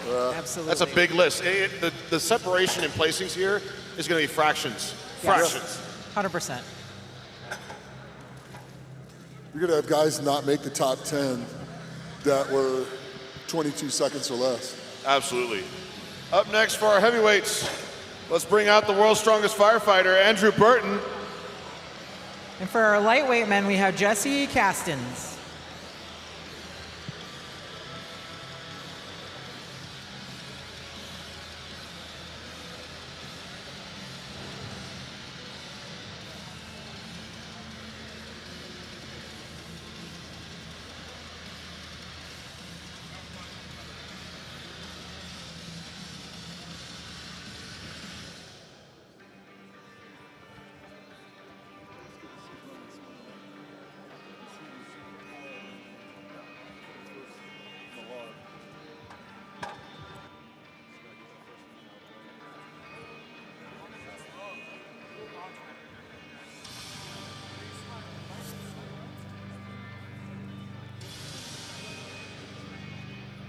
All right, they're just about set for the next run.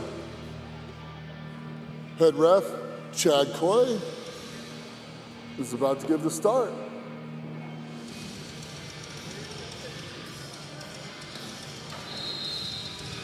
Here we go. Andrew Burton was a little too ready there, but look at him move down this course. Flying. A quick transition. There we go, good pick. Let's go, Andrew. Andrew's flying. Stay smooth, Andrew. There we go, right there. Andrew Burton gets it done. Sub 20. Wow. That was fast.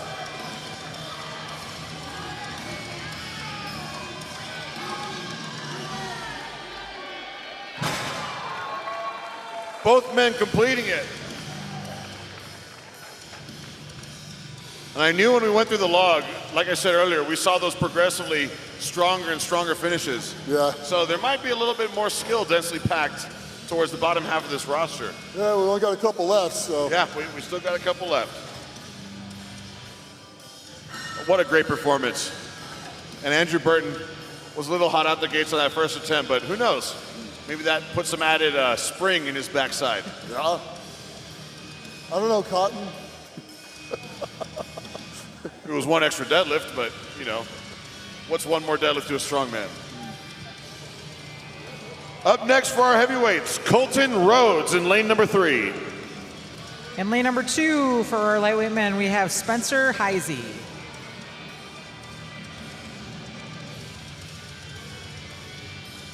All right, I like the sunglasses. It's a vibe. What's that? It's a vibe. Yeah. I like it.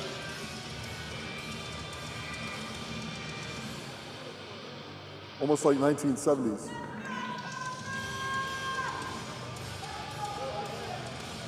The sunglasses, the headband, the traps, and the purple socks is quite a statement. Yeah. I love it. I like it.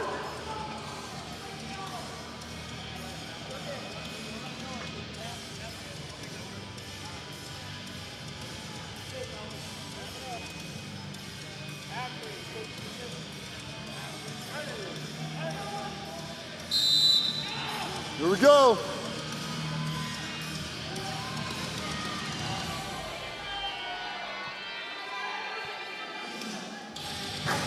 All right, good solid runs.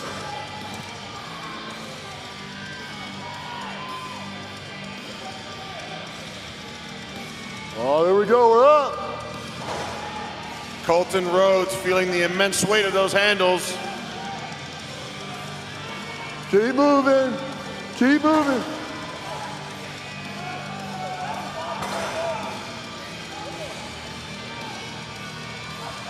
"20 seconds left.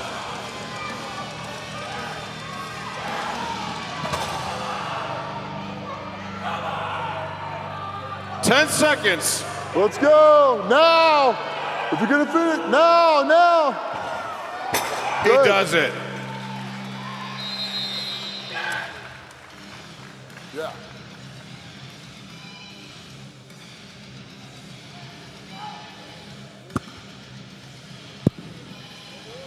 As much as we talk about that group who has that sub 25-second range, we cannot undervalue how important it is, points-wise, to complete this course. Oh, yeah, for sure. It's huge.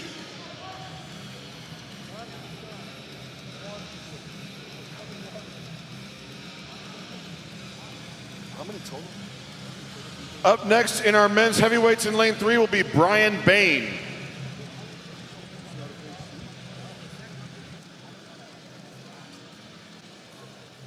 For our lightweight men, we have Blake Grandstaff.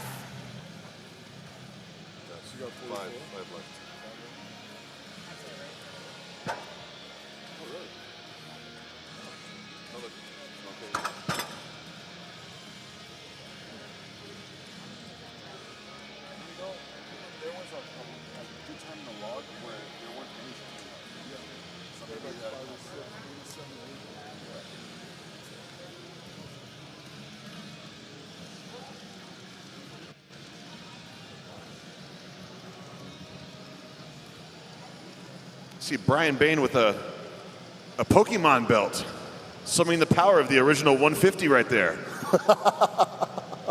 Yeah. But which Pokemon? Which one? He wants to be the very best. Ah, okay.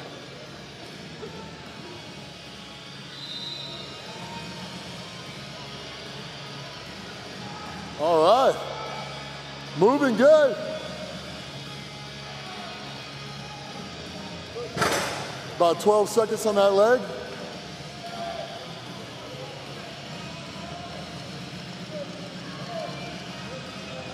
Brian Bain giving it Let's go, everything to finish finish the it. distance. You know you can do it, Brian. You're right there. Get the job done.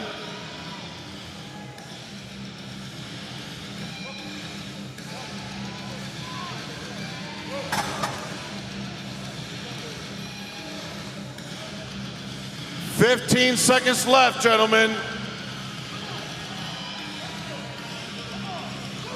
Jerry Pritchett out there giving encouragement.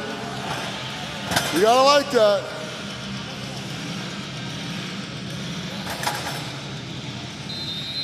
When Jerry starts telling you, come on, let's go, you get in there and get after it. Well, you know what I really liked right here, Brian Bain. Clearly we could see the struggle on the last little bit of that first carry. Yeah. But he summoned the power. Even though the handles jumped up another 50 pounds in each hand, he got some distance. Yep. And there's a lot of guys in his weight category that did not do that. That's true. That right there put him about 4 or 5 ahead of the other guys. That's a big difference. We've got 5 more athletes in the men's heavyweight open. Up next out of Canada, Joey Lavallee. You see him chucking up his hands over there.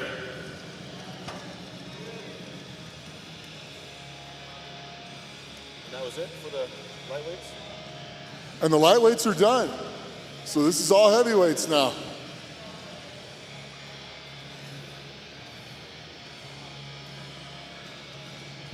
So Joey, this is all you, dude.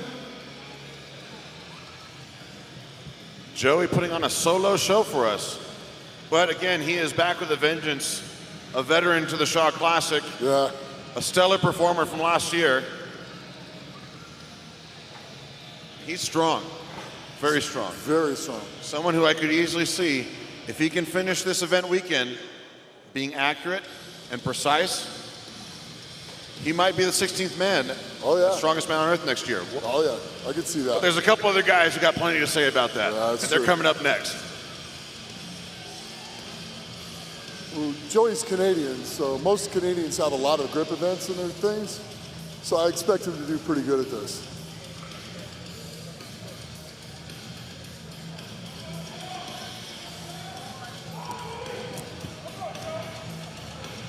Come on, Joey.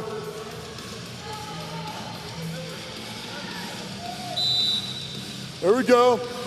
Yep, there he goes, off to the races. Running with 700 pounds Yeah. almost. That was about 8 seconds.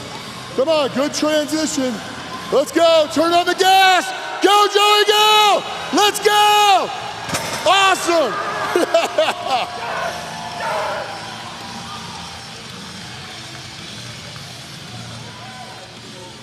1783 for Joey Lavallee. I was flying. Not only was that 750 pounds in motion, but let's account for his body weight at the same time. Yeah. So over 1,000 pounds in motion right there, running. Yeah. If he wasn't such a nice guy, that would be hella scary. I'm glad he's a nice guy. Up next for our men's heavyweight open, Josh Gregory.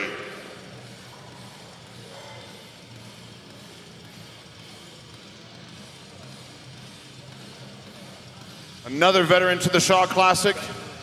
Really made a statement with that log press on event 1. But following a 17-second run from Joey, the pressure is on. That was like 89 years ago when they put that in stuff. And now it's a real thing.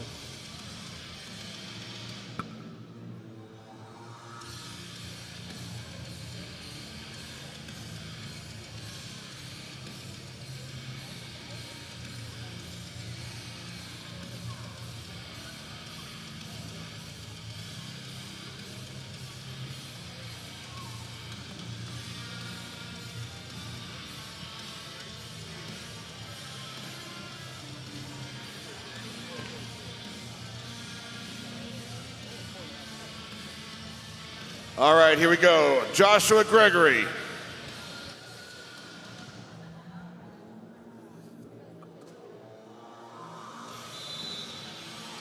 Yeah.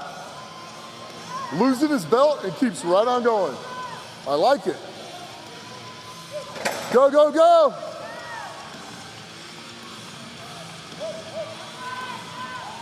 Yeah.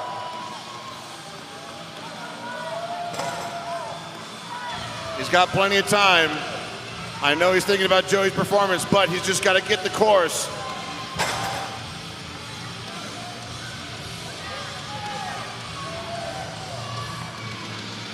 Come on. Let's go. Finish it. Finish it. 20 seconds left, Josh. Let's go. Let's go. Finish. And Nice. he's done it. Nice.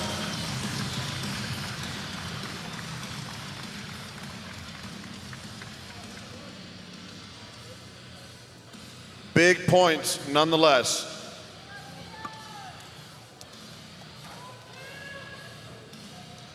Big Tim Buck takes the arena floor. Tim.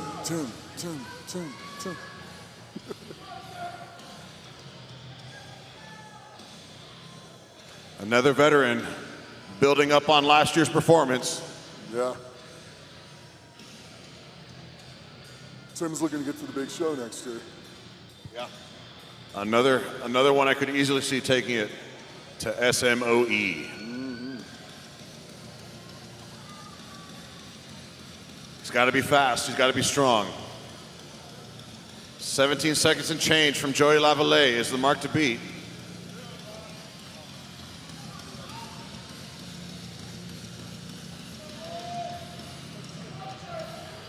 Let's go, Tim.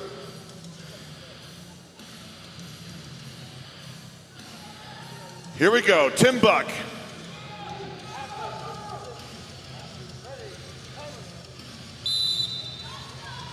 Yeah, there we go.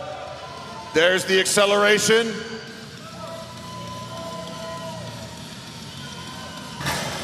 go, 375 Tim. pounds in each hand. Move, let's go.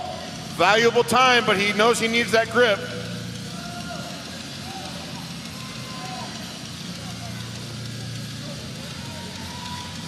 Come on, Tim.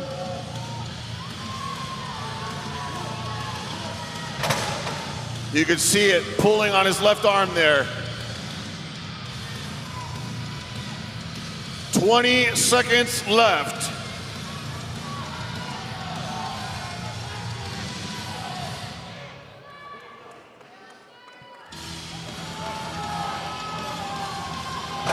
Here's that left hand again. Let's go, Tim. 5 seconds. And that's it. Leaving it all on the field. It just goes to show you how jaw-dropping of a performance that was from Joey a couple of heats back. Now this next man talks a big game, but he pretty much backed it up on the log press. It's one thing to be strong statically at a log, but to be strong in motion with 750 pounds worth of farmer's handles is a whole different ballgame. Nicholas Gardione is up next.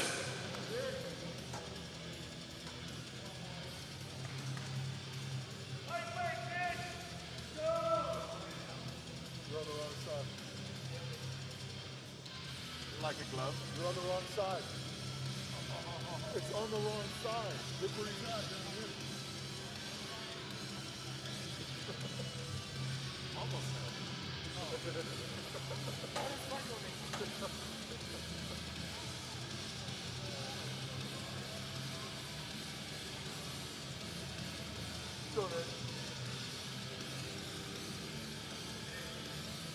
Gardione is game-faced and ready to operate. Like a carnivore circling his prey.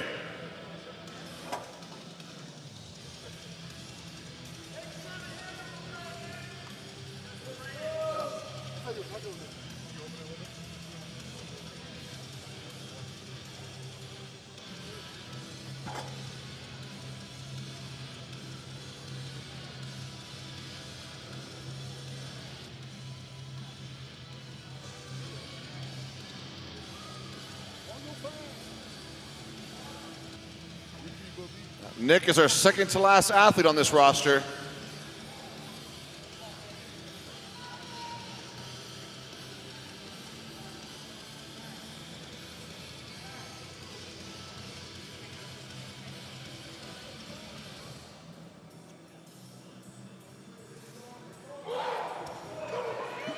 Getting fired Nick Gardione. Let's see it. Let's go, Nick. Yeah! Yeah! Speed! I like it. All right, let's go. Let's go. Grab and go. Yeah! Good transition. Let's hear it, ladies and Let's gentlemen. go. Nick Gardione. We can be seeing a new time. Let's go. Wow. That was a good time.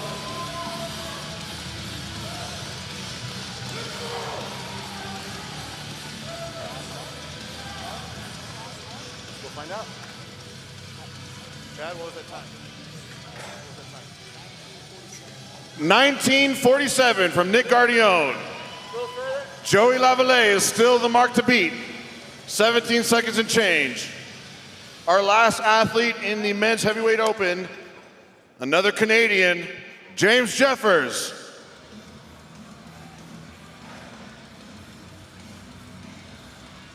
No pressure. James got a little making up to do for the log.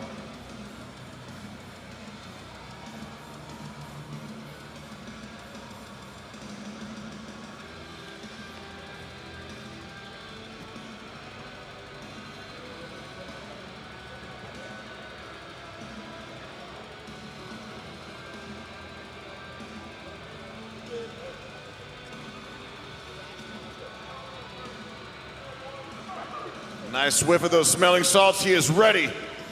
James Jeffers.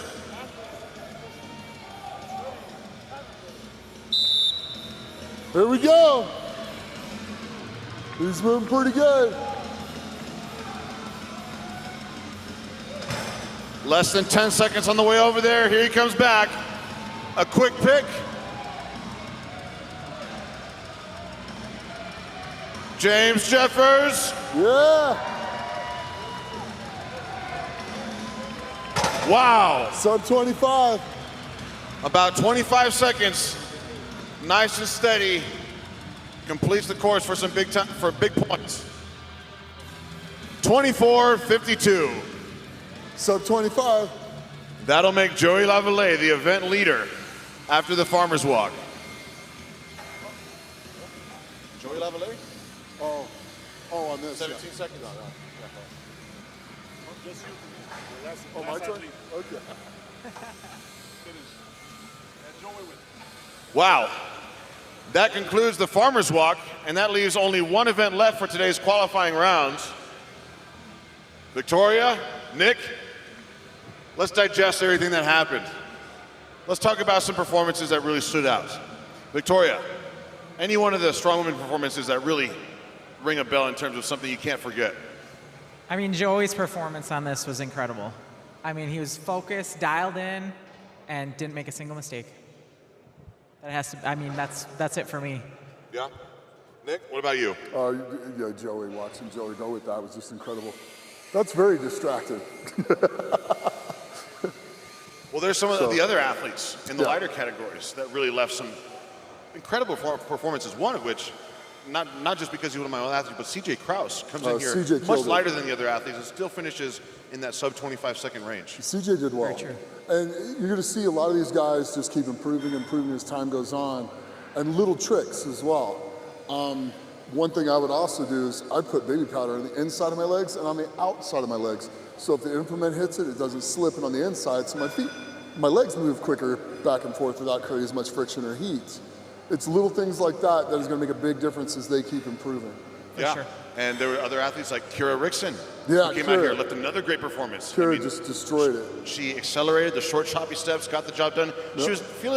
She had a facial expression that she was like, oh, I don't know how it's going to go, and yet still puts on a show. And then another athlete that stood out to me, Laura DeBert Romilly. Yes. You know, she has gotten so strong each year after the next, even with 500 pounds in her hands, completing that course, Constantly and getting the improving. job done. Yeah, Absolutely. Constantly improving. With what she did in log. Now the log is a PR too, so she did good all the way around. As Just keeps impressive getting better. as Joey Lavallee's carry was, I have to say my favorite moment in the Farmers Walk was Drew Mangrum right here. At the very end, all the love and support from the crowd, his family cheering at him, and he finished that course right in the nick of time. That to me was my personal favorite of all the Farmers carries. It's heart, it's will, it's determination, and it's just something that's fun to watch no matter what you do. Well, ladies and gentlemen, we're going to get the stage set for this final carry. I think as our crew gets all the implements, as Nick, Victoria, and I are going to be on the mics, we're going to get some drinks real quick to keep our voices moving well. We'll be back in a jiffy. Thank you guys for cheering everyone on. We'll be back shortly.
All right.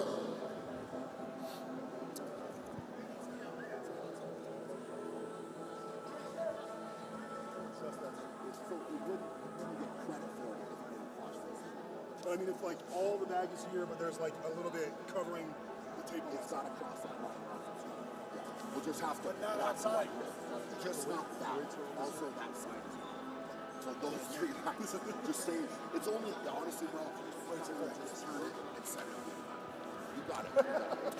All right, everybody.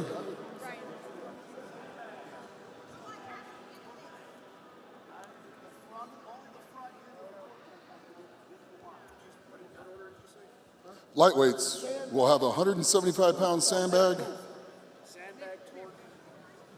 was just trying to move you. Just slide out for a second, please. Oh,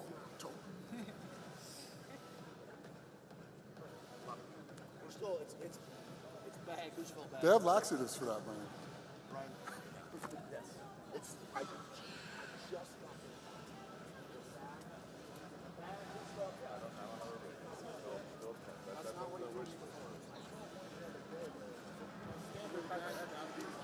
Lightweight women will have a 175-pound sandbag, and then a 200-pound Husafeld sandbag, and then the torque tank push. Heavyweight women will have a 225-pound sandbag, and then a 275-pound sandbag, and then a torque tank push, or 91, yeah, and then a torque tank push. Lightweight men will have a 250-pound sandbag, and then a 300-pound Husafeld sandbag, and then a torque tank push.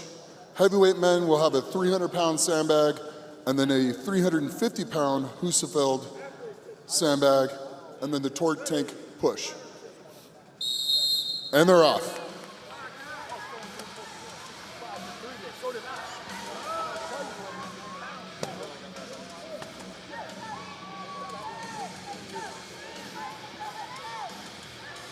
These athletes are off, and this is the medley that will test their conditioning at every turn.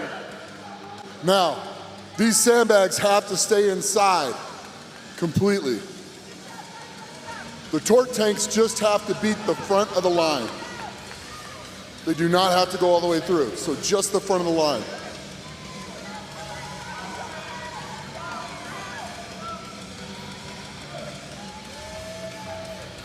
Lanes 1 and 2 finish, and 3 and 4 are struggling with this Husafeld sandbag.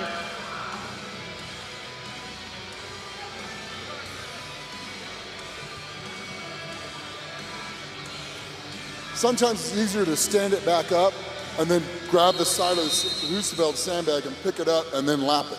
Yeah. That was Bo Bathory right here and Cassandra Moore, both meeting their match right there on that Husafeld bag.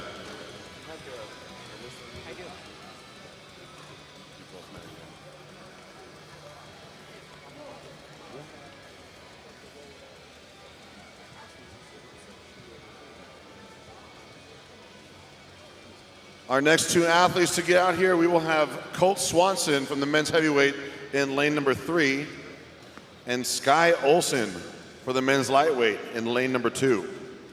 For the lightweight women in lane number 1, we're going to have Stacy Burr. And we are going to have Nadia Stowers for the open women in lane 4. Now, although they're using the shorter course on this one, only 40 feet, it is 3 implements. The sandbag, the slightly heavier Husafeld bag, and that torque tank. That tank, it lives up to the name. It really only goes one kind of speed, and if you push too hard, it might sap energy from you that you could be using just to get the thing done. Yeah, it's kind of like it just intentionally goes extra slow the harder you push. Nick, Victoria, have either one of you done one of these Husafeld sandbags before? I have not. I've never touched one.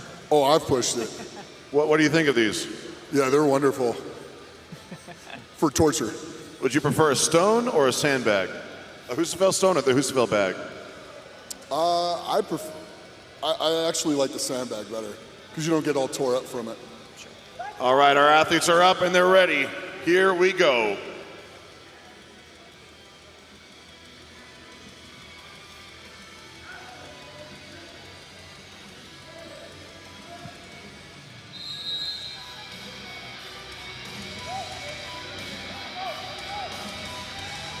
go. The sandbags are up first. Sky Olsen gets there, and Colt Swanson right behind him. Stowers moving quick to the Husafeld bag.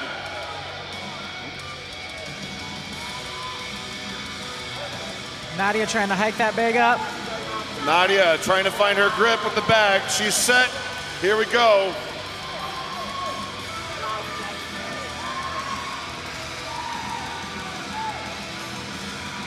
Sky Olsen completes the carry medley.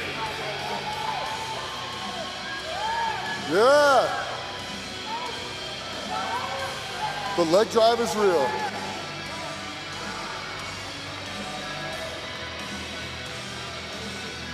Their legs are screaming and so are their lungs. Nadia just a bit short of the full distance, and we'll get a measurement, but very close. Yeah, you get the Frankenstein walk going because you can't bend your legs anymore. So you No, walk like those legs are filled with blood by the time you get there. However, her technique and her form moving that tank was the best out of all of them, I feel. Yeah, Just hands really down. long strides, covering ground efficiently.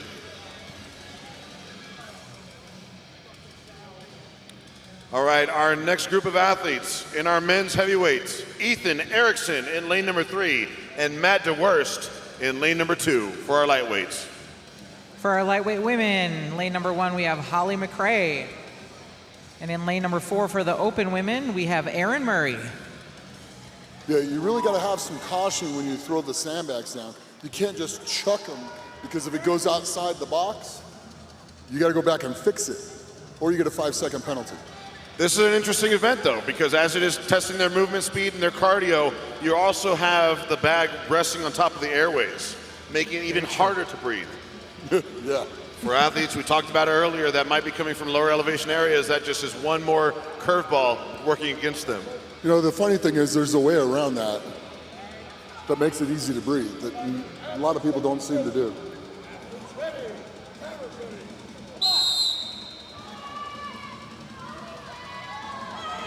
Erin Murray, look at all of these. Everyone closes the distance so quick. Man.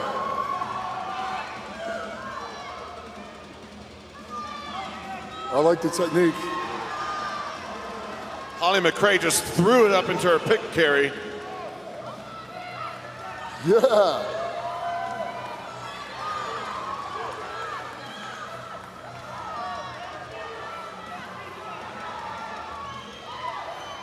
Wow.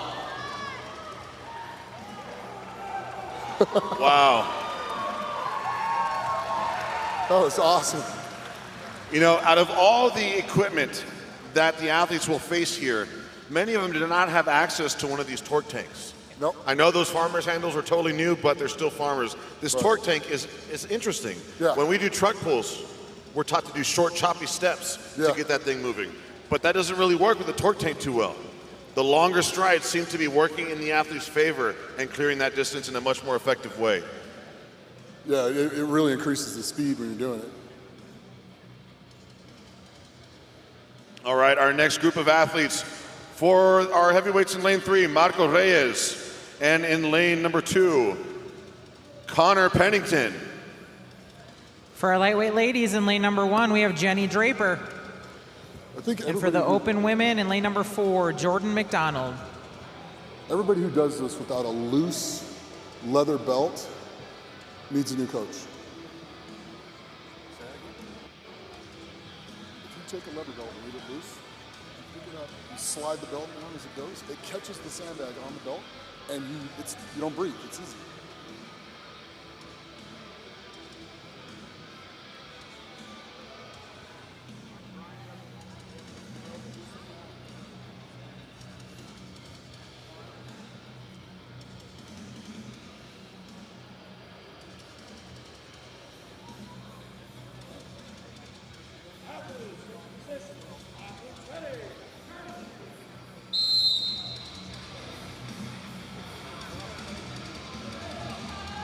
Rickson and Pennington are the first ones across the course with the sandbag.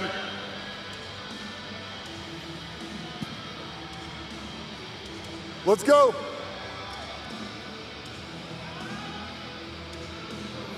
Look at Kira A very secure grip. Killing it. Oh, sorry, Jenny Draper.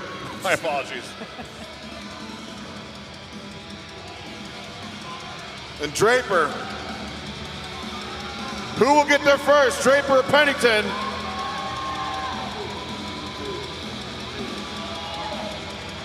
I don't know. That was Wow, that was close. That was close.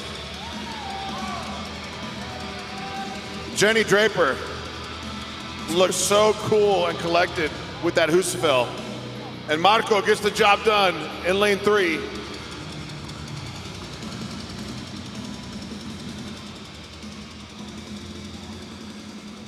Connor Pennington can move. Yeah. Can move well. Up next in lane number 3, Nicholas Smith. And in lane number 2, Kevin Bees. In lane number Ladies 1 and for the gentlemen. lightweight ladies, we have Diana Ferrer. And in lane number 4 for the open women, we have Nicole Genrich. Just stand and look pretty. But you're so good at it.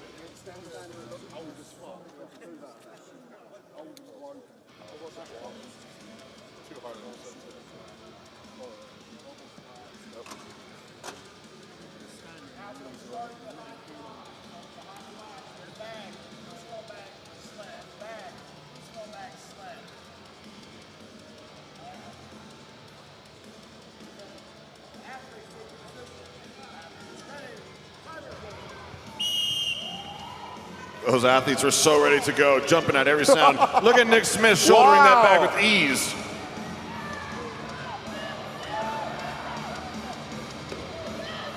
Nicole's got good hustle going here in lane 4. Smith picking up the Husafel sideways. Wow. That's a pretty interesting technique with that. And Diana Ferrer looking awesome as well. There you go.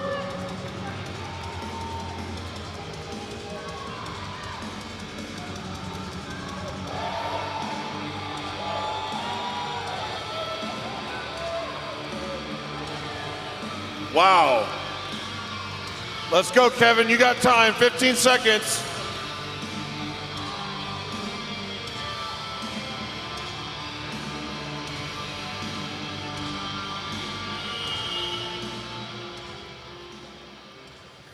And it sucks everything out of you. Nick Smith tossing that to his shoulder. Yeah, that was pretty amazing. That was awesome. That's fun to Awesome. watch. And Diana just operates so fast. One of those athletes that just seems to be built out of lightning. All right, next in lane number 3 for our men's heavyweights, Uriel Gutierrez. And in lane number 2 for our men's lightweights, Jordan Lamgo. And for our lightweight ladies in lane number 1, we have Heidi Ellen Humar. And for our open women in lane number 4, we have Lauren Dominguez. Yeah, so that was a 300-pound sandbag he just threw up to his shoulder like that. Wow. And then picked up the 350 Husafeld sandbag sideways. That was kind of cool, though. I like that. Kind of cool is an understatement. I might have to get one of those and try that. I bet there's a lot of athletes across these rosters looking to make up some points after the Farmer's Walk.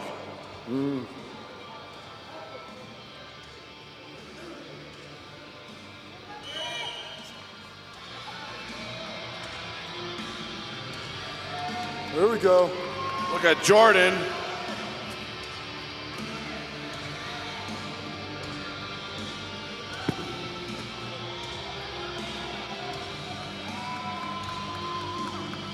Lanes 1 and 2, clearing the distance with the Husafel. Onto the torque tank.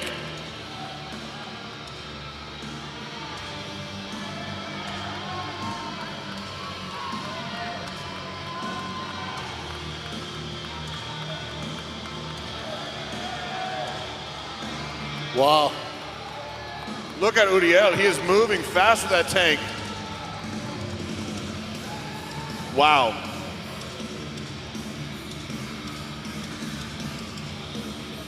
He fell behind a bit on that Husafel, but he finished that torque tank with some good, solid speed. Yeah, he smoked the torque tank. Up next, in lane 3 will be Roy Mubiru. And in lane number 2 will be Robert Lupton.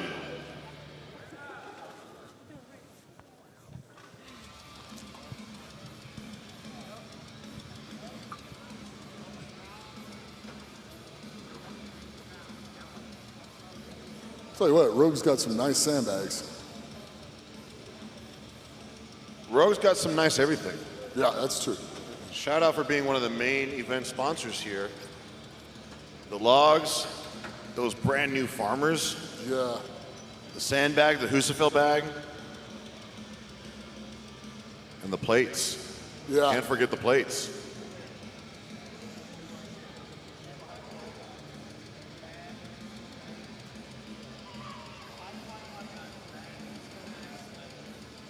All right, there's Kira Rickson right there in lane number 1.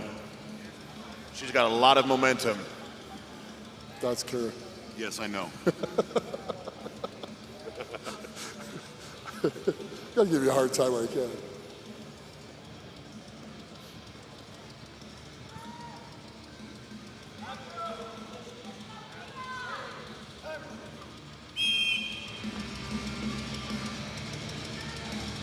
Kira, that same level of explosiveness we've seen Flying. out of her so far. Flying. Robert Lupton stumbling a little bit, has to repick.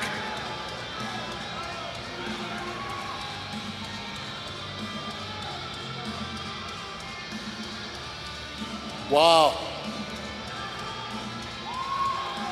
Sarah's coming back for the Husafel. Let's go, Kira.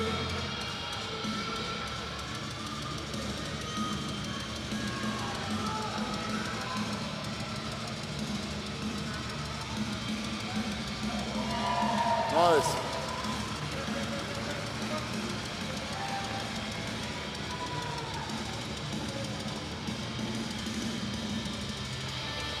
Jerry Pritchett out there giving encouragement.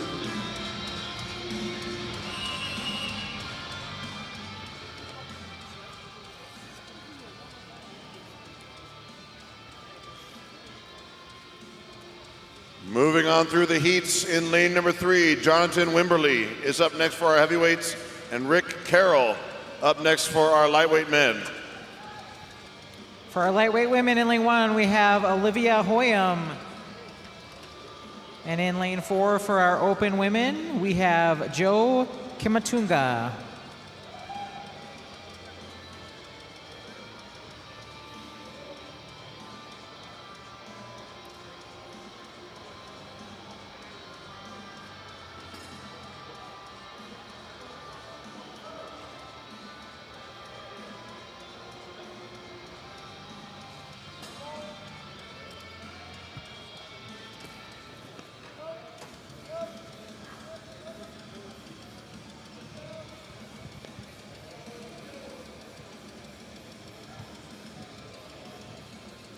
All right, so for the lightweight men, their bag's 250 pounds, and the Husafel's 300 pounds.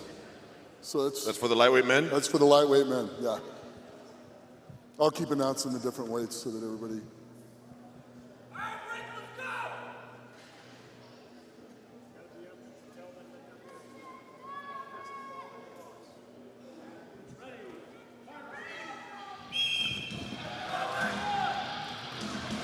Rick Carroll, look how fast he gets that bag up and down the course.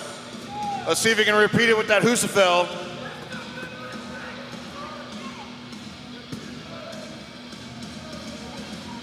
Rick has it in hand. Rick Carroll onto the tank. Look at Wow. Olivia in lane 1. Olivia's killing it.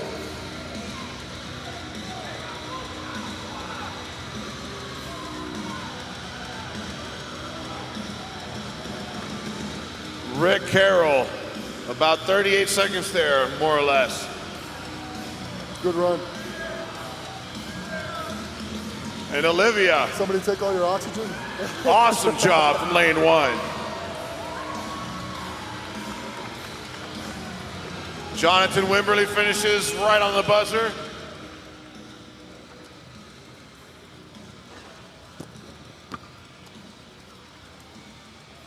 This event will light up the legs, get all the blood there. Then go straight to the ice pools in the back to get the blood out.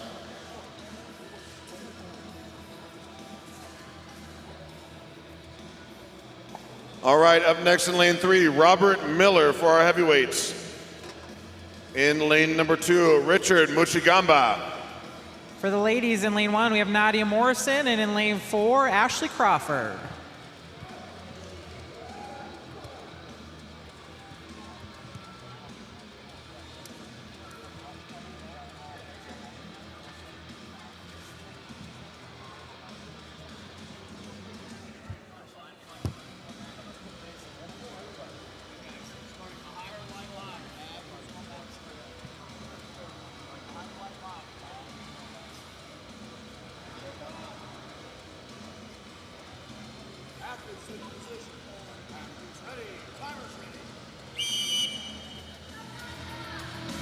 Richard is hot out the gates, already down the course.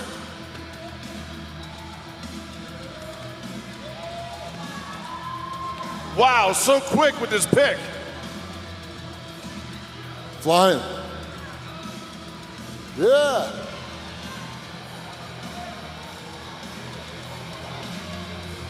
Richard Muchigamba. Killing it. Lanes 1 and 4 to the About torque. 29 seconds there as an unofficial time. That is fast.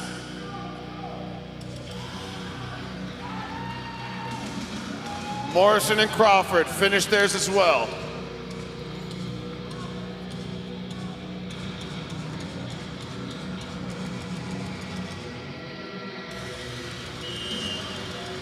And there's got to be a feeling of total satisfaction to have their competitive day done with once they finish this medley. Yeah, you're feeling pretty good. And just a reminder, folks, this is the final event of their qualifying day. After this event is done, we will have the top 10 athletes in each division advance onto the finals in day 2 and 3 of this weekend. Our next athletes take the arena floor, Matt Webb of our heavyweights in lane number 3. And in lane number 2 for our men's lightweights is Corey Anderson. In lane number 1 for the lightweight ladies, we have Taylor Woods. And in lane 4 for our open women, we have Maya Green. Got Terry Hollins out there working the measuring tape.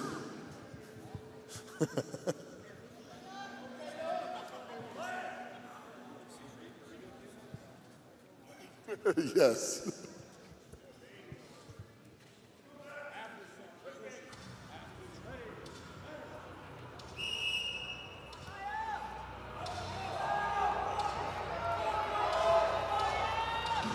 Man, good quick start.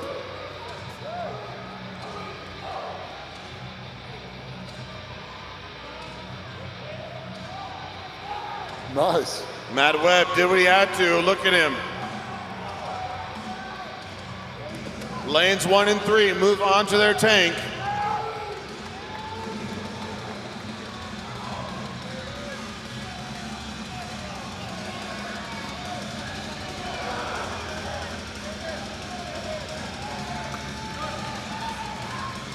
Wow. Lanes 1, 2, and 3 all finishing in about the 40-second range. Yeah, this is going to be close. Seconds are going to make a big difference in this because a lot of people are finishing very close to the same time. If any of these athletes were biting their energy and saving it for the events, if they're close and not sure about what they make into the finals, they're not holding anything back at this point. No. It is all the stops are out. You can't. If you're probably 6th through 16th, you can't hold anything back on any of this at all. Cody Lindsay will be up next in lane number 3. And in lane number 2 will be Harry Walker. In lane number 1, we're going to have Crystal Stanzik.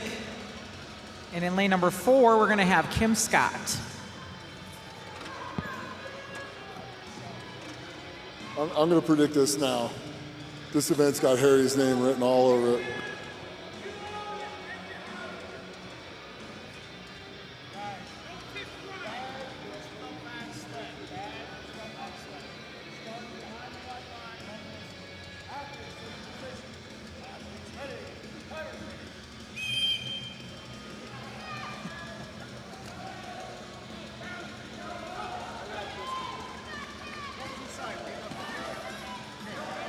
Harry is there so fast. You were working.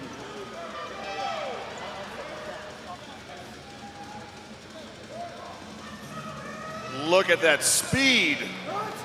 Let's go, Harry. Such an explosive athlete, Harry Walker in lane 2. Right around 30, 31 seconds.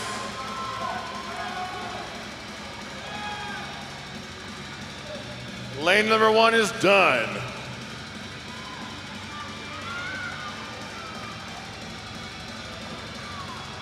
Cody Lindsay as well, joining the pack on the other side.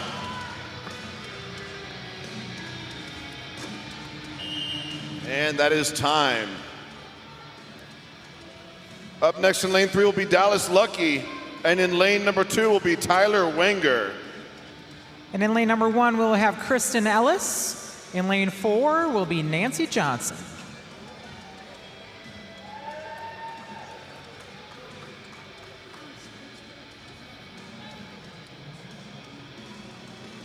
Who's like that in FIFA?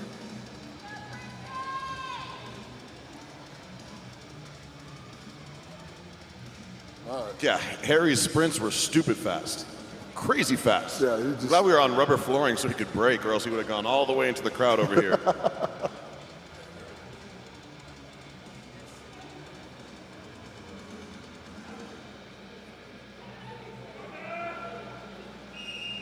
Let's go, Nancy. There we go.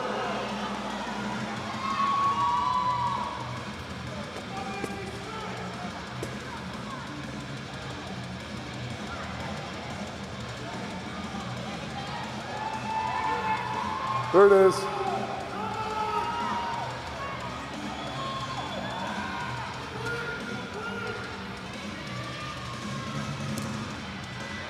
Lane 1 is clearing the distance, and here's lane 2 right here. Wow. Tyler Wenger. Wow. And Nancy Johnson makes it to the other side.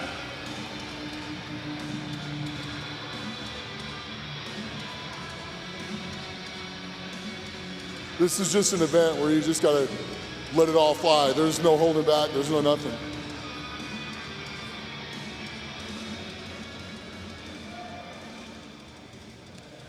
Up next in lane number 3, we'll have Dexter Griffith for our heavyweights, and in lane number 2 for our men's lightweights will be Greg Fountain. In lane 1 for our lightweight women, we'll have Hannah Coldiron. And in lane 4 for our open women, we have Jennifer Lyle.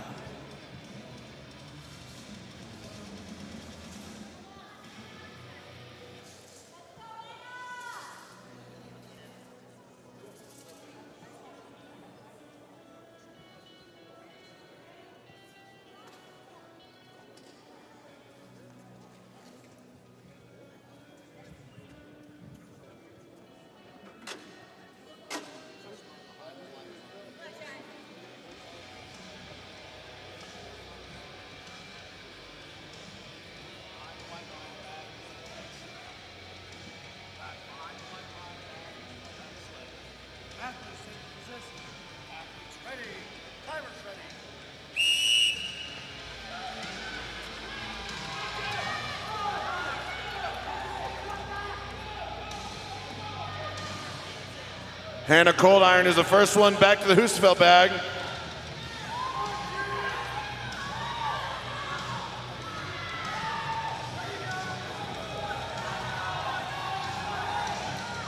Look at Hannah right here in lane 1, moving fast.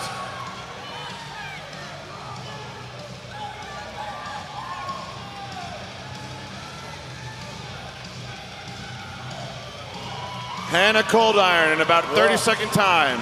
36 seconds, more or less. Lanes number 4 and 2 also finish. 10 seconds remain.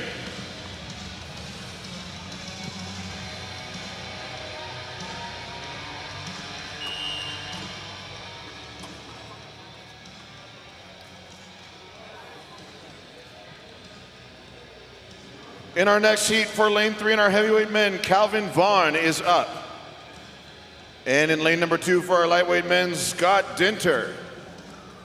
For our lightweight women in lane number 1, Jamie Strong. And for our open ladies in lane number 4, we have Jocelyn O'Brien.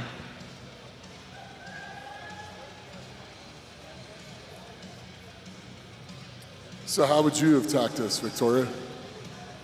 How would I have done this? Yeah, Quickly. as fast as possible. As fast as possible. Like I said, my technique was always grip and rip, just go.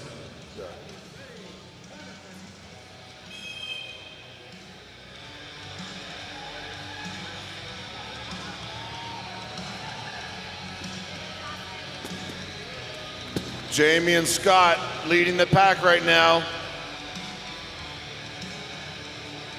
Scott grabbing a little too low, making it top heavy. Let's go, Red. Jamie is on to her torque tank.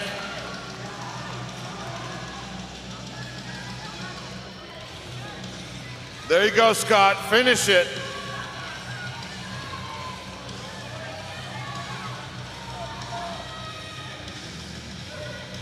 And Jamie, right about 39 seconds there.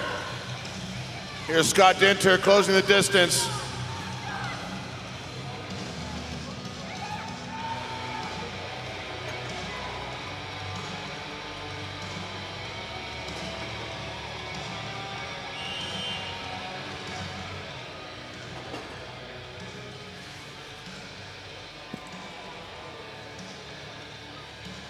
Up next for our heavyweight men in lane 3 will be Cody Osuna. And in lane number 2 for our lightweight men, Christopher Wilkin. In lane 1 for our lightweight women, Colleen Mulcahy. And in lane 4 for our open ladies, it is Laura DeBert Romley. Quite a nice quick turnaround on this event compared to the Farmers, huh? Yeah, very. Our pit crew is moving fast. I think they're loving this one. Plus, these torque tanks have switches on them, so it makes it a lot easier for them to put them back. Oh, those Farmers were just so nice and big. Oh, yeah.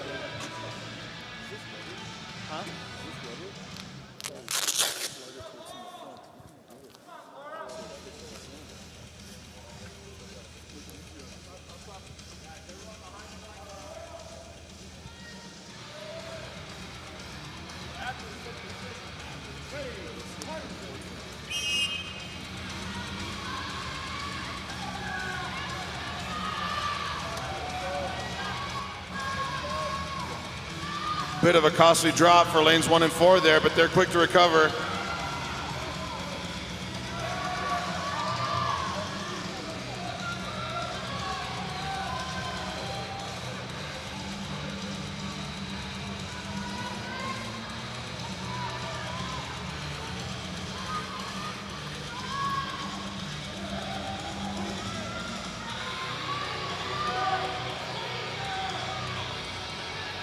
Laura Romley got it up. She needs to stay up. That took a lot of effort. Come on, Laura.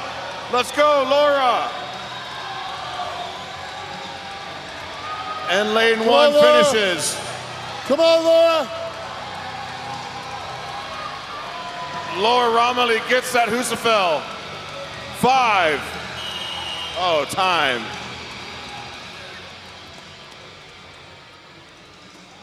That took so much effort to get that Husafell up, and Laura did not want to put it back down. Nope. That was awesome.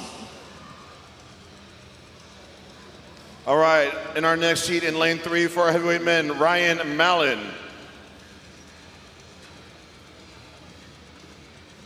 And in lane number 2 for our lightweight men, Matthew McQuiston. One of the lightning fast finishers with the Farmers earlier. And finishing off our lightweight ladies in lane 1, we have Angelica DeFranco. And in lane 4, for our open women, we have Stephanie Bisagano.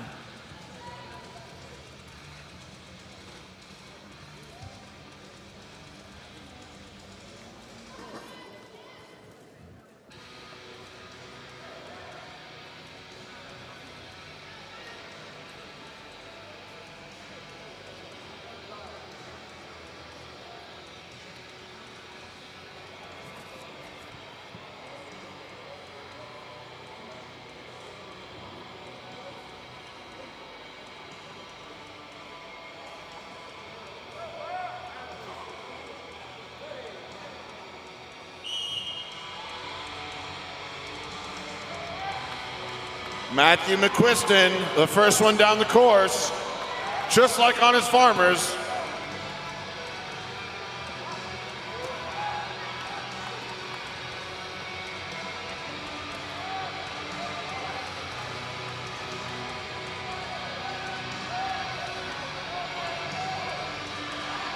Come on, Ryan. Run. Matthew Go, McQuiston. Stephanie. About 30 seconds there. Very fast. I think the only one he has to worry about is Richard Muchigamba. But Ryan And Mallon, Stephanie's headed back. here he is. And Angelica DeFranco Ryan. on lane 1. All right, Stephanie Bisignano, can she do it? 2, 1. Oh! She got a time. That's awesome. That was very close, and our judges are coming together just to make sure that they make the right call.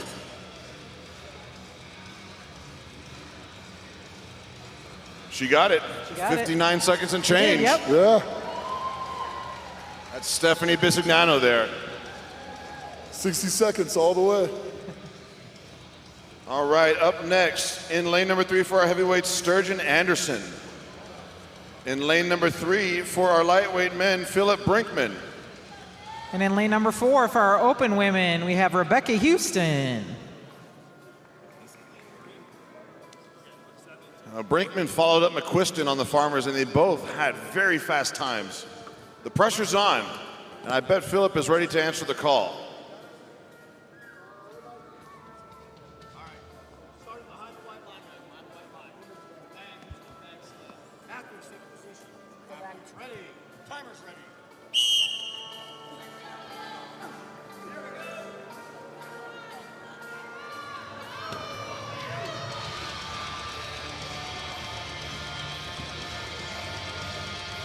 Nice catch.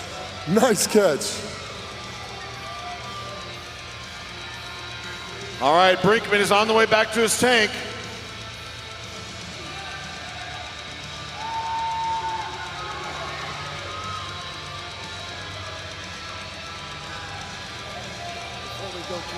Fast. I don't believe he will catch McQuiston, but it was fast nonetheless. And Sturgeon onto the tank with less than 15 seconds. Let's move, let's move.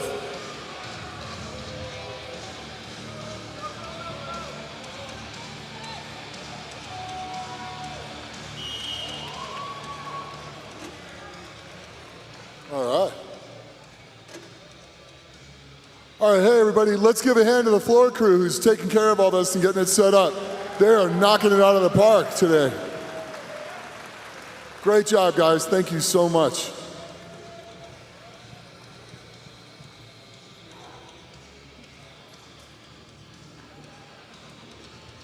You all right? I was just checking to see what the call was, if Sturgeon got it, and it looks like he did. Made it right in the nick of time, a buzzer beater. Yeah. Love to see it.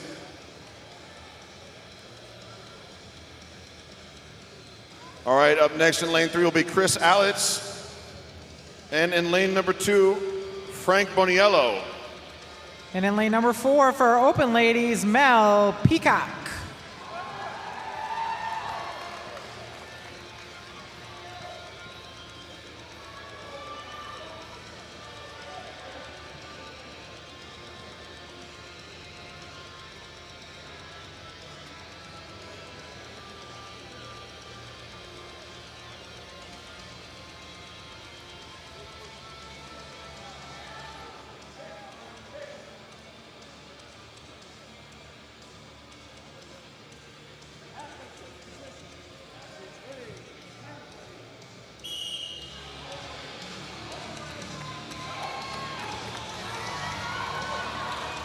Mel making quick work of that first bag on lane 4.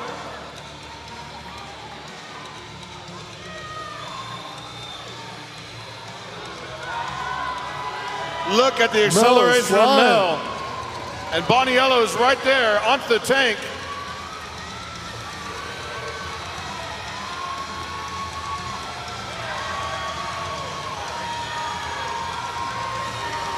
Oh, it's close.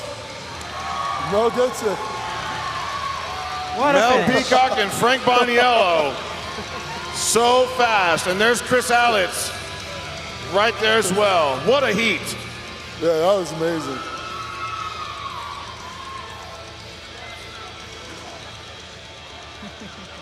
Look at that.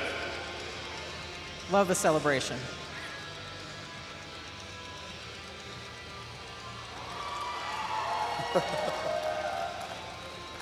All right, up next in lane number 3 will be Nick Wortham.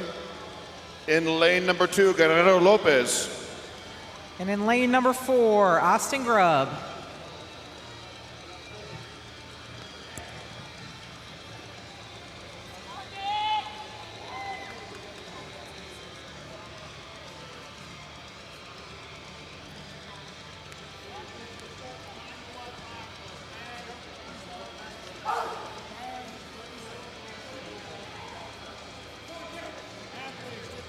Athletes ready. Timers ready.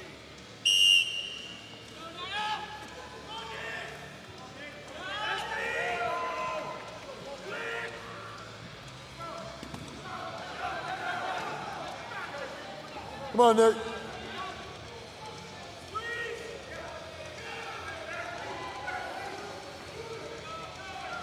Nick Wortham moving well with that Hustafel. He's on to the torque tank.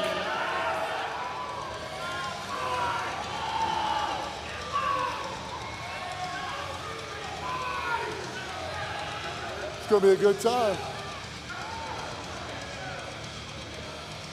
Nick Wortham, about 38 seconds. And here's Guerrero Lopez on the final stretch with the tank.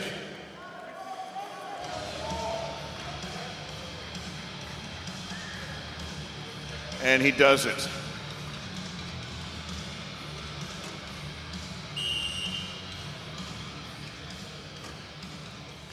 Up next in lane 3 for our heavyweight men will be Alex Kopp. And in lane number 2 for our lightweight men, James Haman. And for our open women in lane 4, we have Jackie Stevens.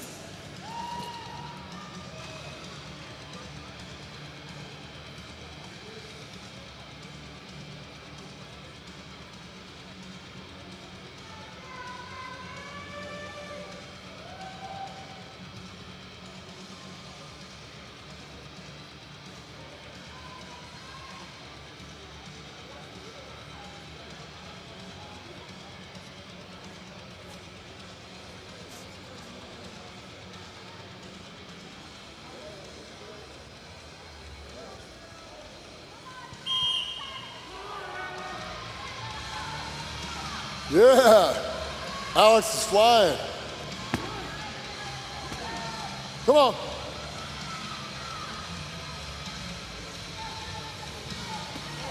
Once Alex Kopp gets that up, he moves so well with his stride. Alex Kopp onto the torque tank.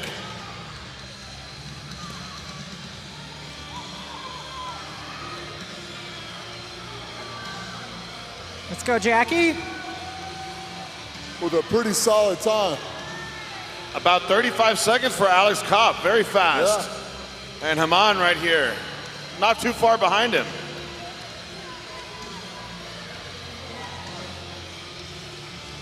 Jackie Stevens giving it one last effort on that Hustafel bag, 10 seconds left. Come on. And it is heavy.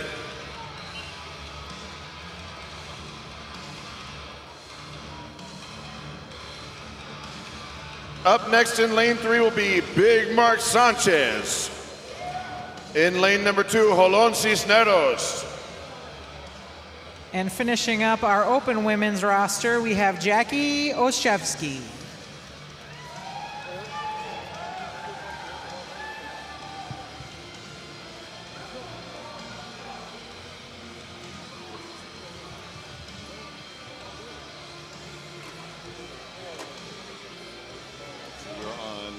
Colon Cisneros. Wait, did I point to him? Oh, no, there's someone there.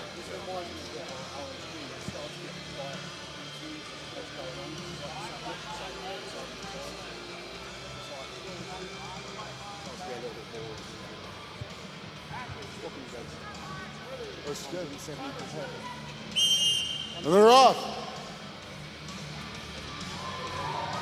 Mark Sanchez is leading the pack, but not by much. You got a good race. Look how quick he's down the course. Onto the Husafeld bag for Sanchez. He's moving for a big guy. Struggling to find a grip. And he's up. Here we go. All right, Mark Sanchez on the return leg for the tank. Keep that gas pedal down, Mark.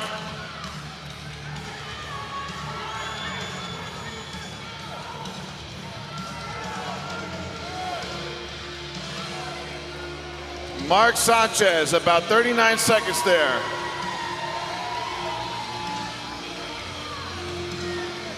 Look at that Husafeld, awesome. Not being able to- Hold on, Cisneros going to get some distance. You got to move.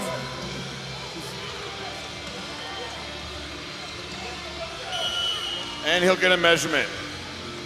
Lanes 3 and 4 there, just crushing it. Up next in lane 3 for our heavyweight men, Dominic Tangaro. And up next in lane 2 for our lightweight men, Joshua Dargis.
Lane 2 is moving well. He's quick to get both bags across the course. All right, on to the tank. Here he goes.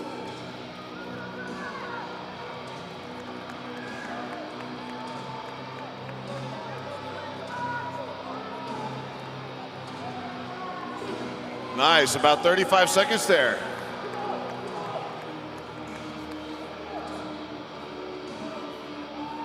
Dominic trying to find his grip, but is sliding free from his hands. 10 seconds.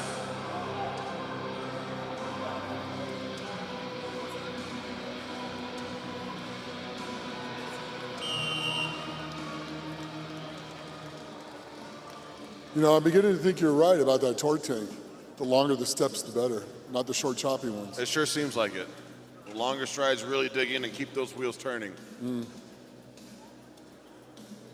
You know, we use the short, choppy strides when we're pulling trucks, 60,000 plus pound trucks, where those wheels Airplanes. want to stop on you. But this doesn't have the same amount of mass. It just has some contraptions that keep it from moving too fast. So long strides seem to work well here. Yeah. Up next in lane 3 will be Nicholas Curl. And up next in lane 2, we have Briglio Laidler.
Nicholas Curl has it up with a pretty low pick, but he's moving down the course. All right, he's got it. 30 seconds left, time for the tank.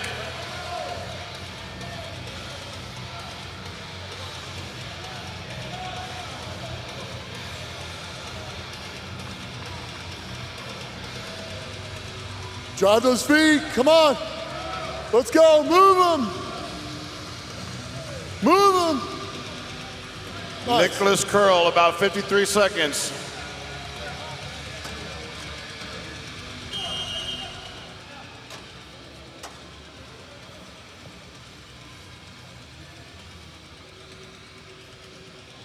Up next in our men's heavyweights in lane 3 will be Michael McGowan. And in lane 2 for our lightweight man, Brandon Barrett.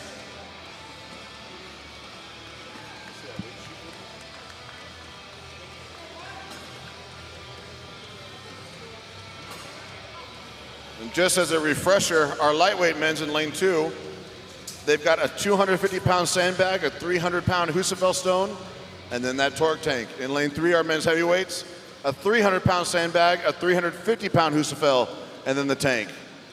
These weights are no joke, and that's why they're thumping so loudly on the ground right there. Because it's in the tank. I'm so stiff. It was so hard to bend. Yeah, I know. I can't even move my legs right now. Yeah.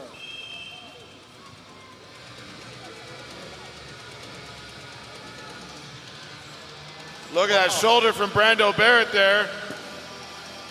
McGowan right behind him. Oh, he lost his hat.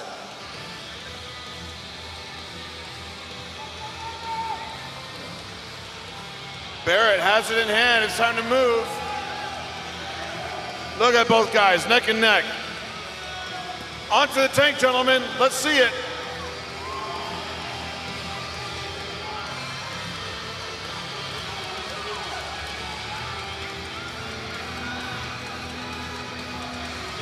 There we go, photo finish. Wow. Wow. That was a picture-perfect finish. Well done, guys. Up next will be Scott Deese in lane number 3 for the heavyweights. Lane number 2 for the lightweights, Alec Sukup.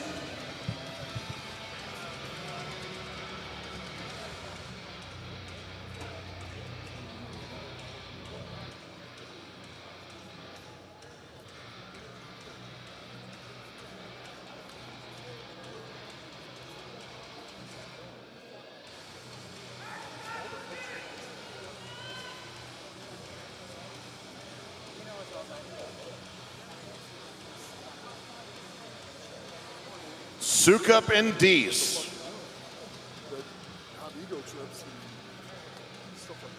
I have a feeling this is going to be a good heat.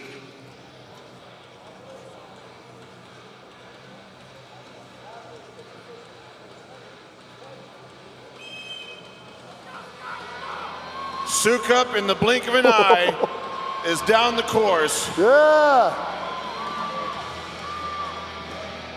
Look how quick, he doesn't even get the bag higher. He just wants to get there. Sukup onto the tank. That's like 2 bags in 15 seconds.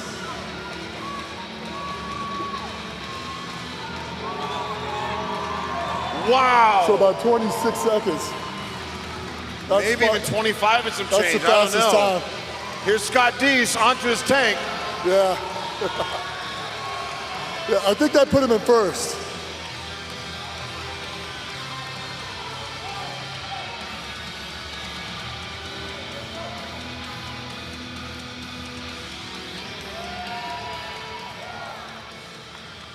I believe Sukup is our new event leader after that. Yeah, I think we got a new leader. That is going to be a very hard time to beat. 25 seconds and some change, maybe 26. Either way, sub 30. I mean, he picked up that Husafel bag, didn't even bother getting it up higher. It was hanging out of his hands the whole time, and he was done with it. Just took it off. Okay. Up next, in lane number 3 for our heavyweights, CJ Allen. And in lane number 2 for the lightweights, Sam Wood.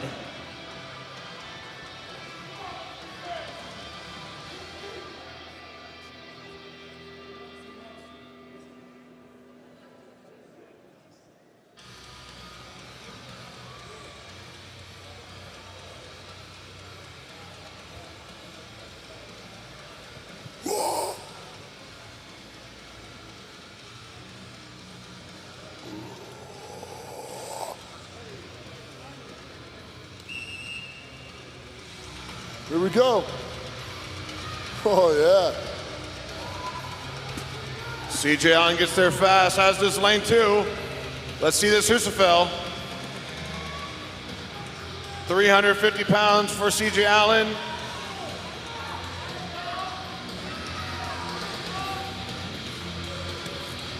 Both guys are pretty close to each other. Who does the tank better? Here we go. Making up some ground. CJ Allen about 27 seconds, or 37 seconds in lane 2. Not too far behind either. That was a great heat. No, both good runs. Those would be solid. Those would be good points. A great way to finish the day, and hopefully it puts him in a good placing for the finals. Yeah. We'll see when all is said and done. But we still have quite a few athletes to go. Up next in lane 3 will be Thane Jackson. And in lane 2, we will have CJ Kraus.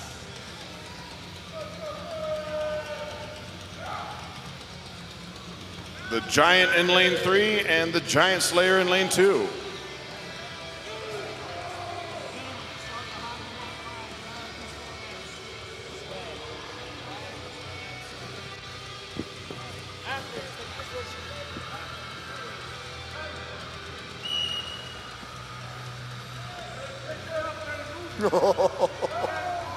Off.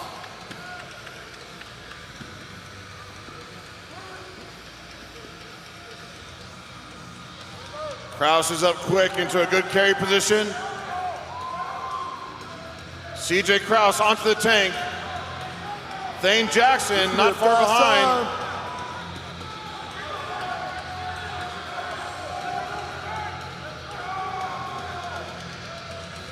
CJ Kraus about 32 seconds there, and Thane Jackson about 36 seconds. Wow. Good times on both. Good times. It has been so cool to watch Thane improve over this last year. He has come so far in a short amount of time, and we'll see where he places, but it is a joy to watch him operate. And then, well, CJ Kraus, he's just a whole nother ballgame right there. Yeah, whole different animal. Up next in lane number 3, Trevor Simonsma. And in lane number 2, we have Jack Turner. Let's go, Jack.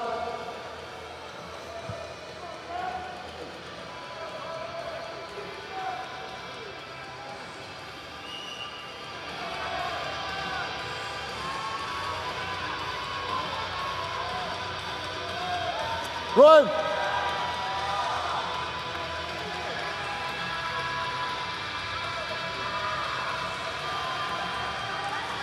Dead heat. Both guys are looking great.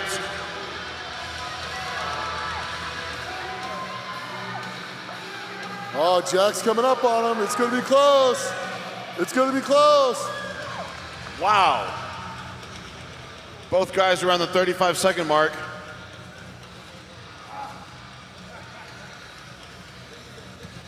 It is a game of seconds on this one. Not a lot of measurements. Mostly everyone's getting times. Yeah, which is kind of what's amazing about the event, and they're all so similar. They're not, you're going to have probably 2/3 of the field finishing with the same 15 seconds, in that range. Up next in lane 3, Joseph McFadden. And in lane 2, we have Drew Mangrum.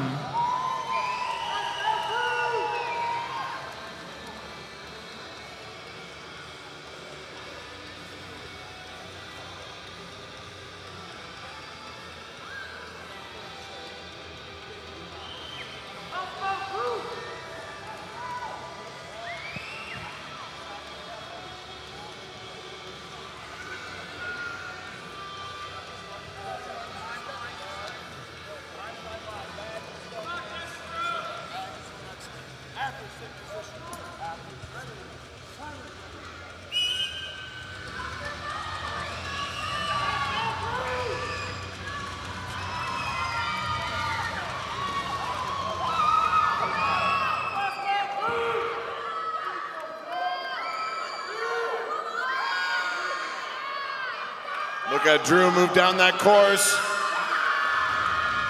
Drew is making some excellent time onto the tank.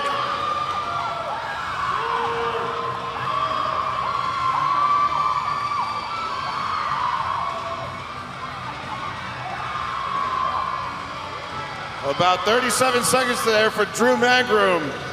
Awesome performance.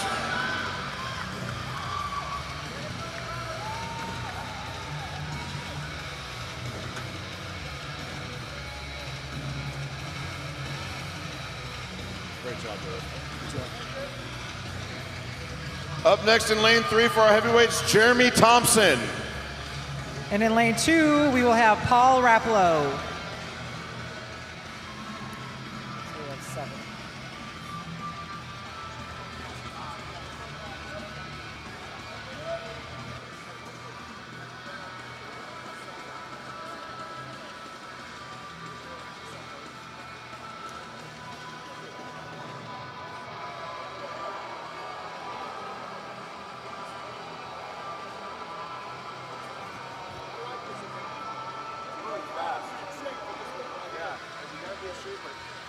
Weights are heavy, but fair. You get a nice little. You can tell who's in shape by watching him. He sprints. There's more times than there are measurements. That was the one guy, man. He would the Poly dude. He was sprinting his ass off. Oh yeah. I was like, that dude. Oh, Thompson with a bit of a slip there, but he's going to recover. Here we go. He's in special forces.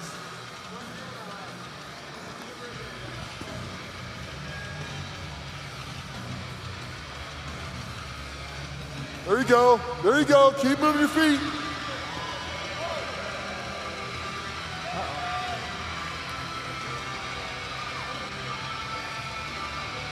It'll be a 5-second.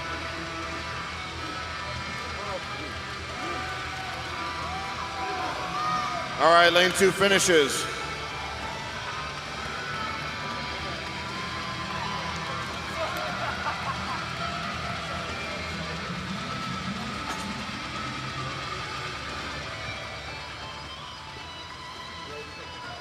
That becomes a 5-second. If you don't fix it, yeah. So they just said. That's a 5-second penalty. Unfortunately, a costly 5-second penalty in lane 2 because his bag fell over the white line. He did not fix it, but he still moved fast enough to where he had some time to spare. All right, in lane 3 for our men's heavyweight will be Jeremy Herron. And in lane 2, we're going to have Nick Strauss.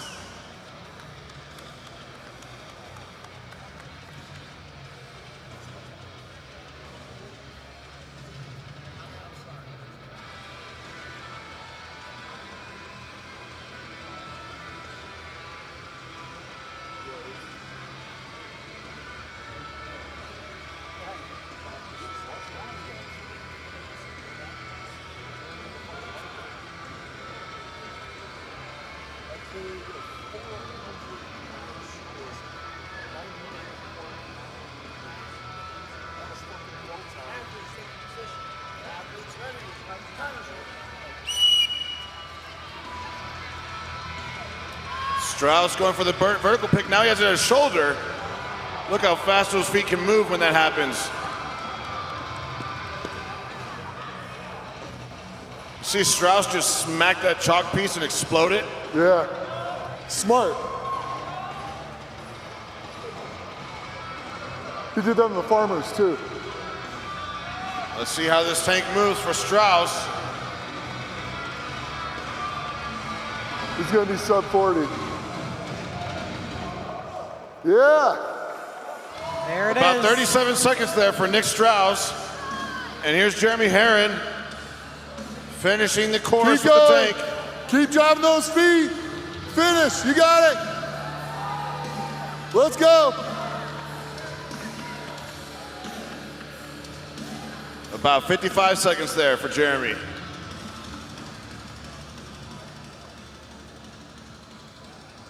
All right, moving down the list. Timothy Connors is up next for our heavyweights. And for our lightweight guys in lane 2, Blake Ditas.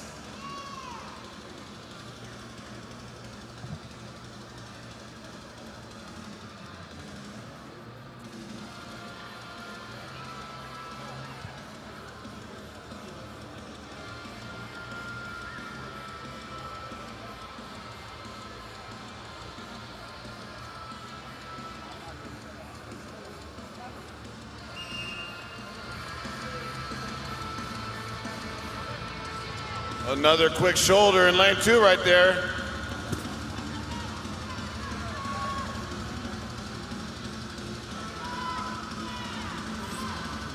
Connors very quickly to get that Husabel into position. Both men racing to the tank.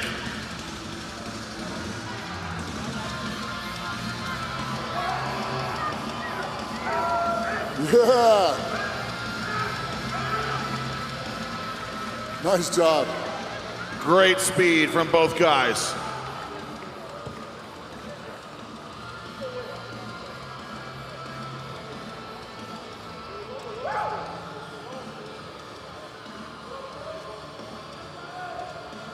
Up next in lane 3 will be Joshua Spurgeon.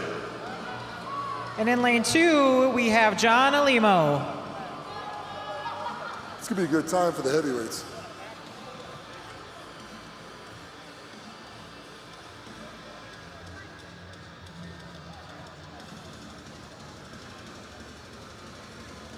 Now John in lane 2 has some momentum. Let him carry it through on this medley. Spurgeon making some final adjustments.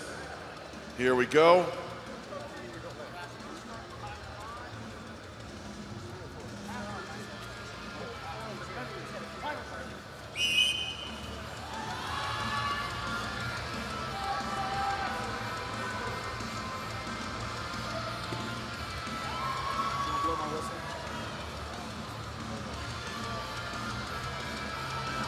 John Alimo is quick down the course. Let's see this tank. And Spurgeon is right there behind him.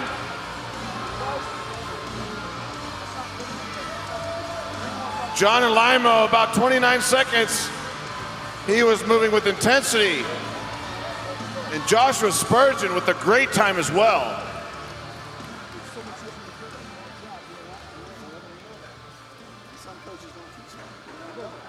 Up next in lane 3 for our heavyweights, John Fuhrer.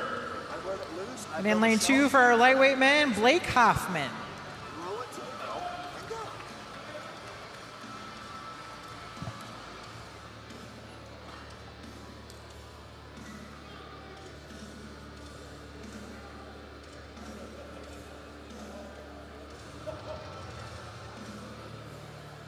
All right, here we go.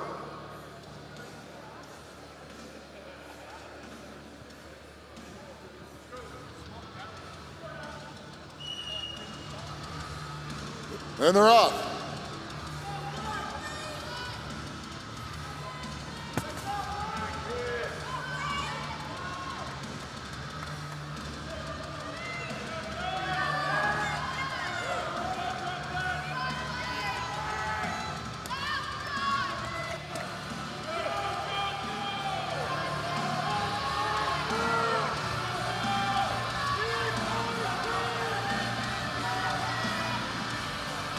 Wow, Blake gets there first in about 33 seconds, and John in about 35. Some great heats. Great heats, the pressure's on. These guys want to seal the deal to make it to the finals tomorrow and Sunday. It's going to be one of those things where 1 or 2 seconds or half seconds are going to be guys from 10th and 11th place. So it's going to be fun to watch. Stepping onto the field in lane 3, this is Alex Kelly right here. In lane 2, we have Josh Harrelson.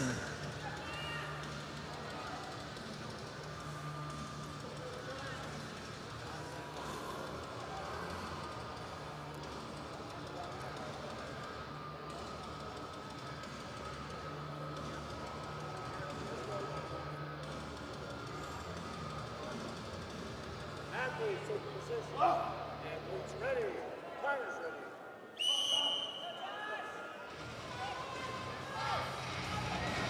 Wow, look how quick that bag went up for lane 2.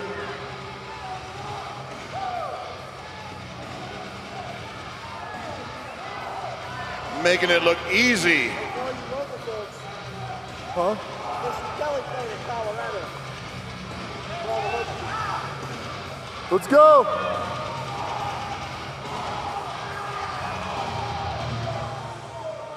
Wow, lane too. Just barely over 30 seconds. Right at 30. That's going to be a good time. That was aggressive, and I love it. Alex Come on, Kelly Alex. Let's go. Pick it up.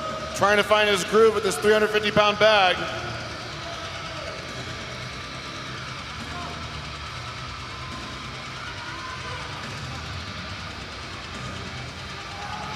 Gotta love it.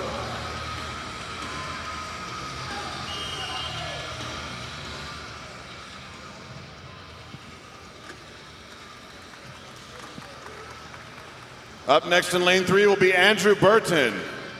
And in lane 2, we will have Jesse Castens.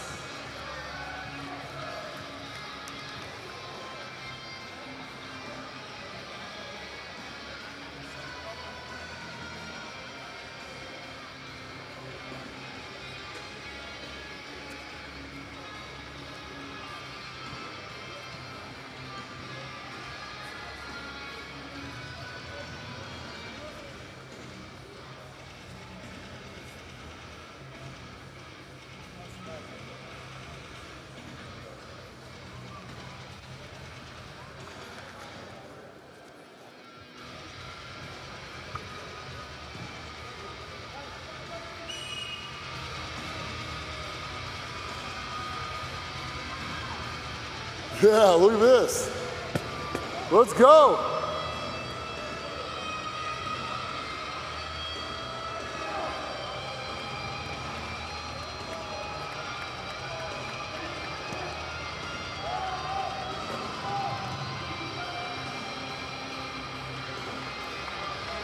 And they're both driving. They're both driving. Burton is accelerating. Look at that. Yeah. There's not much difference in those two times there. Yeah, they're pretty quick. That's a good comeback. Yeah, Burton had a little bit of a struggle there with the Husafeld in the beginning, but very quick recovery. Great time, and he's in a good position to possibly take it to the final. We'll see. Up next in lane 3, Colton Rhodes. And finishing up our lightweight men in lane 2, Blake Grandstaff.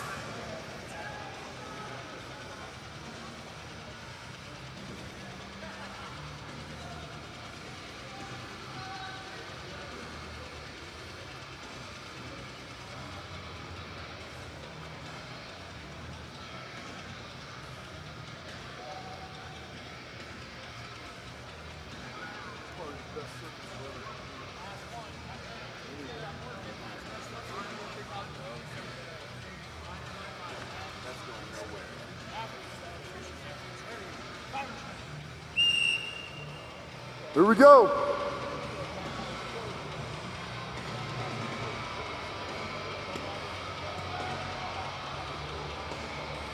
Good times.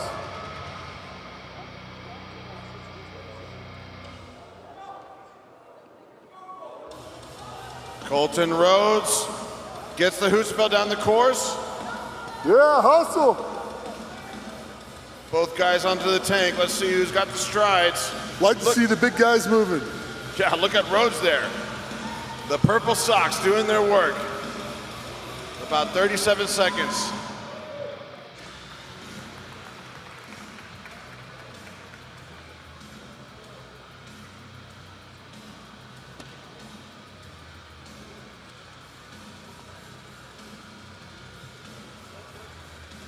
Up next in lane 3 will be Brian Bain.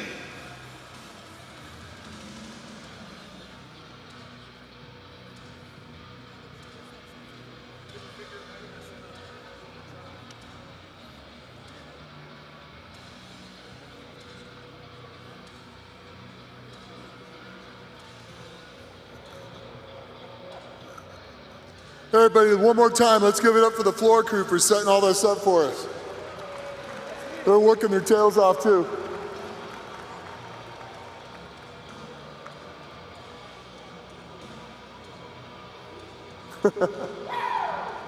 Woo.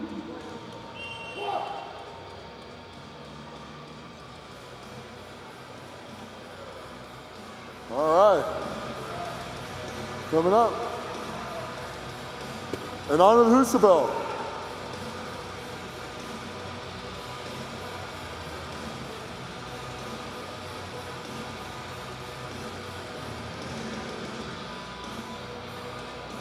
So Husafel is up and moving down the course for Brian Bain.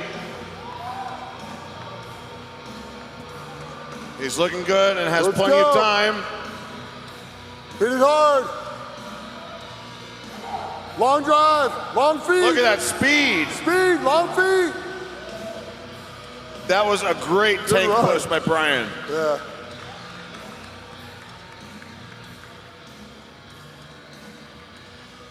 Five athletes remain, and they are quite a packed pool of talent.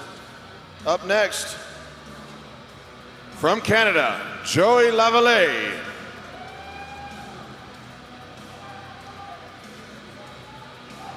The event leader on the Farmer's Walk.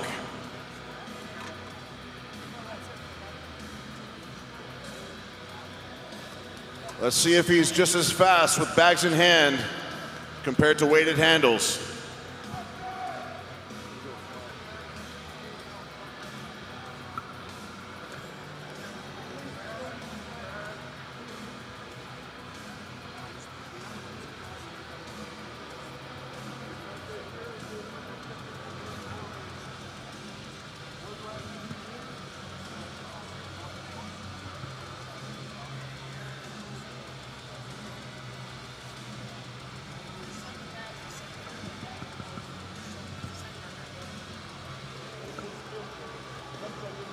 All right, just waiting on Chad Coy. Come on.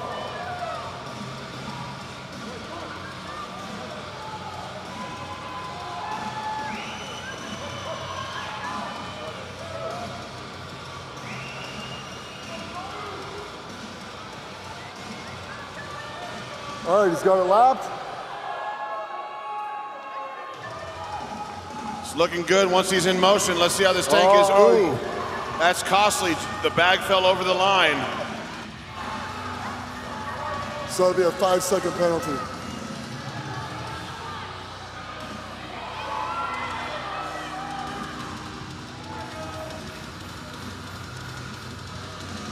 Well, Joey finished with a decent time, but that bag fell over and it crossed the line. That'll be a 5-second penalty.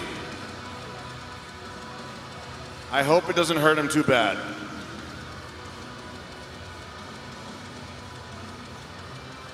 Up next, Josh Gregory.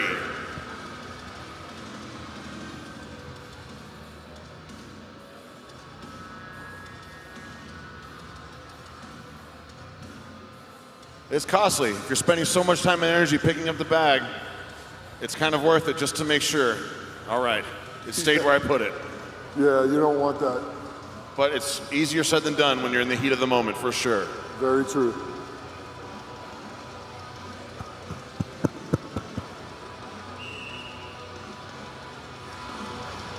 Joshua Gregory, there's a window of opportunity here for some points.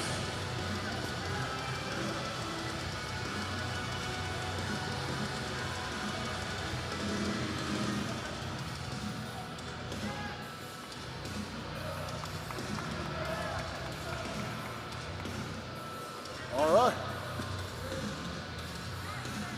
On to the tank. Let's go.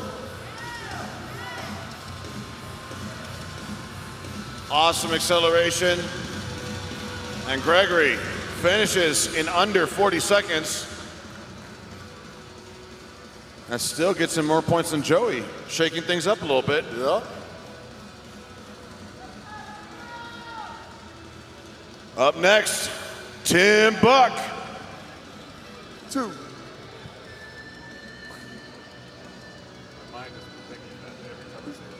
He's probably never done before.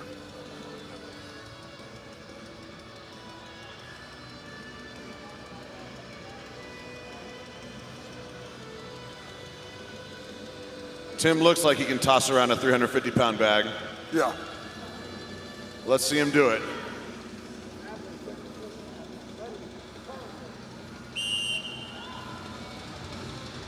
Easy. Yep. The sandbag is down the course. Onto the Husafel. One of the faster picks I've seen from the heavyweights. Tim Buck is poised for a very fast time. Big Let's man go, moving. Tim. Get behind Let's him, ladies and go. gentlemen. Tim Buck.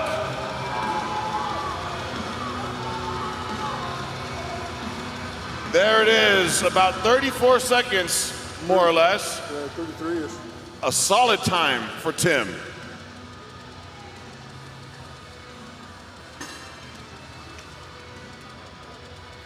Two athletes left.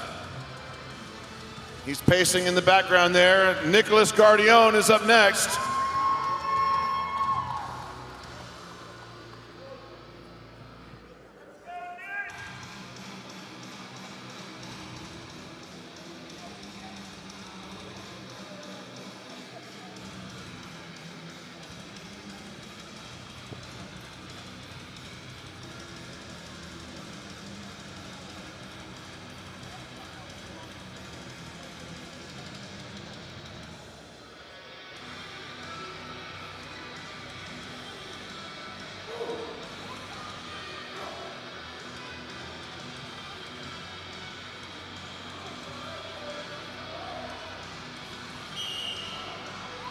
All right, let's go, Nick.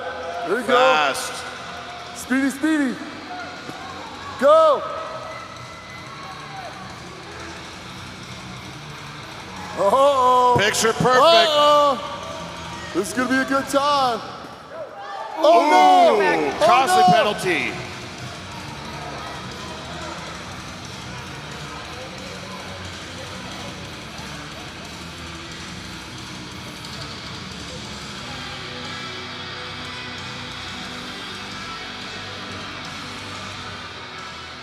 Still a fast time, but a costly mistake. I think Nick might still be safe in qualifying, but we'll have to see. However, it comes down to being precise and accurate, and that's going to be eating away at him for a little while. Otherwise, a perfect run.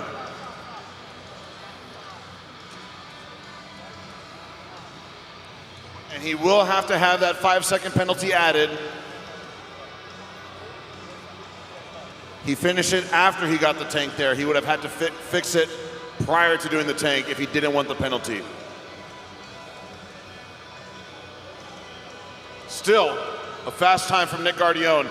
And one athlete remains left, James Jeffers, our final athlete in these qualifying rounds of the Shaw Classic Open.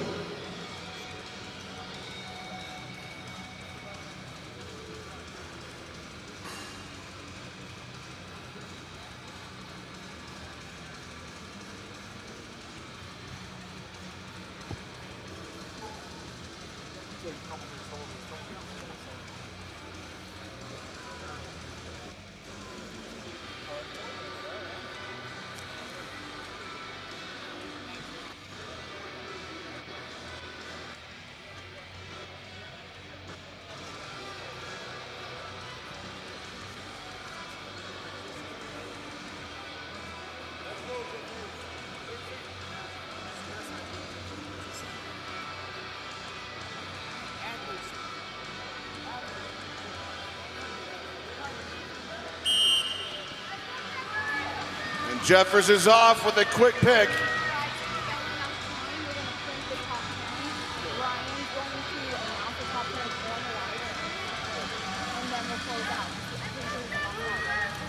Another quick Husafeld carry. Following the pressure of the prior athletes, let's see this tank. Let's go, James. Go. Drive your feet. Move those feet. Drive them quick. James Jeffers about 37 seconds there. All right. And that concludes our qualifying rounds of the 2024 Shaw Classic Open. Yeah. After all the scores are tabulated, we will find the top 10 athletes in each category and see who advances on to tomorrow and Sunday. Yeah. Okay. All right. And here's the big man himself to announce him. All right, we are. Let's give it up for our commentators right here. Mr. Gabe Pena, Nick Best, Victoria Long, getting down with the action all day. It is awesome. And the views on the live stream, I was just told there were over 50,000 views for an open live stream, which is great, right? So that's really, really awesome. And these athletes are putting it on display. So the way that this works is we had everybody enter. After today, we are cutting down to the top 10 in each class. So all of them had to lay it on the line. Everybody was pushing hard to make the top 10. And I'm going to announce the top 10. So lightweight women is where we are going to start. What's that? Okay. Yeah, they're not going to come out. Some have already started to leave and they need to eat and recover, which is certainly understandable. So, all right. And this is not in any particular order. Is that correct, Carrie? Carrie, not particular order, correct? We're not in a particular order here. I just want to confirm because everybody's going to want.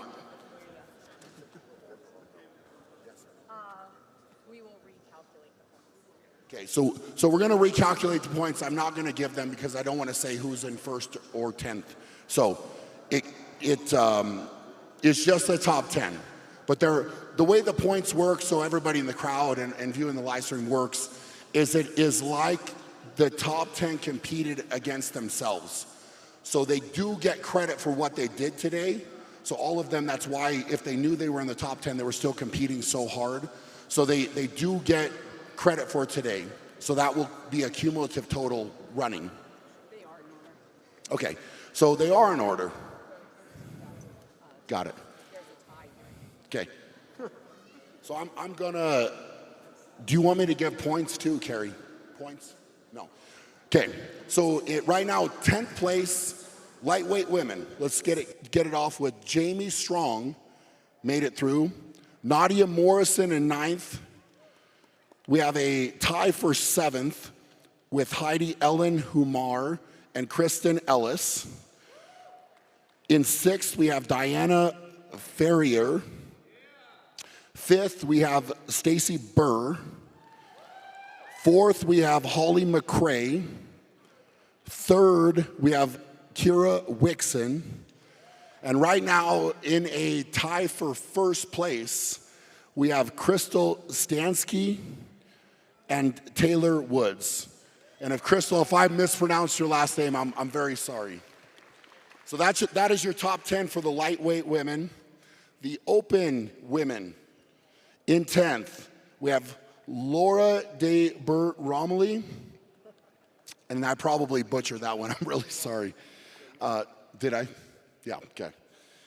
Thank you for the confirmation, Nick Best. Jennifer Lyle in 9th. Jacqueline Stevens in 8th. Ashley Crawford in 7th. Right now in a tie for 5th place, we have Jackie Osensky and Nadia Stowers. In 4th, we've got Nancy Johnson. In 3rd, Nicole Greenwich. 2nd, we have Melissa Peacock. And right now, sitting in 1st place is Aaron Murray.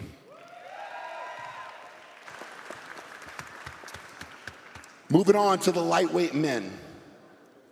Right now in a tie for 9th place, we've got Harry Walker and Blake Hoffman. 8th place, Jack Turner. Tie for 6th place, we've got Philip Brinkman and Josh Harrelson. 5th place, we've got Richard Masiemba. Hopefully I got that one right. 4th, we've got CJ Kraus. 3rd, John Altumo. 2nd, Matthew McQuinson. And right now sitting in 1st place, we have Alec Sukup. Heavyweight men. Tie for 9th right now between Nicholas Smith and John Farrar. 7th place tie right now between James Jeffers and Josh Gregory. 6th place, Alexander Kopp. 5th place, Joey Lavelle. 4th place, Joshua Spurgeon. 3rd place, Timothy Buck. 2nd place, Nicholas Gardione. 1st place right now, heading into day number 2, Andrew Burton. So those are all of the athletes that are moving on to tomorrow. But I would really like everybody to give it up for all of the men and women in the Open.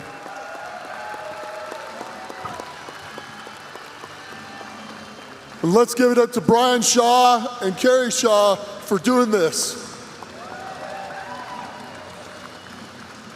That was awesome. So thank you for coming out. We will start tomorrow at 8 a.m. with the Open competition. So these athletes do need to rest. They do need to recover. For them, it's going to be a 3-day contest now. So we're moving on to a new battle tomorrow.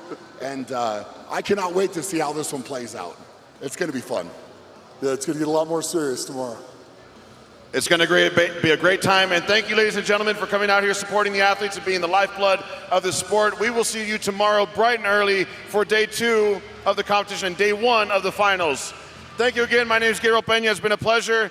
I've loved having Mr. Nick Best and Miss Victoria Long here for commentary. We will see you tomorrow. Y'all have a great night.